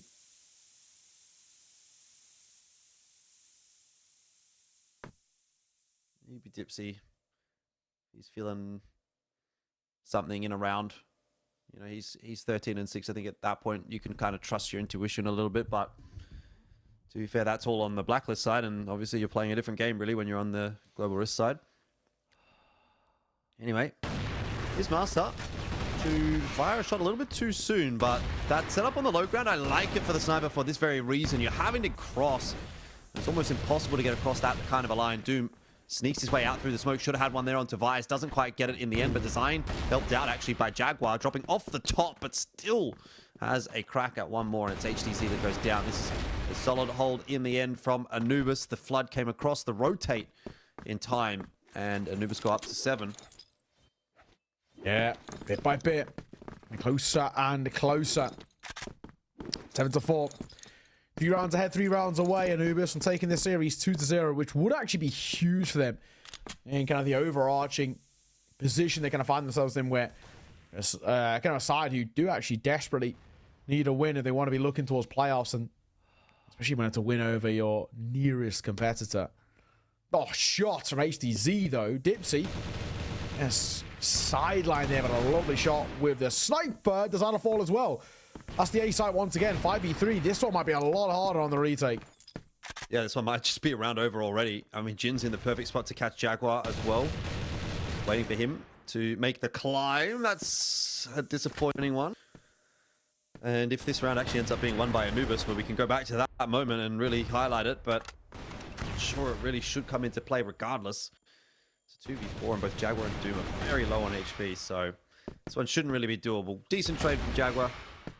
Ooh, another one onto HTZ. He's got 17 seconds. It's time against him. Made it exciting for half a second. Lazarus are fighting hard to stay in this map. Yeah, as we said, it's not a 2-round game. It's still absolutely doable. No two ways about it. Not going to completely count them out just yet. I mean, we find ourselves, at least at the moment, there's a fairly decent amount to like. You see attack pause is going to be called here. And I think, you know, no real surprise to see that it is by Anubis, who, well, they've got a lead is good. They want to make sure they do not let it slip away. They don't let this Lazarus side actually catch them back up because they're getting fairly close. Yeah. Time to have a conversation and see what they can do. Do you have to give a bit of a shout out to Anubis for their tack timeout usage? I think they've been quite good at when they've called it tonight, and that was something that we highlighted from them yesterday. Sorry, not yesterday, last week. Goodness.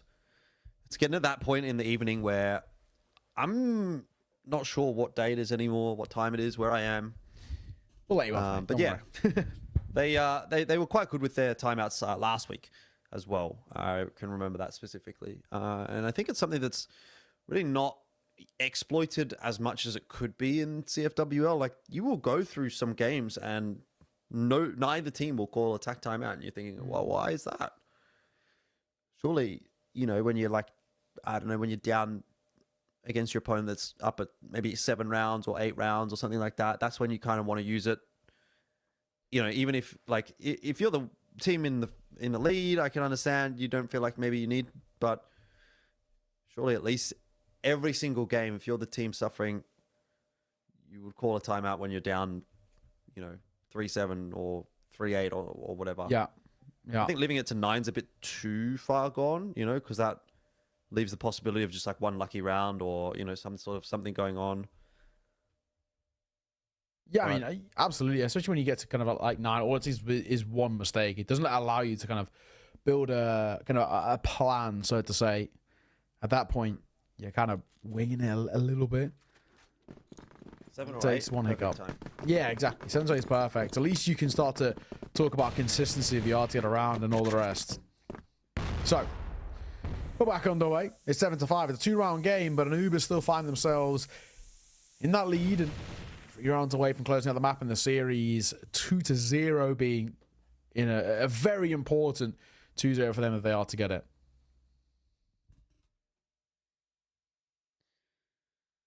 All right, well.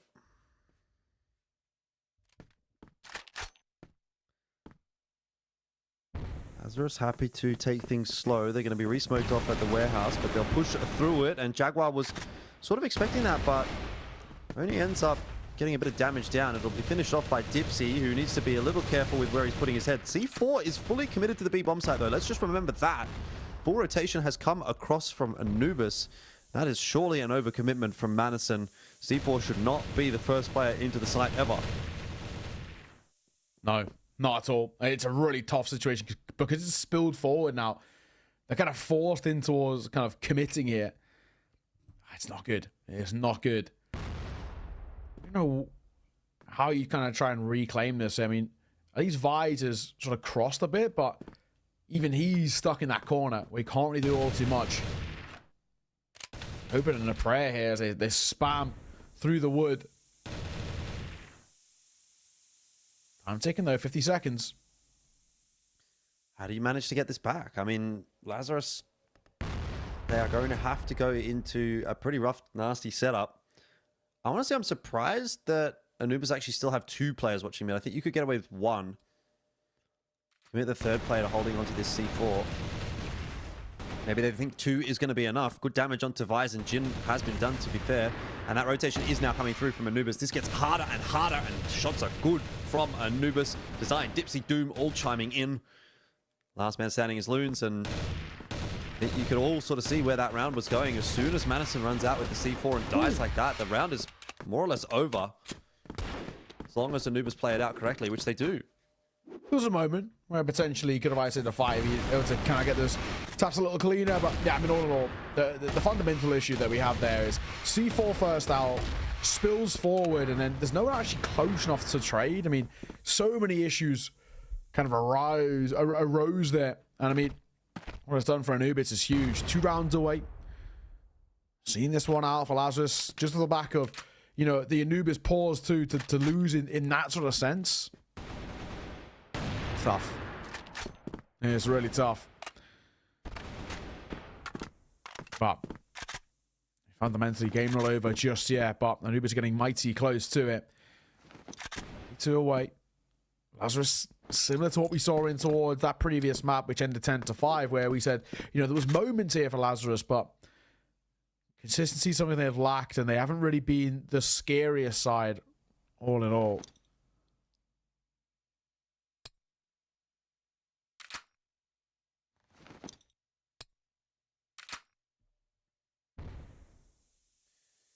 Well, another fairly reserved approach from Lazarus. This one's going to work out. Jaguar's just been caught by HCZ. What is going to be the answer from Anubis? It's going to be designed to push his way down A long. You know, you've got to get active on this GR side when you lose a player, and he's got the information that there's nothing happening over to A. So extra rotator can start to come across to B. It'll be a faster rotate in, which might not make a difference unless Doom can double down here. He nearly did. Vice is hanging on a knife's edge at the moment, but Doom and Master are waiting for that flank from Design. I don't think they're going to expect Design so quick through from the warehouse, but I don't know that he'll be fast enough either. He won't be. It's such a shame because the timing was almost there. Anubis did everything they could really in the 4v5, but well done from Lazarus. They played quickly enough to make it a moot point. Once again, still keep him within kind of arm's reach here, Lazarus. Far from over. And for Anubis, they're still struggling a little bit. Nice shot there. HDZ. Here's the sniper. Picks off Dipsy, and it's a kind of a big frag to find. Dipsy can get really active when he gets going. He comes through. A lot of damage being dealt towards Vise in particular. And HTZ relatively low, and a nade again is nice as Madison gets caught. Great util usage. Level the playing field.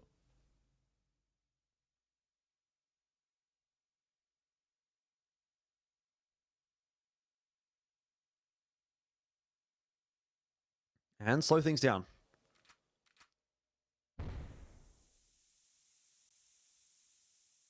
Again, not really expecting Anubis to get too aggressive, but I suppose when you've got that time, you may as well make use of it.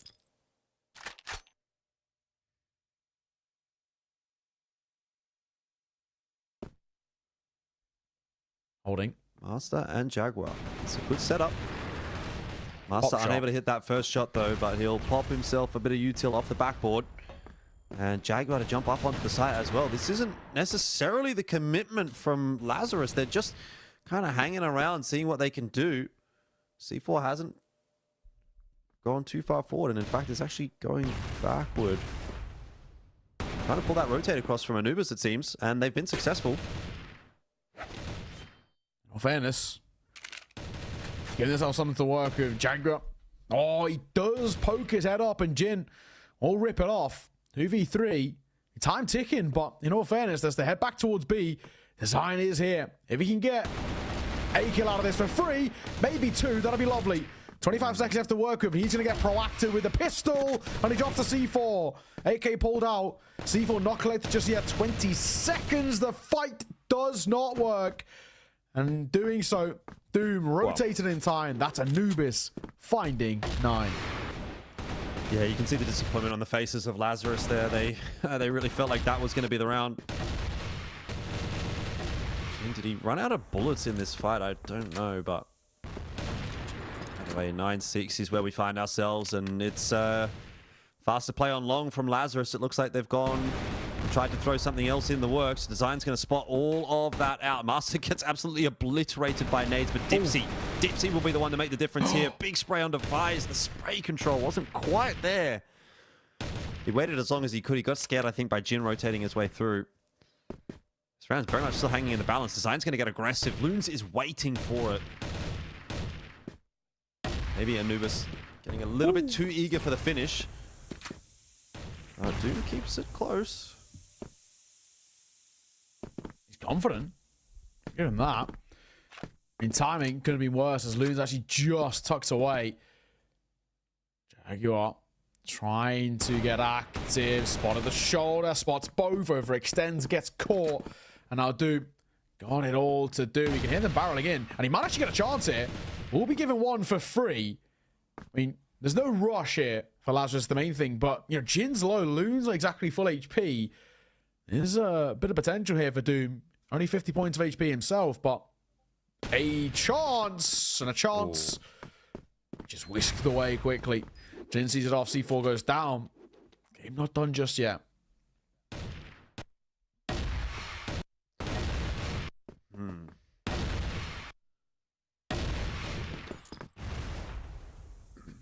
Three in a row is what's required for Lazarus. They've got one.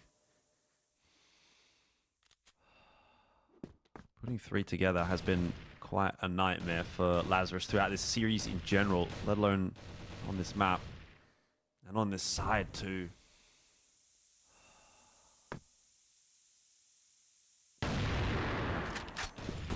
Hades just fishing for anything through that smoke.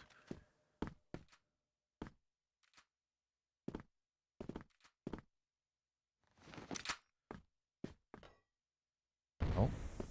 So far, not a lot being offered up here. Jin actually spotted on the shoulder, but Dipsy wasn't going to commit to the fight there. What is the kind of the play? Here's the big question for me. Time is starting to tick. I mean, you got 1 minute 20. There's an opening kill that you've taken here if you're Lazarus, but you've got to try and make it work in your favor. You've lost in these situations before.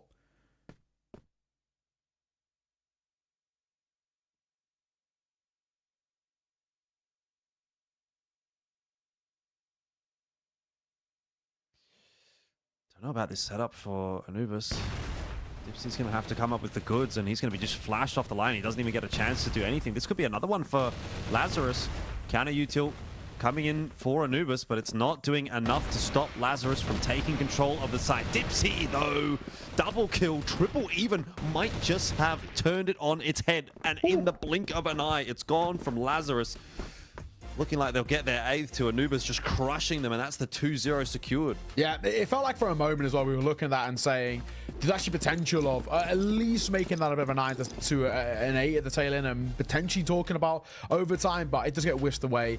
There was a little bit more there. I think it's probably the way I'll go about it from Lazarus. But I mean, fundamentally, I think they'll actually be quite upset of kind of how that series went, in the sense that they are a side that can play a lot better than that. They just didn't quite look themselves, right? The individuals weren't really on form. They weren't really at least consistently bringing a decent idea about how to approach these rounds, and it showed. I mean, credit to Anubis, a little bit slow at times, but I mean, all they really care about win's a win.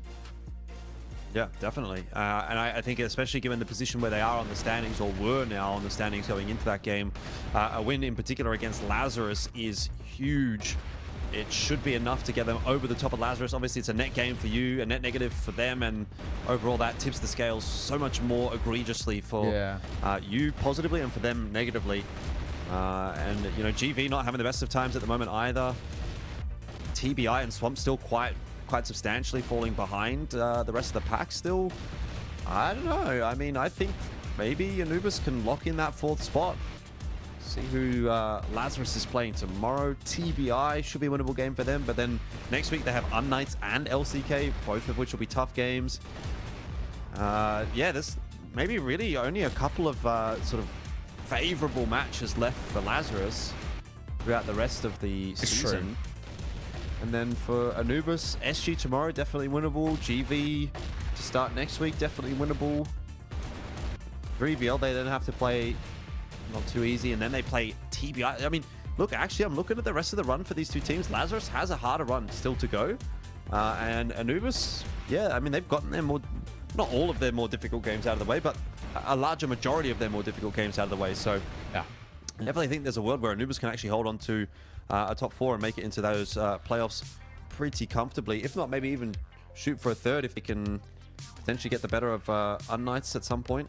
yeah, I mean, seeding wise, that would massively help as well, right? For them, I think just to have that kind of under your belt and kind of have that and say, okay, sure, we maybe can avoid what is potentially probably going to be a 3BL for as long as possible. I think most teams would kind of prefer that at the very least. But, you know, that is going to be our penultimate game of the day done. We do have one more, and it's a bit of a banger in all fairness. Going to be coming up next, which is LCK taking it on unKnights. But before we get there, we're going to throw this one to a break. Ladies and gents, sit tight. We'll see you soon.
So one more game to go for the day. It's LCK and unKnights, and this one could be a relatively interesting matchup. I mean, looking at that one on paper, number 2 versus number 3.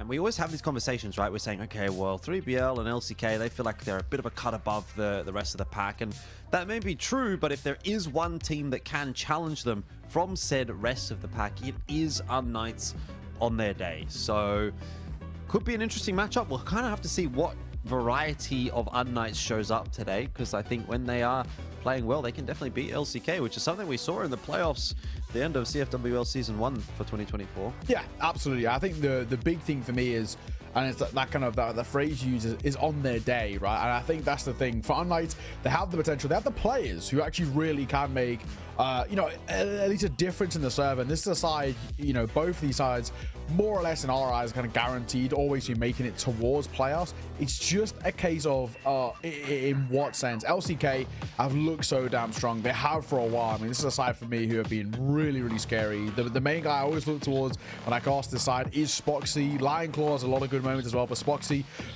you know, on that sniper, seriously talented. Last season was one of my absolute favorite players to watch all the way throughout. Lionclaw was an incredible rifler as well. If anybody was going to compete with the likes of 3BL, it felt like it was LCK, but obviously didn't happen. Over on the other side, unKnights, very decent team with a lot of potential, a lot of good talent themselves. Alucard, very, very good player when he gets going. They got, of course, the new blood Akiko coming in too to see what kind of he can bring to the server. So I'm looking forward to seeing what this team can do to at least sort of develop on what was a fairly decent season last, you know, earlier in the year, but maybe they would have wanted to go a little bit deeper.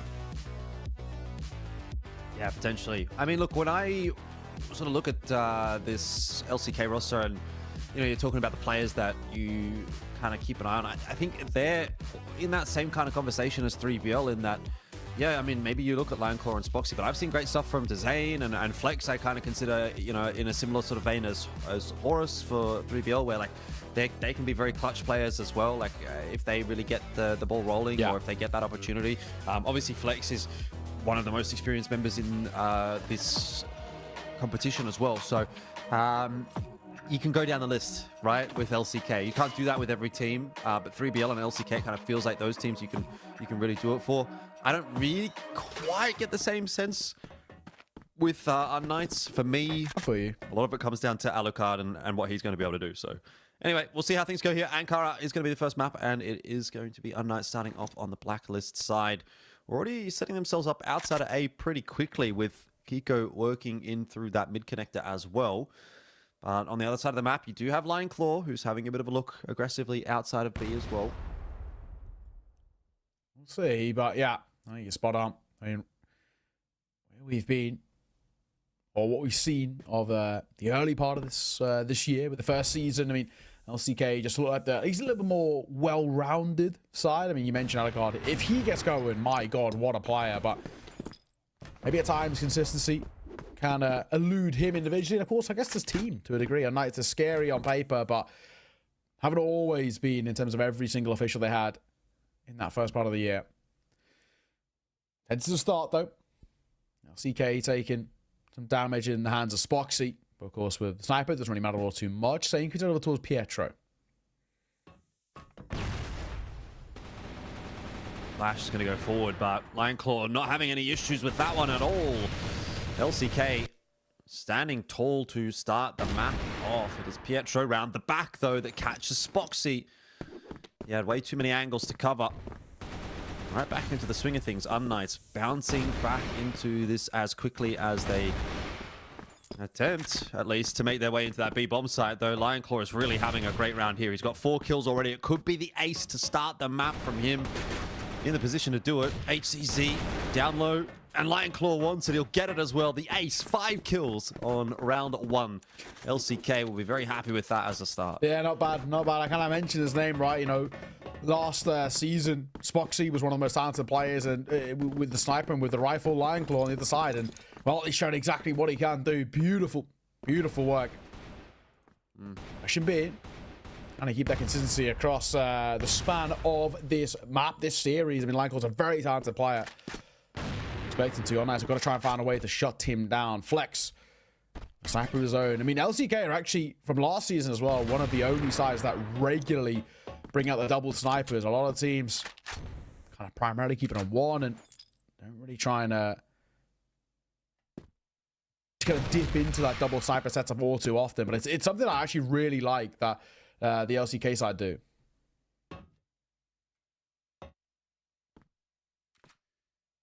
I think it just comes down to the talent on the team, right? Some teams don't really have the ability to pull it out and have success with it, but when you've got that double sniper preference or presence even, can definitely make it work. But look, again, we sort of had to highlight Alucard, and there's a good shot from him to start things off. His first kill for the map. It is looking like it's going to be a pretty straightforward round for unKnights, though. See how active Flex can get. If he was able to rotate across quickly, get in behind that smoke, maybe he can catch one more, or maybe it's just going to end up being a 1-for-1, which doesn't end up making it all that exciting, really, for Raffen. See, I mean, if they can at least allow him, or they give him a bit of time to isolate fights, Raffen can be pretty scary, but yeah, not going to happen. Seen off there, so tied up pretty immediately out the gate here, 1-1. It's exactly what we want, right? Start to showcase just how good this unKnights side can be as well. I mean, they're coming technically in towards this matchup as the underdogs. They're coming into the side who maybe we're not looking at as kind of the favorites in any sense, but if they can deliver and start to get things going round by round, LCK, they are a beatable side. We saw it happen last season. Nice shot coming through, flexing their court. Oh, God, looking good. Yeah. Definitely a win con for unKnights. Have a look back at the last season maybe and have a bit of a squiz at the maps that were played in that semi-final. It was Black Widow Compound Port. We did not actually see them play on Ankara, at least in the playoffs.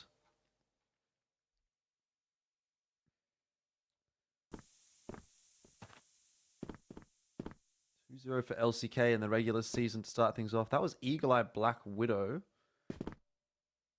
And then Port Compound in week 6. Did not see them play Ankara last season at all. Okay, that's interesting. Port Compound in week 1. So again, no Ankara.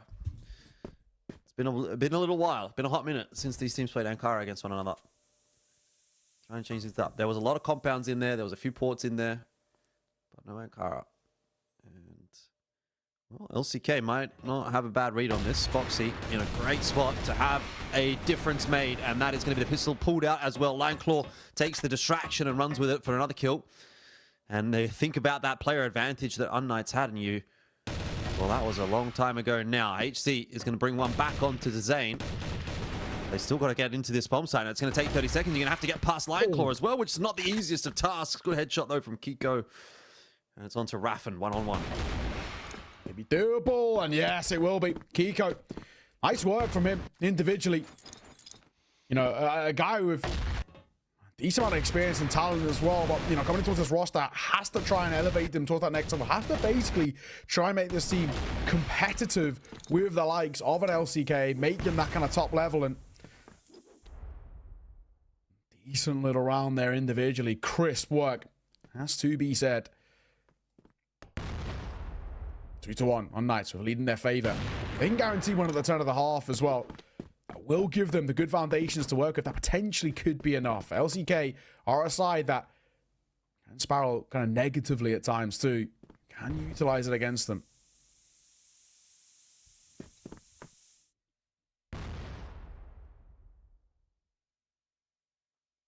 Full setup outside A. This is just going to be an A hit. Flashes are going to go over the top. Flex missing the opening shot, and he's just out in no man's land. Even if he hits that shot, he's a dead man, but goes down for free. Comes down to the rotators coming in and just not enough being done by the holder on the A site there at all. LCK make that one look very easy in the end. It's a good shot, though, from Spoxy. I'm still not sure that's going to really get us too excited about this retake possibility. True. Alucard's in the perfect position to cut off Spoxy. Kind of depends on which direction he's looking in.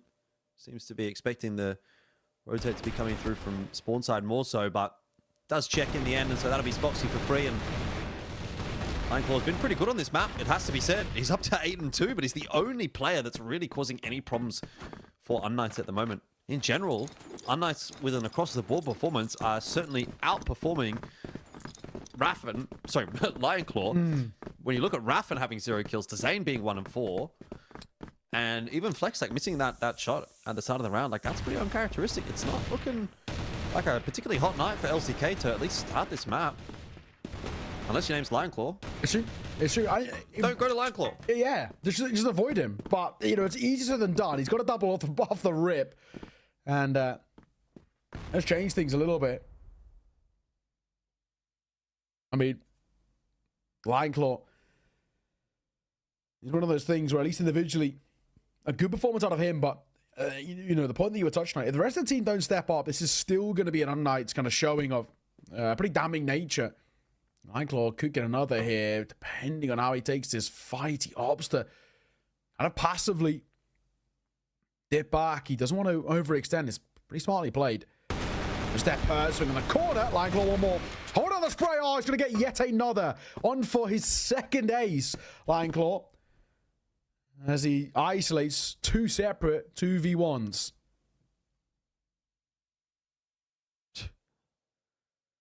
I just can't believe it. Literally everyone else just get in the backpack and let Lineclaw do his thing. Alucard's going to spot Flex. Should be a pretty easy kill for him. Information now gathered though. Lineclaw's on the push into BL spawn. I'm a bit scared if Lineclaw goes down. This has become doable for Alucard. Doesn't look like he will though. Timing seems to be pretty solid here from Lineclaw. This is going to be another ace from him. It's kind of ridiculous. That's unreasonable. It's kind of ridiculous. 2 rounds he's aced. The 2 rounds the LCK have won. Like I said, you know, it's good that they are getting, you know, these individual performances from him. However, they can't rely on him. It's not something you can continually bank on. Yes, he's probably normally good for at the very least 1, if not 2. But yeah, man, it's pretty damning UnKnights. Those 2 rounds lost, yeah, you do hate to see it. They could have just killed that one guy. There's a different story. We're talking about a 5-0 start. Still. 2, 1 round in it.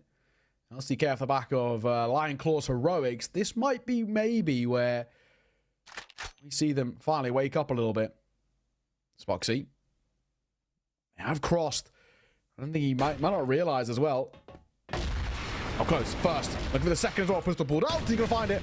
Trying to get that third as well as he isolates the fight spot on the swing. Thankfully traded out by Lineclaw. Beautiful work there by Spoxy. All right, bit of a resurgence now coming through for LCK. And if Spoxy starts to get going as well as Lineclaw, then it becomes a problem for UnKnights. Raffen hunting for his first. Just to get something on the board, to get rolling. There it is. You know, it's not a big deal in the grand scheme of things for that round. Like, that round was more or less over, but for him to at least get that kill, it's a nice little confidence settler. So, happy days. So, you know, for now, on a 3-0. Now that we're seeing that it's not quite one man's heroics, maybe, just maybe, there is a world, potentially.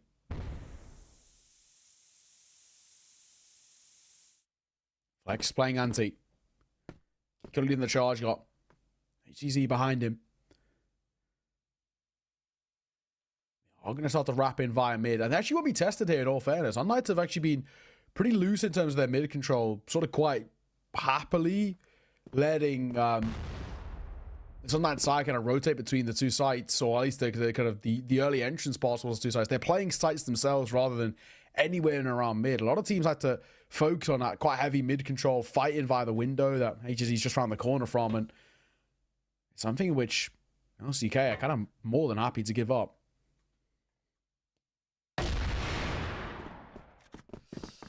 Okay, 1 for 1. UnKnights can't be too mad about that. They're going to start to filter their way into B. HC trying to rotate his way around the map. Whoa. Timing almost getting the better of him.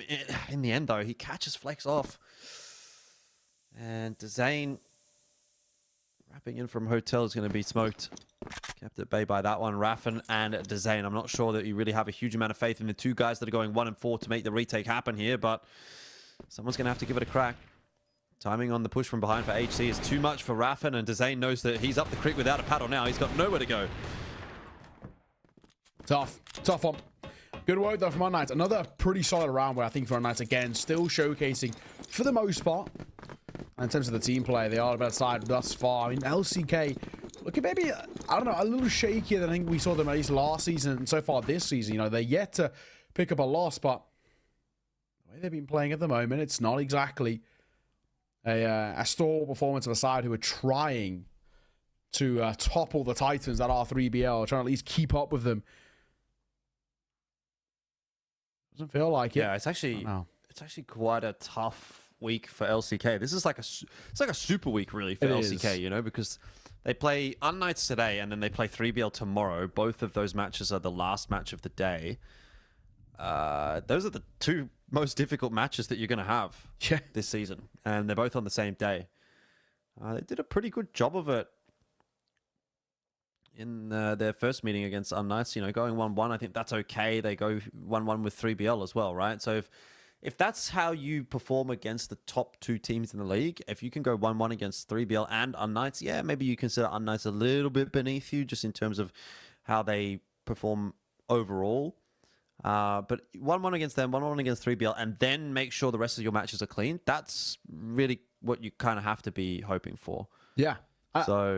I think as well, you can look at it on, it's one of those where if you have one good week, right, where, you know, one especially good weekend and you're able to topple your two kind of closest competitors, that absolutely changes kind of the outcome of the standings, right? You know, going in as maybe a number 1 seed, which is still a possibility for LCK. Taking a number 1 seed is huge, right? For unKnights, something that they've kind of utilized. Sorry, for 3BL, they utilized last season quite well, getting that preferential run towards the final, being, you know, just a little bit more, I guess, when it gets towards that grand final, which is a best of 5, already had that worn out. They had a pretty simple run as things go. LCK, if they are to be in a similar sort of position, they want the same sort of vibe. So we'll see. A good weekend here from them in their hardest weekend they've got would be pretty huge.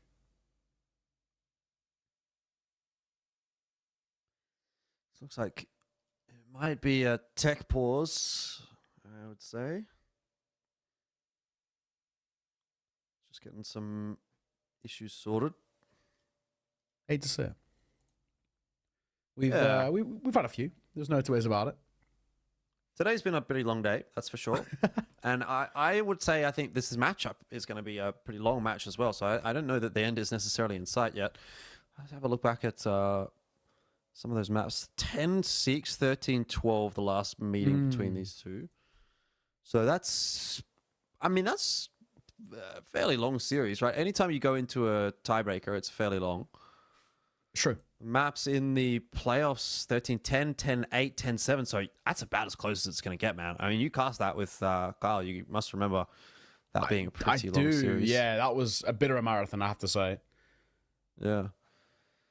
And then, as far as they were concerned in the regular season, last season, 10-4, 10-4 for LCK in week 3. So that's actually quite one-sided. And then 10-5, 10-8 in week 6. So I guess as the time has gone on, unKnights have gotten maybe closer in skill to LCK have. At least that's the trajectory that would be painting. Maybe today's the day they beat them. Well, they did beat them in the playoffs as well, to be fair. But they're beating them at the moment, although Flex coming alive and just holding the W key all the way into BL spawn. Okay, this is LCK throwing the gauntlet down at unKnights and saying, yeah, you've been doing pretty well so far on this map, but this is what we can do. Very true. I mean, this is a side as well who And when they play well, they can come in towards a matchup and absolutely dominate, and then they can showcase what they've got. Very quick round. One of the quicker ones we've seen, at least today. Question B. It's for all standpoints. How can they continue things in their favor? Can they end the half well? Well, it's good as Spoxy and Desane get one apiece. Lion Claw out to the tally as well. And this looks like we're in a decent little spot here for potentially LCK seeing off a lead, and it should be the case. Wow. Okay, that was a round. What's going on now? Yeah. This is another reset. Well, I think we should. Hopefully only a brief one before heading in towards our second half. Yeah. I think all in all, a position where I think, at least for now, not a bad little position to have. But I think both sides can be relatively happy with that. At one point, it was looking a little weird, a little funky over towards LCK. A one-round game is, one they'll take from. At one point, a side, as a whole side, didn't actually look that competitive. Individually, of course, Lion Claw was doing pretty damn well, but all in all, didn't feel to be, right? I mean, we really did just see how none of the rest of the individuals were kind of showcasing themselves. None of them really looked at least comfortable in terms of how they were approaching the side. It feels better now. Spoxy, Flex having their moments, and see whether that's the case. unKnights, the team was looking better, but who cares if it doesn't net them the rounds, right? Well, their team play might have been a little bit stronger. It's been still a game in which LCK can work within their favor.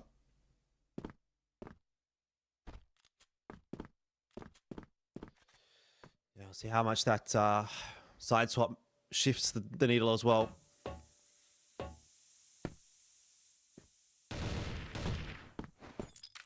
Really show much of an indication yet as to where LCK want to end up, though the C4 is trending toward A. Flex having a bit of a look into mid. He's got Spoxy there as well to watch for him. They do collect the C4 and start to work their way over toward B. 3 in through mid, probably in through the connector to B. Maybe Flex it in late. Try and get into GR spawn somehow, and then Lion Claw up to his own devices to push in through Hotel. That looks to be the setup here from LCK. So a big split to that B site, but unKnights have got the 3 members there. They need to defend it. Pietro on the swing. Can't convert. Will be found there by the Zane. Pietro going 1 for 1 as Flex lands back. So, numbers good for LCK here. They clear back. The answer, I think, right now is no, but I think they might have spotted him. They need to come over. Back trying to reposition. He does do, in fact. He's got HCZ in support as well, who eats her grenade.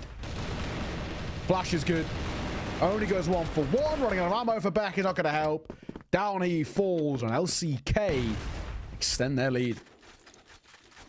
Yeah, 6-4. Hasn't been any more than a couple of rounds lead, though, for the entire map.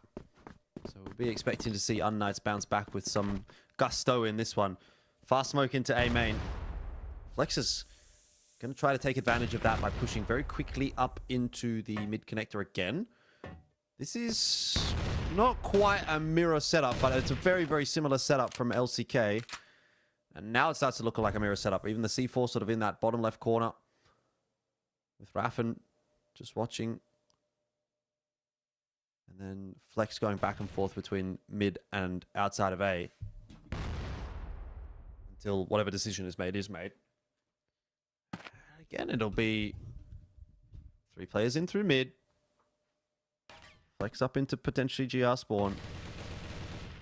But you got Spoxy actually joining the crew now, so it's actually a full commit from LCK. Like fish in a barrel. Bar Flex. A little bit of a change up, but the approach remains the same. This is going to be towards B. Pietro spots it out early, and that may actually end up rerouting LCK somewhat. Spoxy's caught Pietro. Flex down. 1 for 1. They are aware, though, that that means Beck is going to be solo on B. So they'll just mill around, wait for those rotations into A. Or rather, from A, which they're not actually going to get. Decision made. Bomb plan on B. 4 on 4. Time ticking. Not a bad start for LCK in the round. No, not at all. a decent little kind of post-plant position they put themselves in, despite the numbers not being in their favor. Trying to catch a couple of headers. They drive their way by. It's Lion Claw again, though, making his presence known with a double. Well, we checked it out now. Spoxy and Raffin got to do it all, and Spoxy, quick shot from him. Pistol pulled. I think he might have heard Becco up on high. Raffin spotted the back of him as well, so Spoxy going to be that first contact, and they're just trying to buy time, and time is too far ticked. Doesn't matter. Won't be able to make a difference, and LCK putting up yet another round on the board for them. Good work, great work, in fact, and that's a numbered disadvantage post-plant converted. That's the sort of rounds that can really, really give you map victories. Huge work. 7-4 and a 3-round buffer zone is great for LCK. Let's watch this approach again from LCK. Same smoke. Difference is this time Flex is not going to go into the mid connector. In fact, he looks like he wants to have a little bit of a crack at the vent instead. It's a lot of util getting tossed in that direction. This is an evident change up from LCK. unKnights are going to be sort of wondering, okay, what are they trying to do now with this? Because they've changed the approach a little bit in terms of the util set. There isn't really much of an approach, actually, all things considered, from LCK so far. At least for now, it's a bit of a weird one. Quiet. 1 minute. 30 just ticked by, and commit. Does look like they want to head towards A, but again, you know, they still leave one kind of lurking in via mid team, or anybody kind of looks in their direction.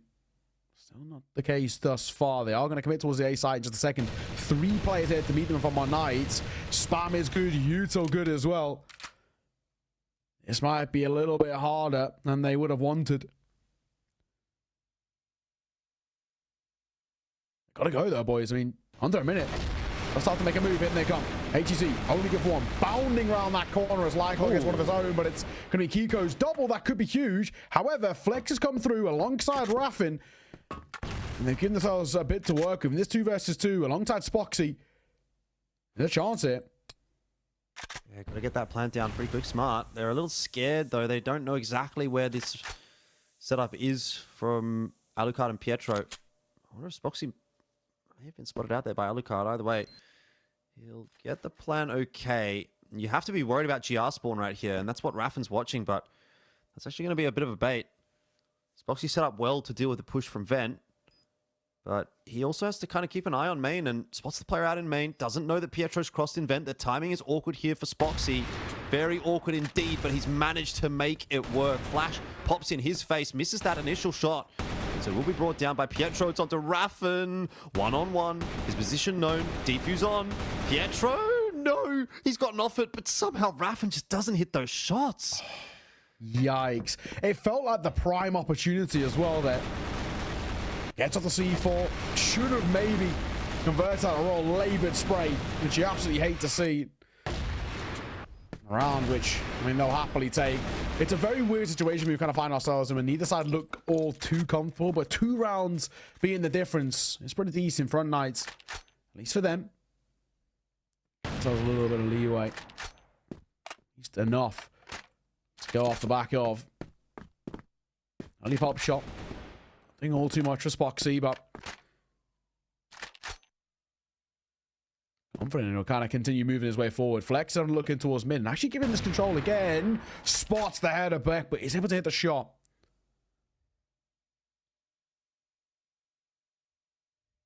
Double set up in the vents. Kiko's got to be very careful with his timing right here. Ooh. And is, oh, so nice. Raffin and Spoxy out of the picture in the blink of an eye. And now LCK got some thinking to do. This could be unKnights starting to make a bit of a resurgence. It was looking worrisome for a bit, but when the going gets tough, apparently unKnights gets going as well.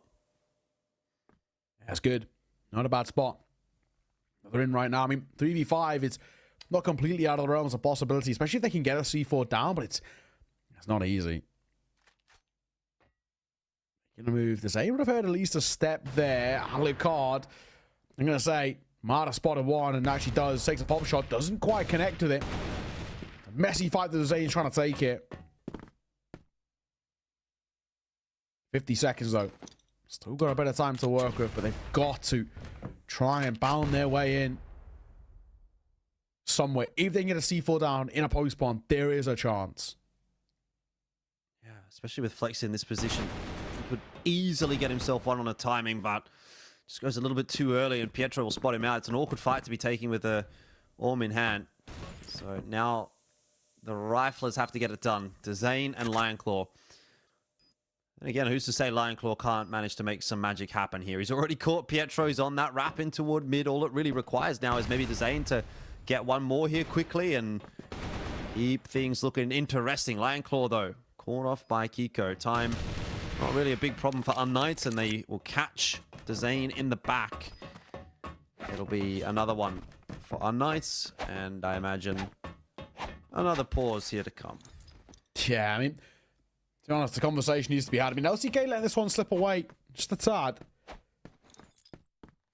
least at the moment, this has been a game that felt like it was all kind of quite comfortable for LCK. It felt like they were actually making things work pretty nicely for them, and bit by bit, it's starting to slip. And I mean, smiles around over towards unKnights. They feel pretty comfortable because they are playing the kind of slightly better Crossfire. At least on the last couple of rounds that we've seen.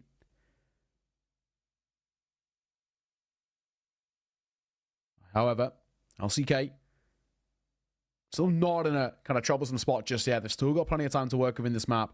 We kind of expected a bit of a lengthy one as well. These two sides very evenly matched.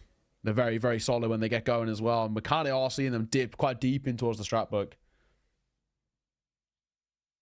Yeah, it'd be surprising if one of these maps doesn't at least go to an OT. True. That's how close these teams have been in the vast majority of their matches. So they'll take their time to have a pretty important chat right now on unKnights. They know that this one is teetering on the precipice. And honestly, it's actually quite a big matchup, this one, for both LCK and for unKnights, because on the one hand, you obviously have to look at the match between 3BL and LCK as being an important one. That's fair. But realistically, at the moment, if unKnights 2-0's LCK, they're like actually on for the fight for second. It is and true. then it's like on LCK now to basically 2-0 3BL, which is not so easy. And to be honest, the match between, I guess there is quite an incentive, I suppose, to top the group, because you do go straight through to the grand final. But even bigger of a incentive as well is jumping from third to second, because then you don't have to play the quarter. That's the big thing. You know, you don't want to play 3 games on the same day, on the playoffs day, to make that run. That just feels awful. Getting to skip that is actually pretty huge, right? I think it just makes your life basically 10 times easier. That's ways about it. This is a pause of a technical nature, though, unfortunately. So you can only hold and wait and hopefully get underway as soon as. But yeah, we'll have to wait and see. Hopefully in a brief one. We don't know. Everyone's on the cams, though, so at least that's a semi-good sign. I think it's a very good sign. You know everyone's got internet. You know everyone's got power. Those are the 2 biggest concerns for me when I see a pause. Like, if someone's internet's dropped, you can be there a while. Yeah. Or if their power's dropped, you might not come back, depending on... I find like nowadays in Australia, at least, we don't actually get power outages. I don't remember the last time I had a power outage. You say that. I actually had one like a month ago. It was kind of weird. Only for like 10 seconds, though, so I don't actually know what was the cause of it. They used to happen all the time, bro. But I think in the last sort of 10 years, maybe some sort of infrastructure has improved. That doesn't really seem to happen that much anymore here. But internet, different story. The only time you'd have a power outage is if, like, literally if someone drives their car into, like, a power pole. And then you'd be like, okay, well, yeah. That probably makes sense. But luckily that doesn't happen very often. Yeah, I mean, you'd hope not. Generally, yeah.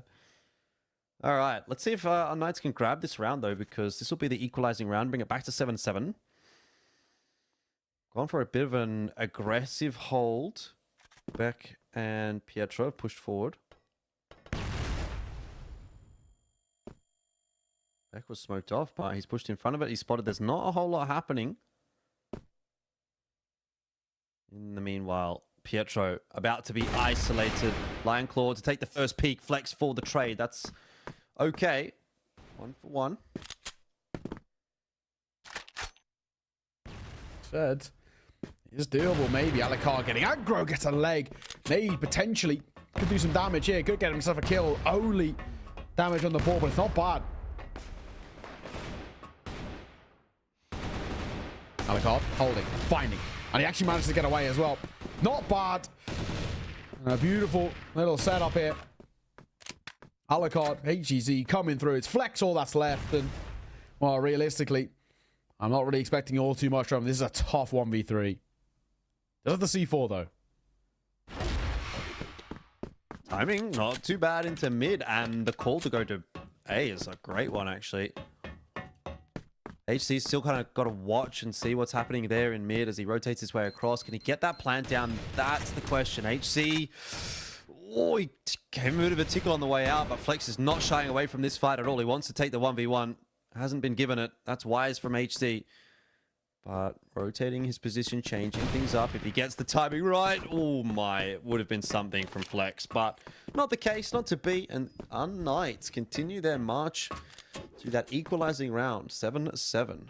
Yeah, this game's on. I really do feel like unKnights as well, at least for the last kind of few rounds, have looked considerably stronger. This is where they can start to make that conversation about taking a map here. Drop LCK would be pretty huge. They yet to pick up a loss LCK, but their first was here against unKnights. It would kind of quite drastically change that conversation towards the top end. It was once again coming towards this season, especially at the halfway mark.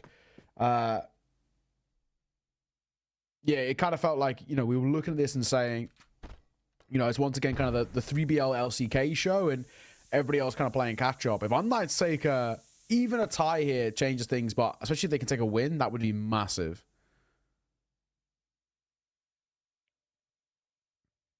Love to see Pietro just walk through that doorway right now. Be the perfect timing to do it.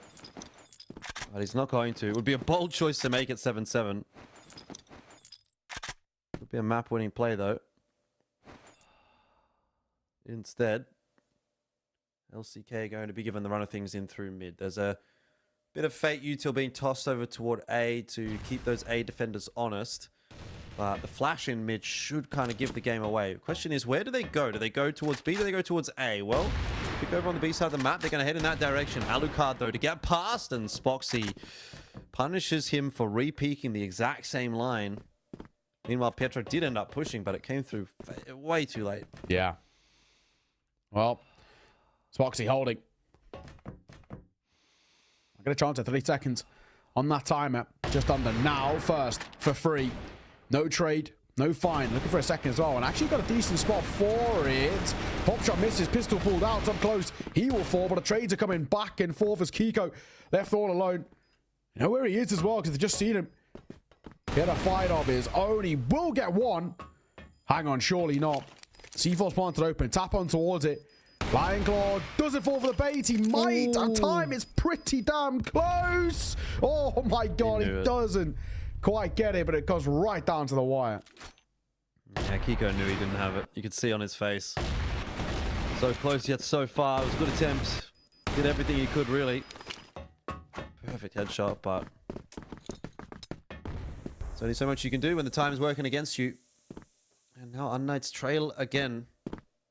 After having put in so much work to get it back to that even scoreline, it's a bit of a spit in the face for the next round to then go back to LCK.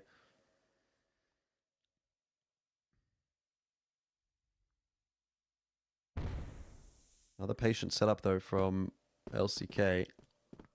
The majority of the forces set up outside of A. Doesn't necessarily mean anything. Raffin's going to throw some util in. Just a nade. Smoke at A main, so the information's harder to gather for unKnights. And back to mid. Mid's been a very big focal point between these two teams on this map. True. I went defending, but especially when attacking, right? It's where they start to kind of set up most of their maneuvers. Raffin waiting for something to be given his way, but so far not a lot to kind of work off the back of. You kind of got 2 towards B, one playing side, one playing a little bit more aggro. then a triple A stack, which is pretty standard. And Raffin is going to be the first to be caught. He was holding for an angle, but he was dancing between two of them. Tough. Swoxy finds Pietro. That'll level things out 4-4. Zane on the swing will deliver. HGC drops as well, but Alucard will answer back, and he's far from done in this round. Beck's been spotted. Oh, in the corner. That should be the A call straight away here for LCK, and it is. Yeah, Beck, just an awkward timing for him with that player coming in through mid. Be a bomb plant from Zane, and in Kiko trying to get ahead of it. Was spotted out by Spoxy. Alucard missing the shot. LCK are on map point. It really accelerated in the last couple of rounds. It's true. Especially considering as well when we were kind of looking at where, at the very least, unKnights had a good couple of rounds in a row where they were starting to showcase that they could take on, or at least break down this sort of sides. And just like this round, showing exactly they've still got it in the locker. Opening double goes their way, make that 3. LCK flying into fights, just so audacious and gifting away so many freebies. Spoxy's all that's left, 1v3. On AWM, it's a big ask, and I don't know if he's got it in the locker. No, I don't think so. In times like this, you've really got to give it a crack.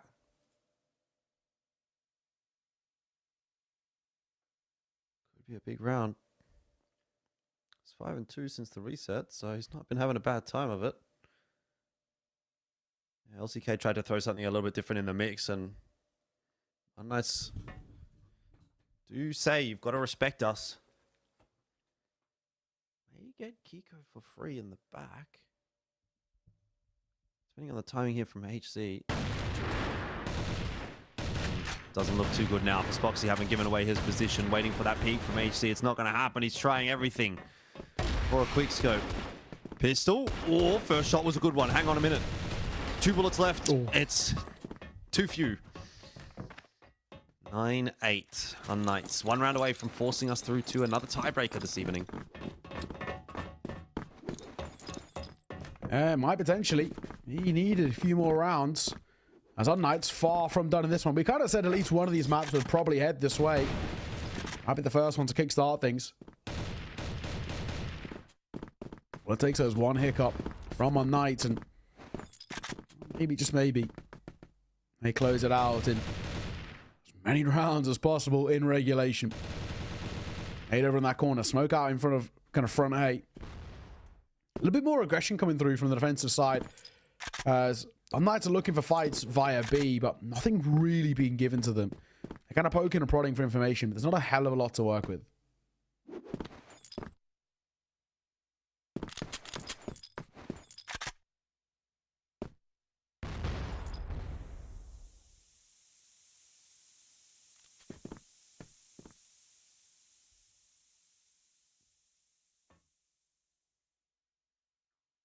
Hangs in the balance at the moment. Pietro thinking about it. Lionclaw thinking about it. Who pushes first? Neither just yet. There is going to be that shift in through the tunnel from LCK. Beck. Oh, head. Wasn't spotted by Spoxy. I don't know if he's seen them either, though. No, he hadn't. He had to go for the re-peek, and that'll be Raffin to get the initial kill. It's good news for LCK. It's going to push those extra players off the line on B, and it gives Lionclaw a bit of time here to work. Checks the angle, but the wrong one. Pietro gets his timing right. This should still allow a bomb plan, and in a 4v4, you would probably back LCK here. Especially with Flex coming in on the flank. Yeah, Pietro's never going to expect a second player coming from behind.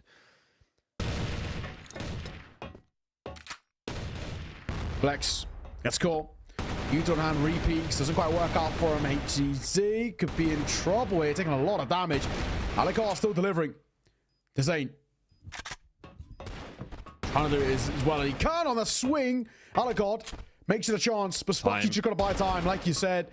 All done here, and in the dying embers will be seen of another very close map between two very even sides, in all fairness. Off the back of the tech pause was still sort of anybody's game, but when it comes down to it, is that, you know, right at the tail end of the regulations, LCK take it. I mean, one of those games where for unKnights, I think they'll be kicking themselves because they actually had plenty of opportunities. I think before the tech pause as well, it actually looked really good for them, and then sadly things kind of dwindled out. I think maybe you kind of just lose that momentum, bit of wind in the sails. But honestly, you know, this is a game that still feels like has a hell of a lot of life, you know, in towards the second map. It's so tough to call.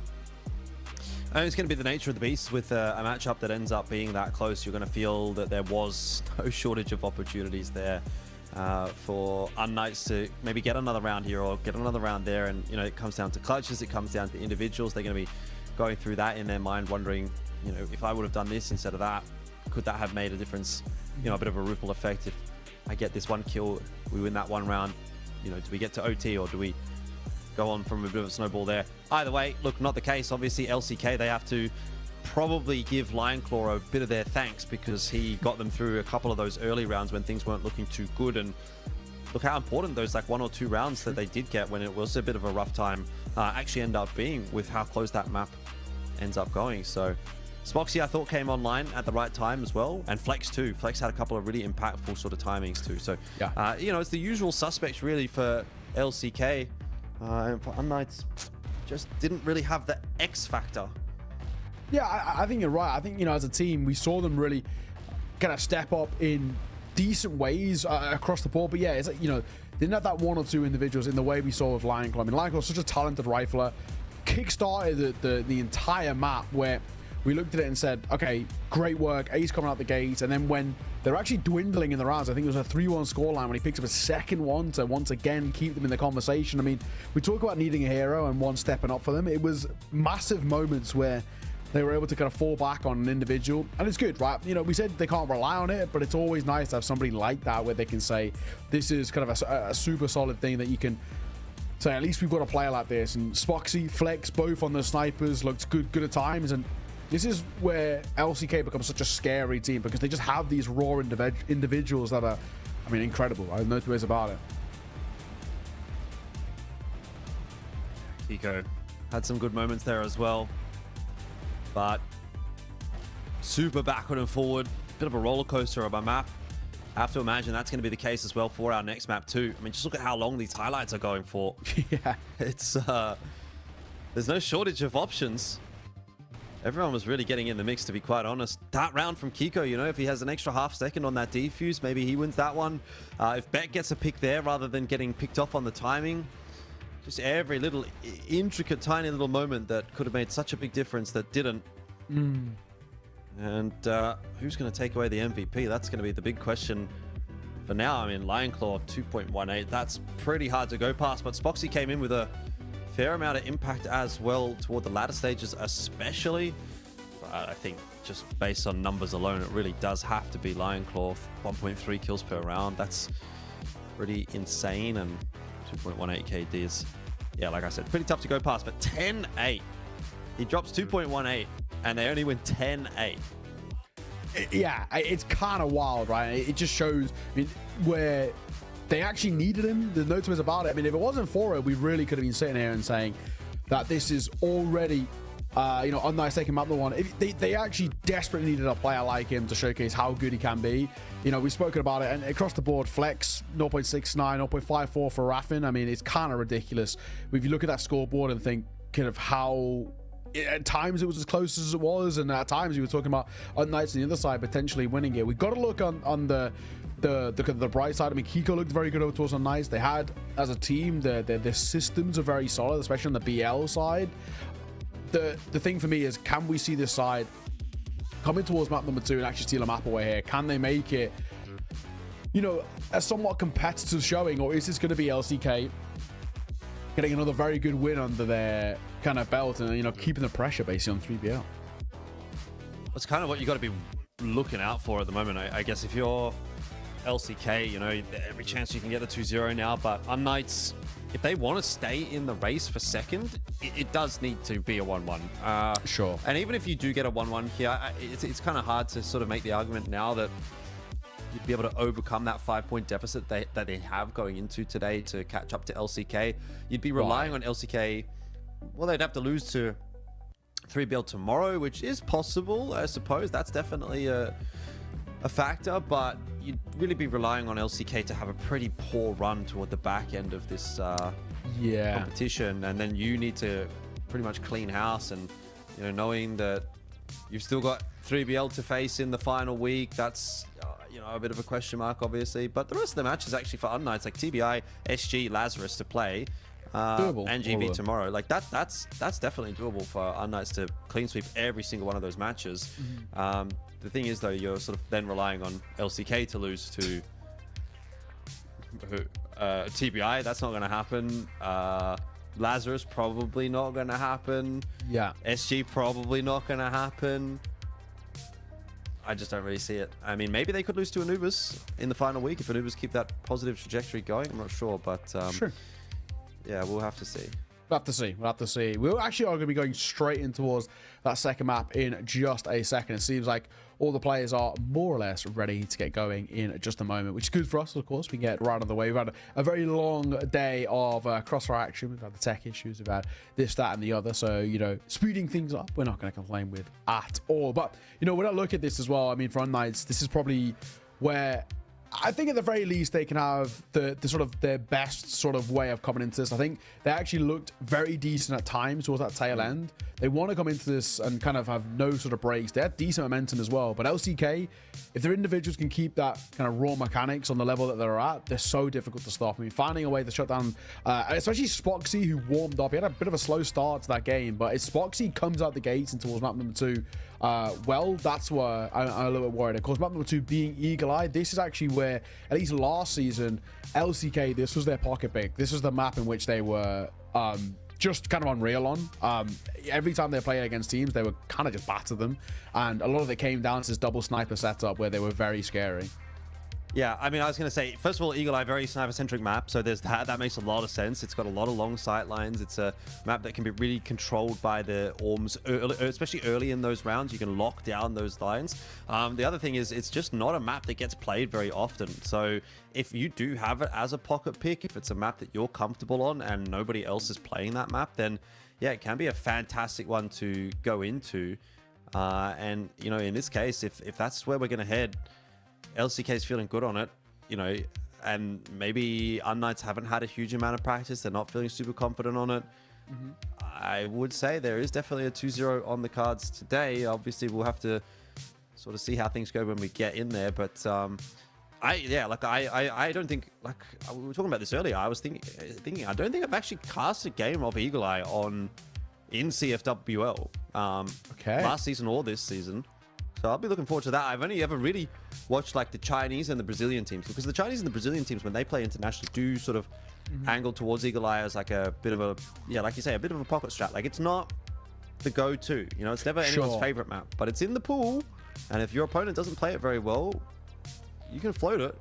Yeah, I'm with you. I mean, the only team that I ever saw really properly play it, at least last season, was the LCK guys. It's a map in which they've at least definitely tried to integrate quite heavily in towards their pool. So I'm looking forward to this. For me, especially off the back of how things just ended, but also with what I remember from season 1 of the year, LCK, how well they play this map, they now become my kind of favorites when I look at this. So let's see. Oh, we're straight on the way in towards the action as Alucard and Raffin have, both been cool.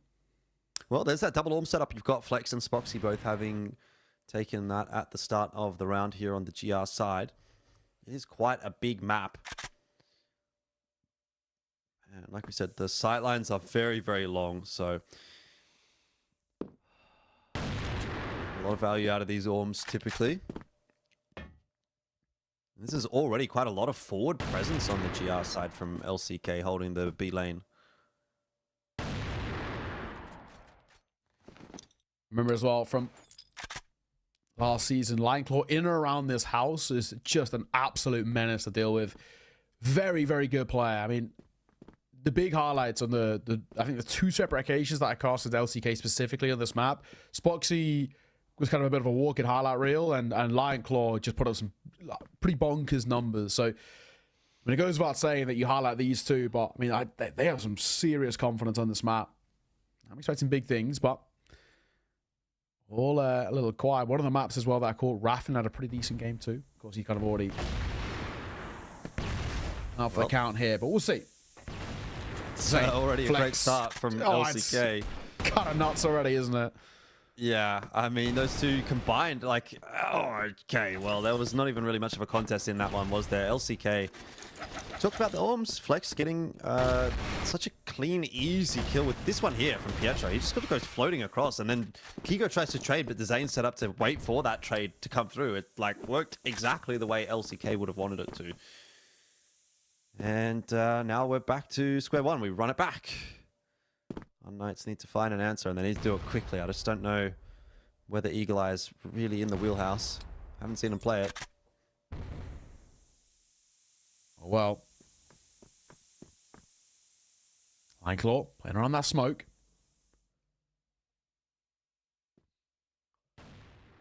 He's for now, though. No start already for LCK. Pretty big for them, considering they're a side who had a bit of a rough showing. Yes, still a win, but a rough showing by their standards in quite a few of those rounds in map number one. They really would have hoped for things to be kind of considerably cleaner, and they weren't. So I think it is good for them to kind of come and set the tone pretty early in towards this one. unKnights are playing so slow out the gates, though. They are pretty tentative. It's an easy map to lose players on. That's the problem. Yeah. Right? Like if you walk around the wrong corner at the wrong time, you know you're going to be going up against double AWP, and there it is again. Flex already striking for 1. He's good for 2 as well, considering this still comes out. This time Lineclaw did go down, but how's he gotten all the way across there to have a potential chance in this fight against HC? That just does not seem legal. To Zane, oh, I'm surprised that took so long for him to get Pietro over the line. This round maybe a little bit closer than it ought to really be, but HC maybe in with a chance. You got Zane and Raffin quite low, so we'll see how this continues to play out, but only 30 seconds left. Doesn't really give him a lot of options. Well, HCC, not impossible. It's not easy. Yeah, spotted by Spoxy. This was a shot, uncharacteristic for him, but Dead Man walking. This is such a big ask. Yesterday and Raffin are both low, but it would require him to get that kill for free to start things off and put it into that 1v2. Not going to happen. Not to be, and well, just like that, 2-0 start. Not bad. unKnights, yeah, very slow at the gates. Like you said, it's so easy to lose players, but yeah, still looking a little nervous. This one's a much quicker start to the round. They're flying into fights, and this sort of tempo shift could change things in their favor, and it does. For how long? Spoxy looking for the double. Can't quite manage to land it. It's still 3-on-3, but they have at least gotten in onto the site. So rotation's going to come through.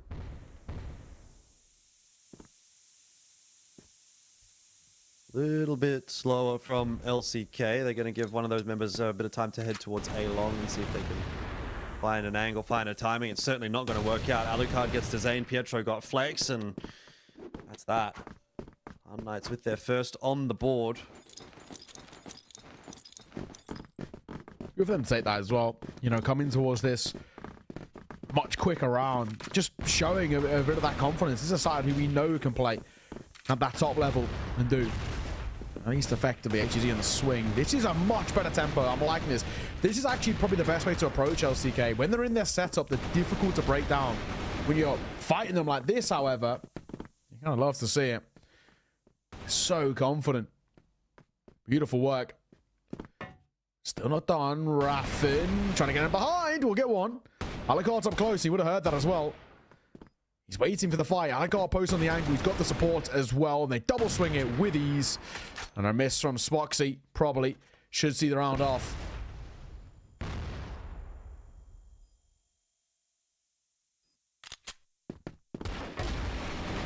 Well, Spoxy, that's a good shot to start the clutch off. Oh, it doesn't get a chance at another one.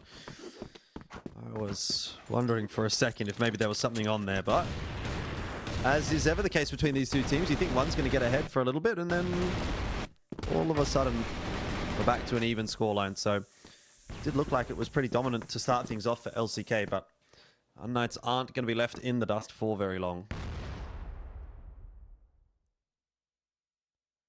2-all. Game on.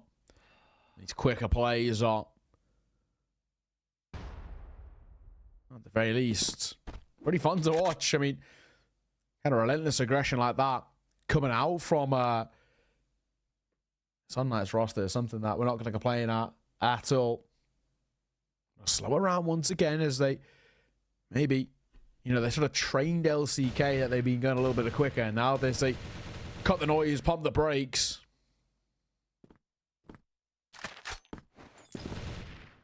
Goes a little quiet. Ambitious from Flex, has to be said. Give it another go, why not? If he hits it, probably one of the most ridiculous shots probably we've seen like all year. But yeah, as can you expect, he didn't. He did not.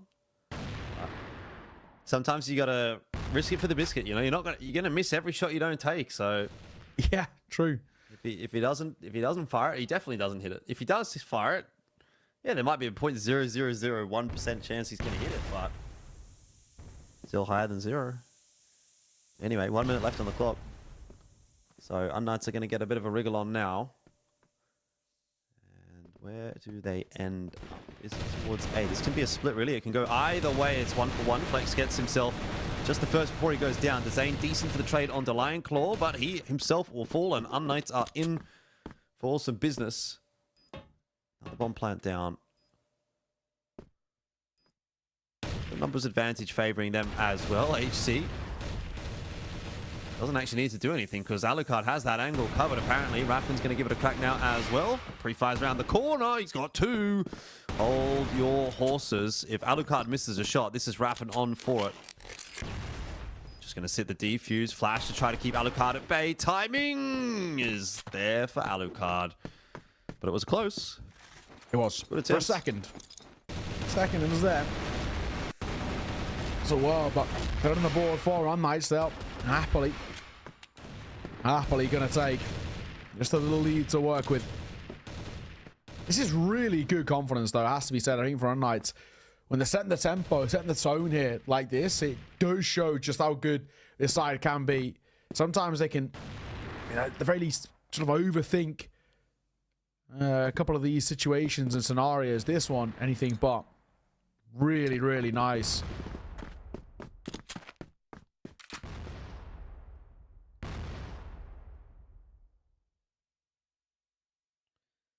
I did not think that I'd see unKnights up 3-2 after that start. It's true.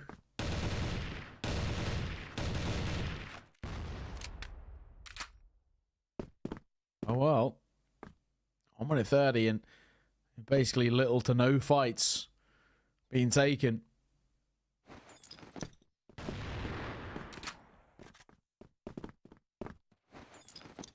Make a move. Questions about where they want to finish it. Looks like towards 8. Swoxy and Raffin will be the ones there to try and hold down the fort.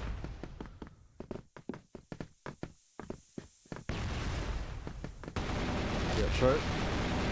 That's on top of Spoxy. Very nicely onto Dezane as well, who was pushing in through that smoke. It's all a bit of a mess for LCK as they try to hold on to that A side. They just can't. Rotation's coming through a little bit too late, so now that unKnights seem to have figured LCK out, it seems to be pretty smooth sailing.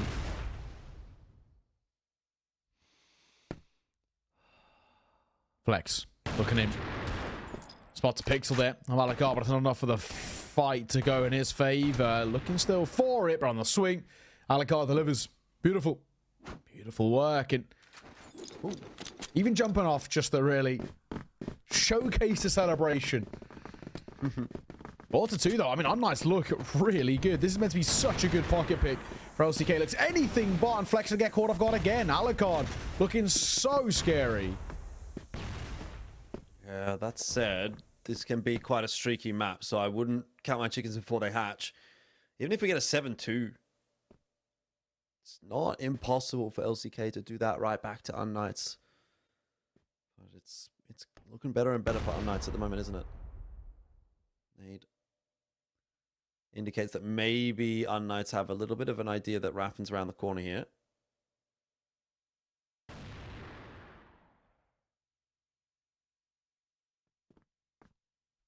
Boxy, nice work. He's like, they kind of put Alucard to bed. He's been scary. No two ways about it, but Pietro still. But remember, that's actually a team flash that catches back there. Meant to pop through the door, actually just catches the door frame. Bounces back in his face. Numbers though still good for unKnights. No will worry, even though they've lost Alucard.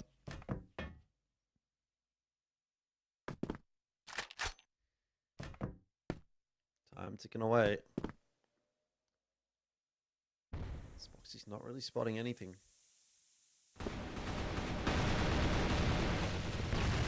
There's one back to Zane. Brings it back to a 3. So maybe still something to be said for LCK. Zane's going to try to get aggressive. I don't know that he is expecting Kiko so close by. He is not. A little bit disappointing, you know, because it looked like a pretty good timing. Honestly, it felt probably right. But sometimes there's just weirdness going on in the round, and unKnights might be able to go up to 5. Spoxy. It was spotted for a second there, but no shots actually do manage to land. Now that pistol is out, it won't matter. unKnights get another one by the skin of their teeth. Actually, a couple of those players surviving. But even still, 5-2, certainly more than that. It's actually starting to become quite solid. This is a really good showing, has to be said.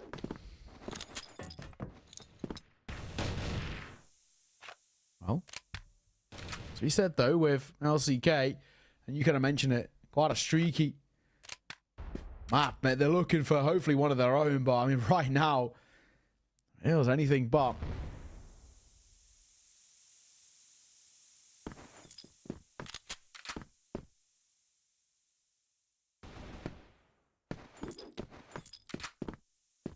Weird one though, isn't it? Kiko going to find on towards Flex as he falls. Bit of damage being dealt into kind of chip damage, but LCK, I'd like to see them get a little bit more proactive. I feel like they're letting unKnights kind of run all over them. Yeah, a little bit.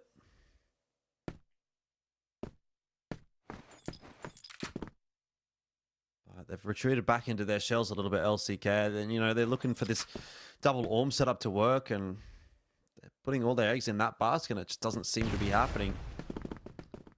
Hard to get aggressive sometimes with that double orm setup, but look at this. 2 rifles, Lineclaw and Zane ready to set themselves up for the refrags. Lineclaw hasn't had to make a peep yet.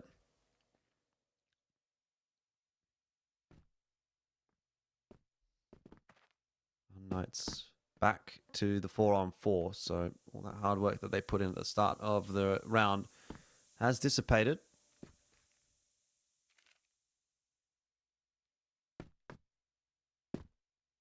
It's the play here though. Again, could wrap B if they really want to. I feel like an A finish once again seems to be where they want to go, and through the smokes. Bounding through Pietro. Good for 1. Alucard for 2. That could be enough as Lineclaw is so far away now. Long old run back for him. Spotted ACC. This have got the C4 down as well. Tag damage done. Oh, but it's a beautiful 1v2 from Lineclaw. The hero of LCK steps up again. It's an important round. It really does keep it hanging in the balance. Raffen did a pretty good job to start things off there, but Lineclaw obviously finishing it.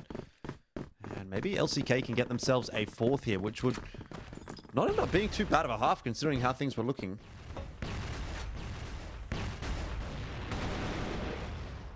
There's that first shot though for Pietro. Spoxy under a bit of pressure here. He's got multiple members to watch. Kiko, long spray. Could only get 1. Wasn't expecting that second player through. This has been a good flood. Very nicely timed from LCK. Right at the end of the half, at what seemed to be the 11th hour for LCK. They've actually popped up with a couple of nice rounds and kept it very much hanging in the balance. Yeah, I mean, especially considering, I mean, even just a couple of rounds ago, they were getting kind of decimated, right? I mean, it's sort of ridiculous at one point where we were looking at it and saying this felt very, you know, against the grain in terms of a map which is meant to be very good for LCK, and unKnights are running all over them. The question is, can unKnights now replicate those sort of similar strong rounds that they had? Here in the second half, it's definitely going to be a little bit harder. That's for sure.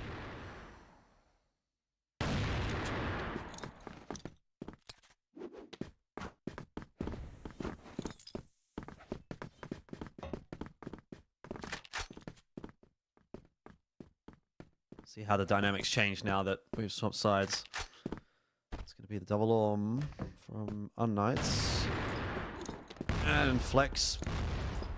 No success there, though. The timing was pretty much perfect.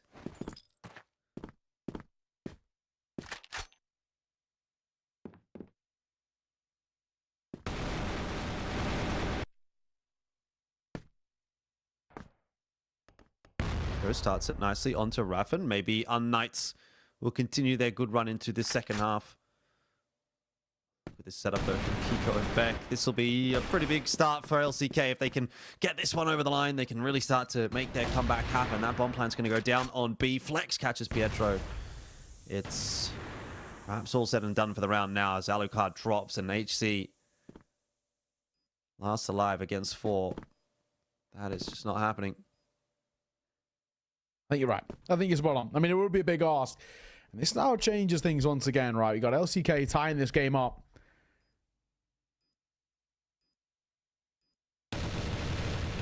We'll get only damage.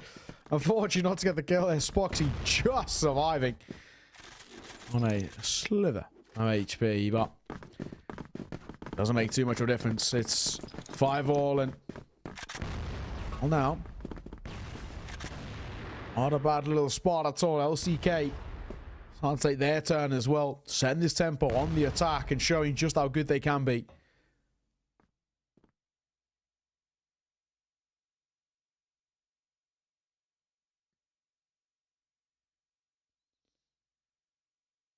Very patient from Kiko. Not really a whole lot happening over here at the hotel.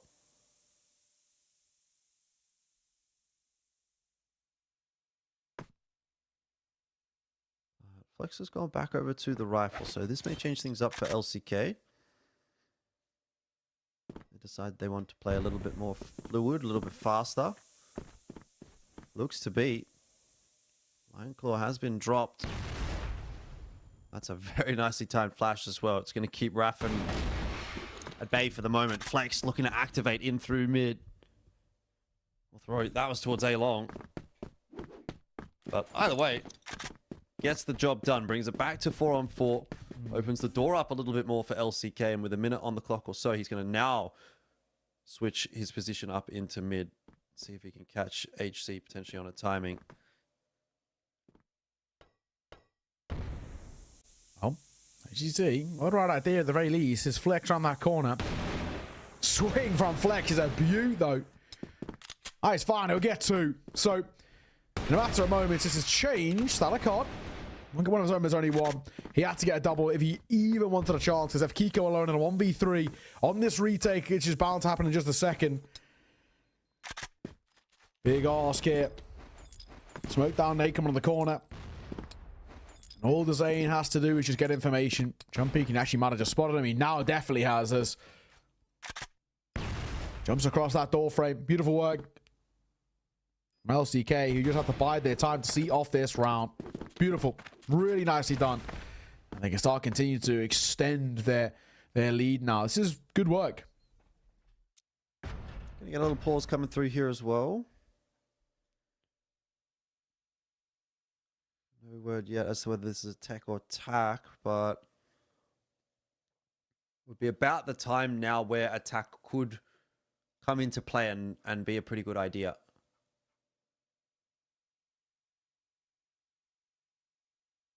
Not a whole lot of conversation happening in that LCK camp, though. Few words maybe being said, but nothing really too specific. unKnights with a little bit more to say. I do think, though, this might be of a little bit more of a technical nature. I think we briefly caught the lobby there for a second, so hopefully only a brief one. But I think we have to get back in the lobby itself. But you know, on this second map, I mean, LCK looking pretty decent, at least right now. unKnights, his last couple haven't exactly felt too comfortable from them, where they're just getting slightly overwhelmed in their fights. We'll see. Plenty of time still left in this game, but definitely looking and feeling quite kind of LCK centric at the moment, where they're just showcasing just how good they can be.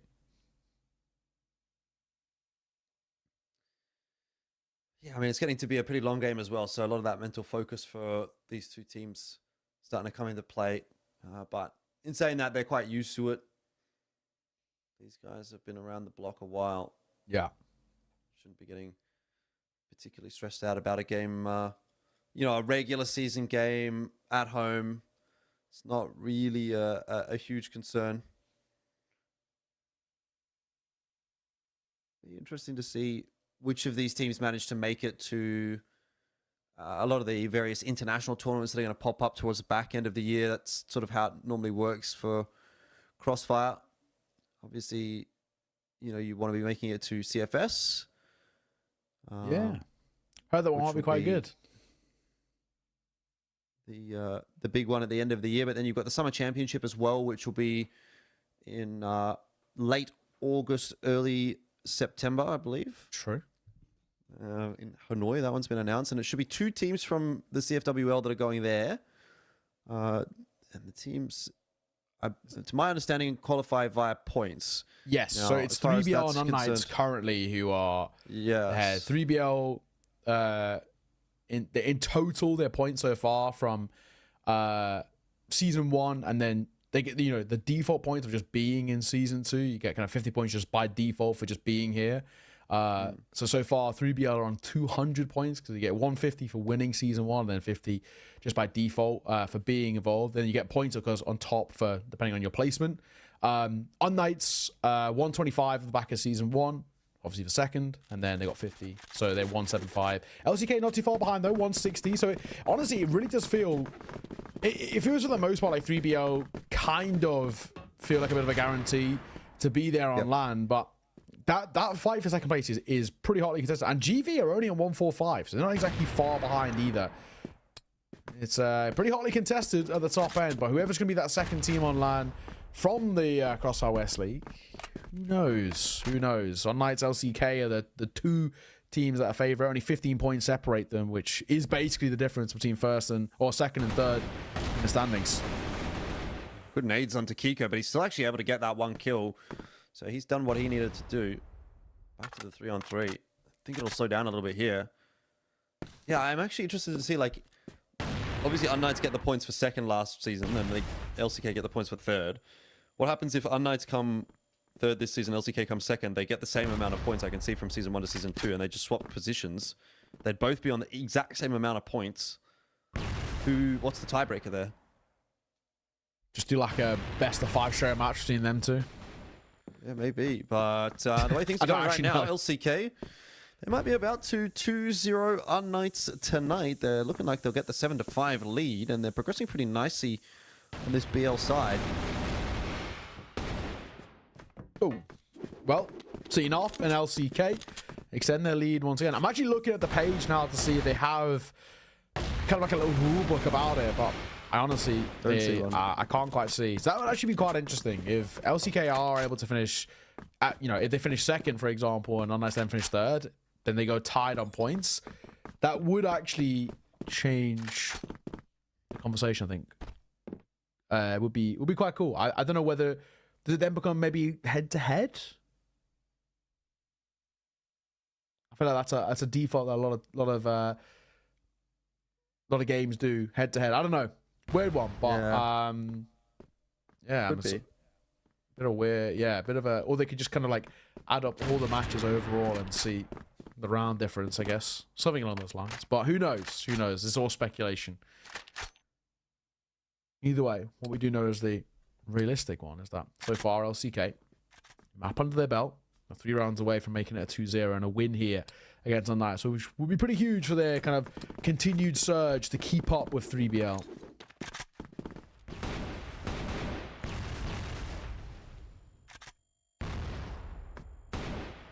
Alright.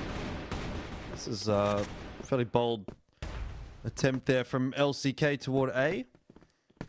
Raffin's going to lose his life elsewhere. But now Lionclaw just trying to pick the pace up and get into B. Dezane there to help him out. That's worked out. Spoxy gets legged and gets the responding shot onto Beck, but doesn't make the same mistake. That was hanging in the balance for a moment, but LCK just hit their shots to do it a little better. That'll be surely another round for LCK. I mean, a 2v4 here for Alucard and for HZ. It's a really tough ask to bring that back. It is. It really is. I mean, retaking double snipe is always asking a lot. Pistol pulled out for a double. Alucard given the chance of a reload as well. I cannot believe this is now the potential of the round. He's trying to get off the C4 and he does. Oh my God, Flex. 1v2. And he played Triggerisman really well there, but how a 2v4 even came down there to 1v2 the other way, I did not know, but all that matters. LCK, an 8th on the board, and they're 2 rounds away now. Yeah, I don't know.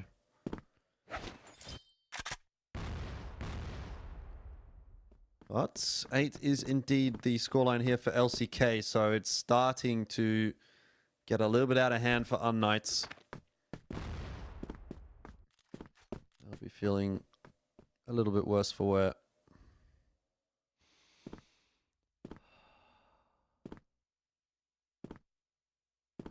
Sniper flex. Got it right out there, though. Oh, he spots him going up the stairs.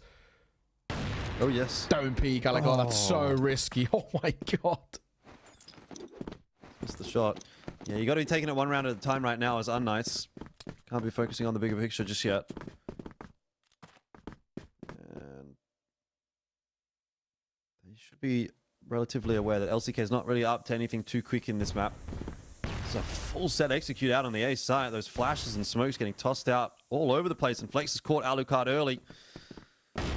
Yeah, Tro through the smoke got himself one. The spray continues onto Desain, but he couldn't quite land that final bullet. And you're really just talking about a tiny sliver of HP making the difference between so many of these rounds, and it might do so again.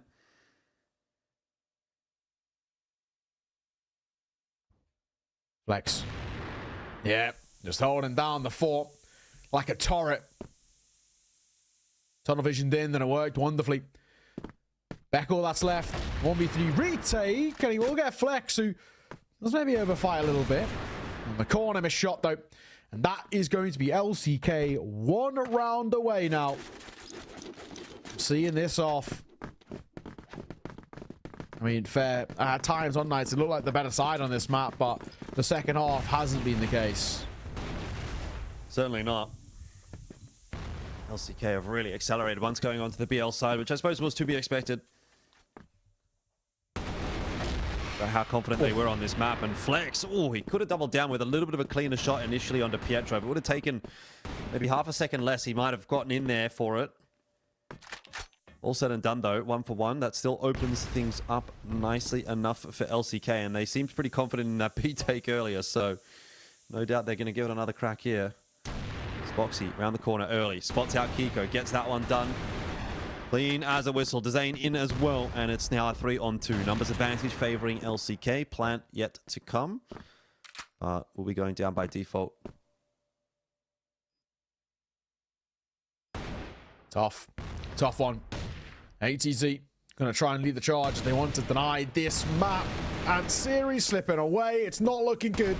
Alucard, he's got it all to do. 1v3, they are low, but it's not going to happen. Not this time. 10-5, LCK see off the second map, 2-0.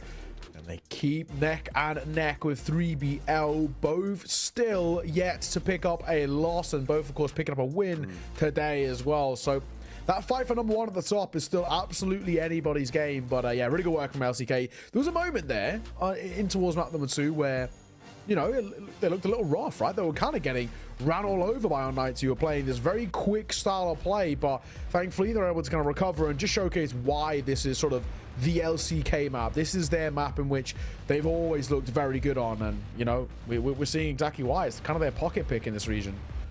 Yeah, I mean, look, that does set LCK up for success tomorrow. The thing is, like, if we're talking about that battle in the first, second position, 3BL do have a little bit of a cleaner record at the moment.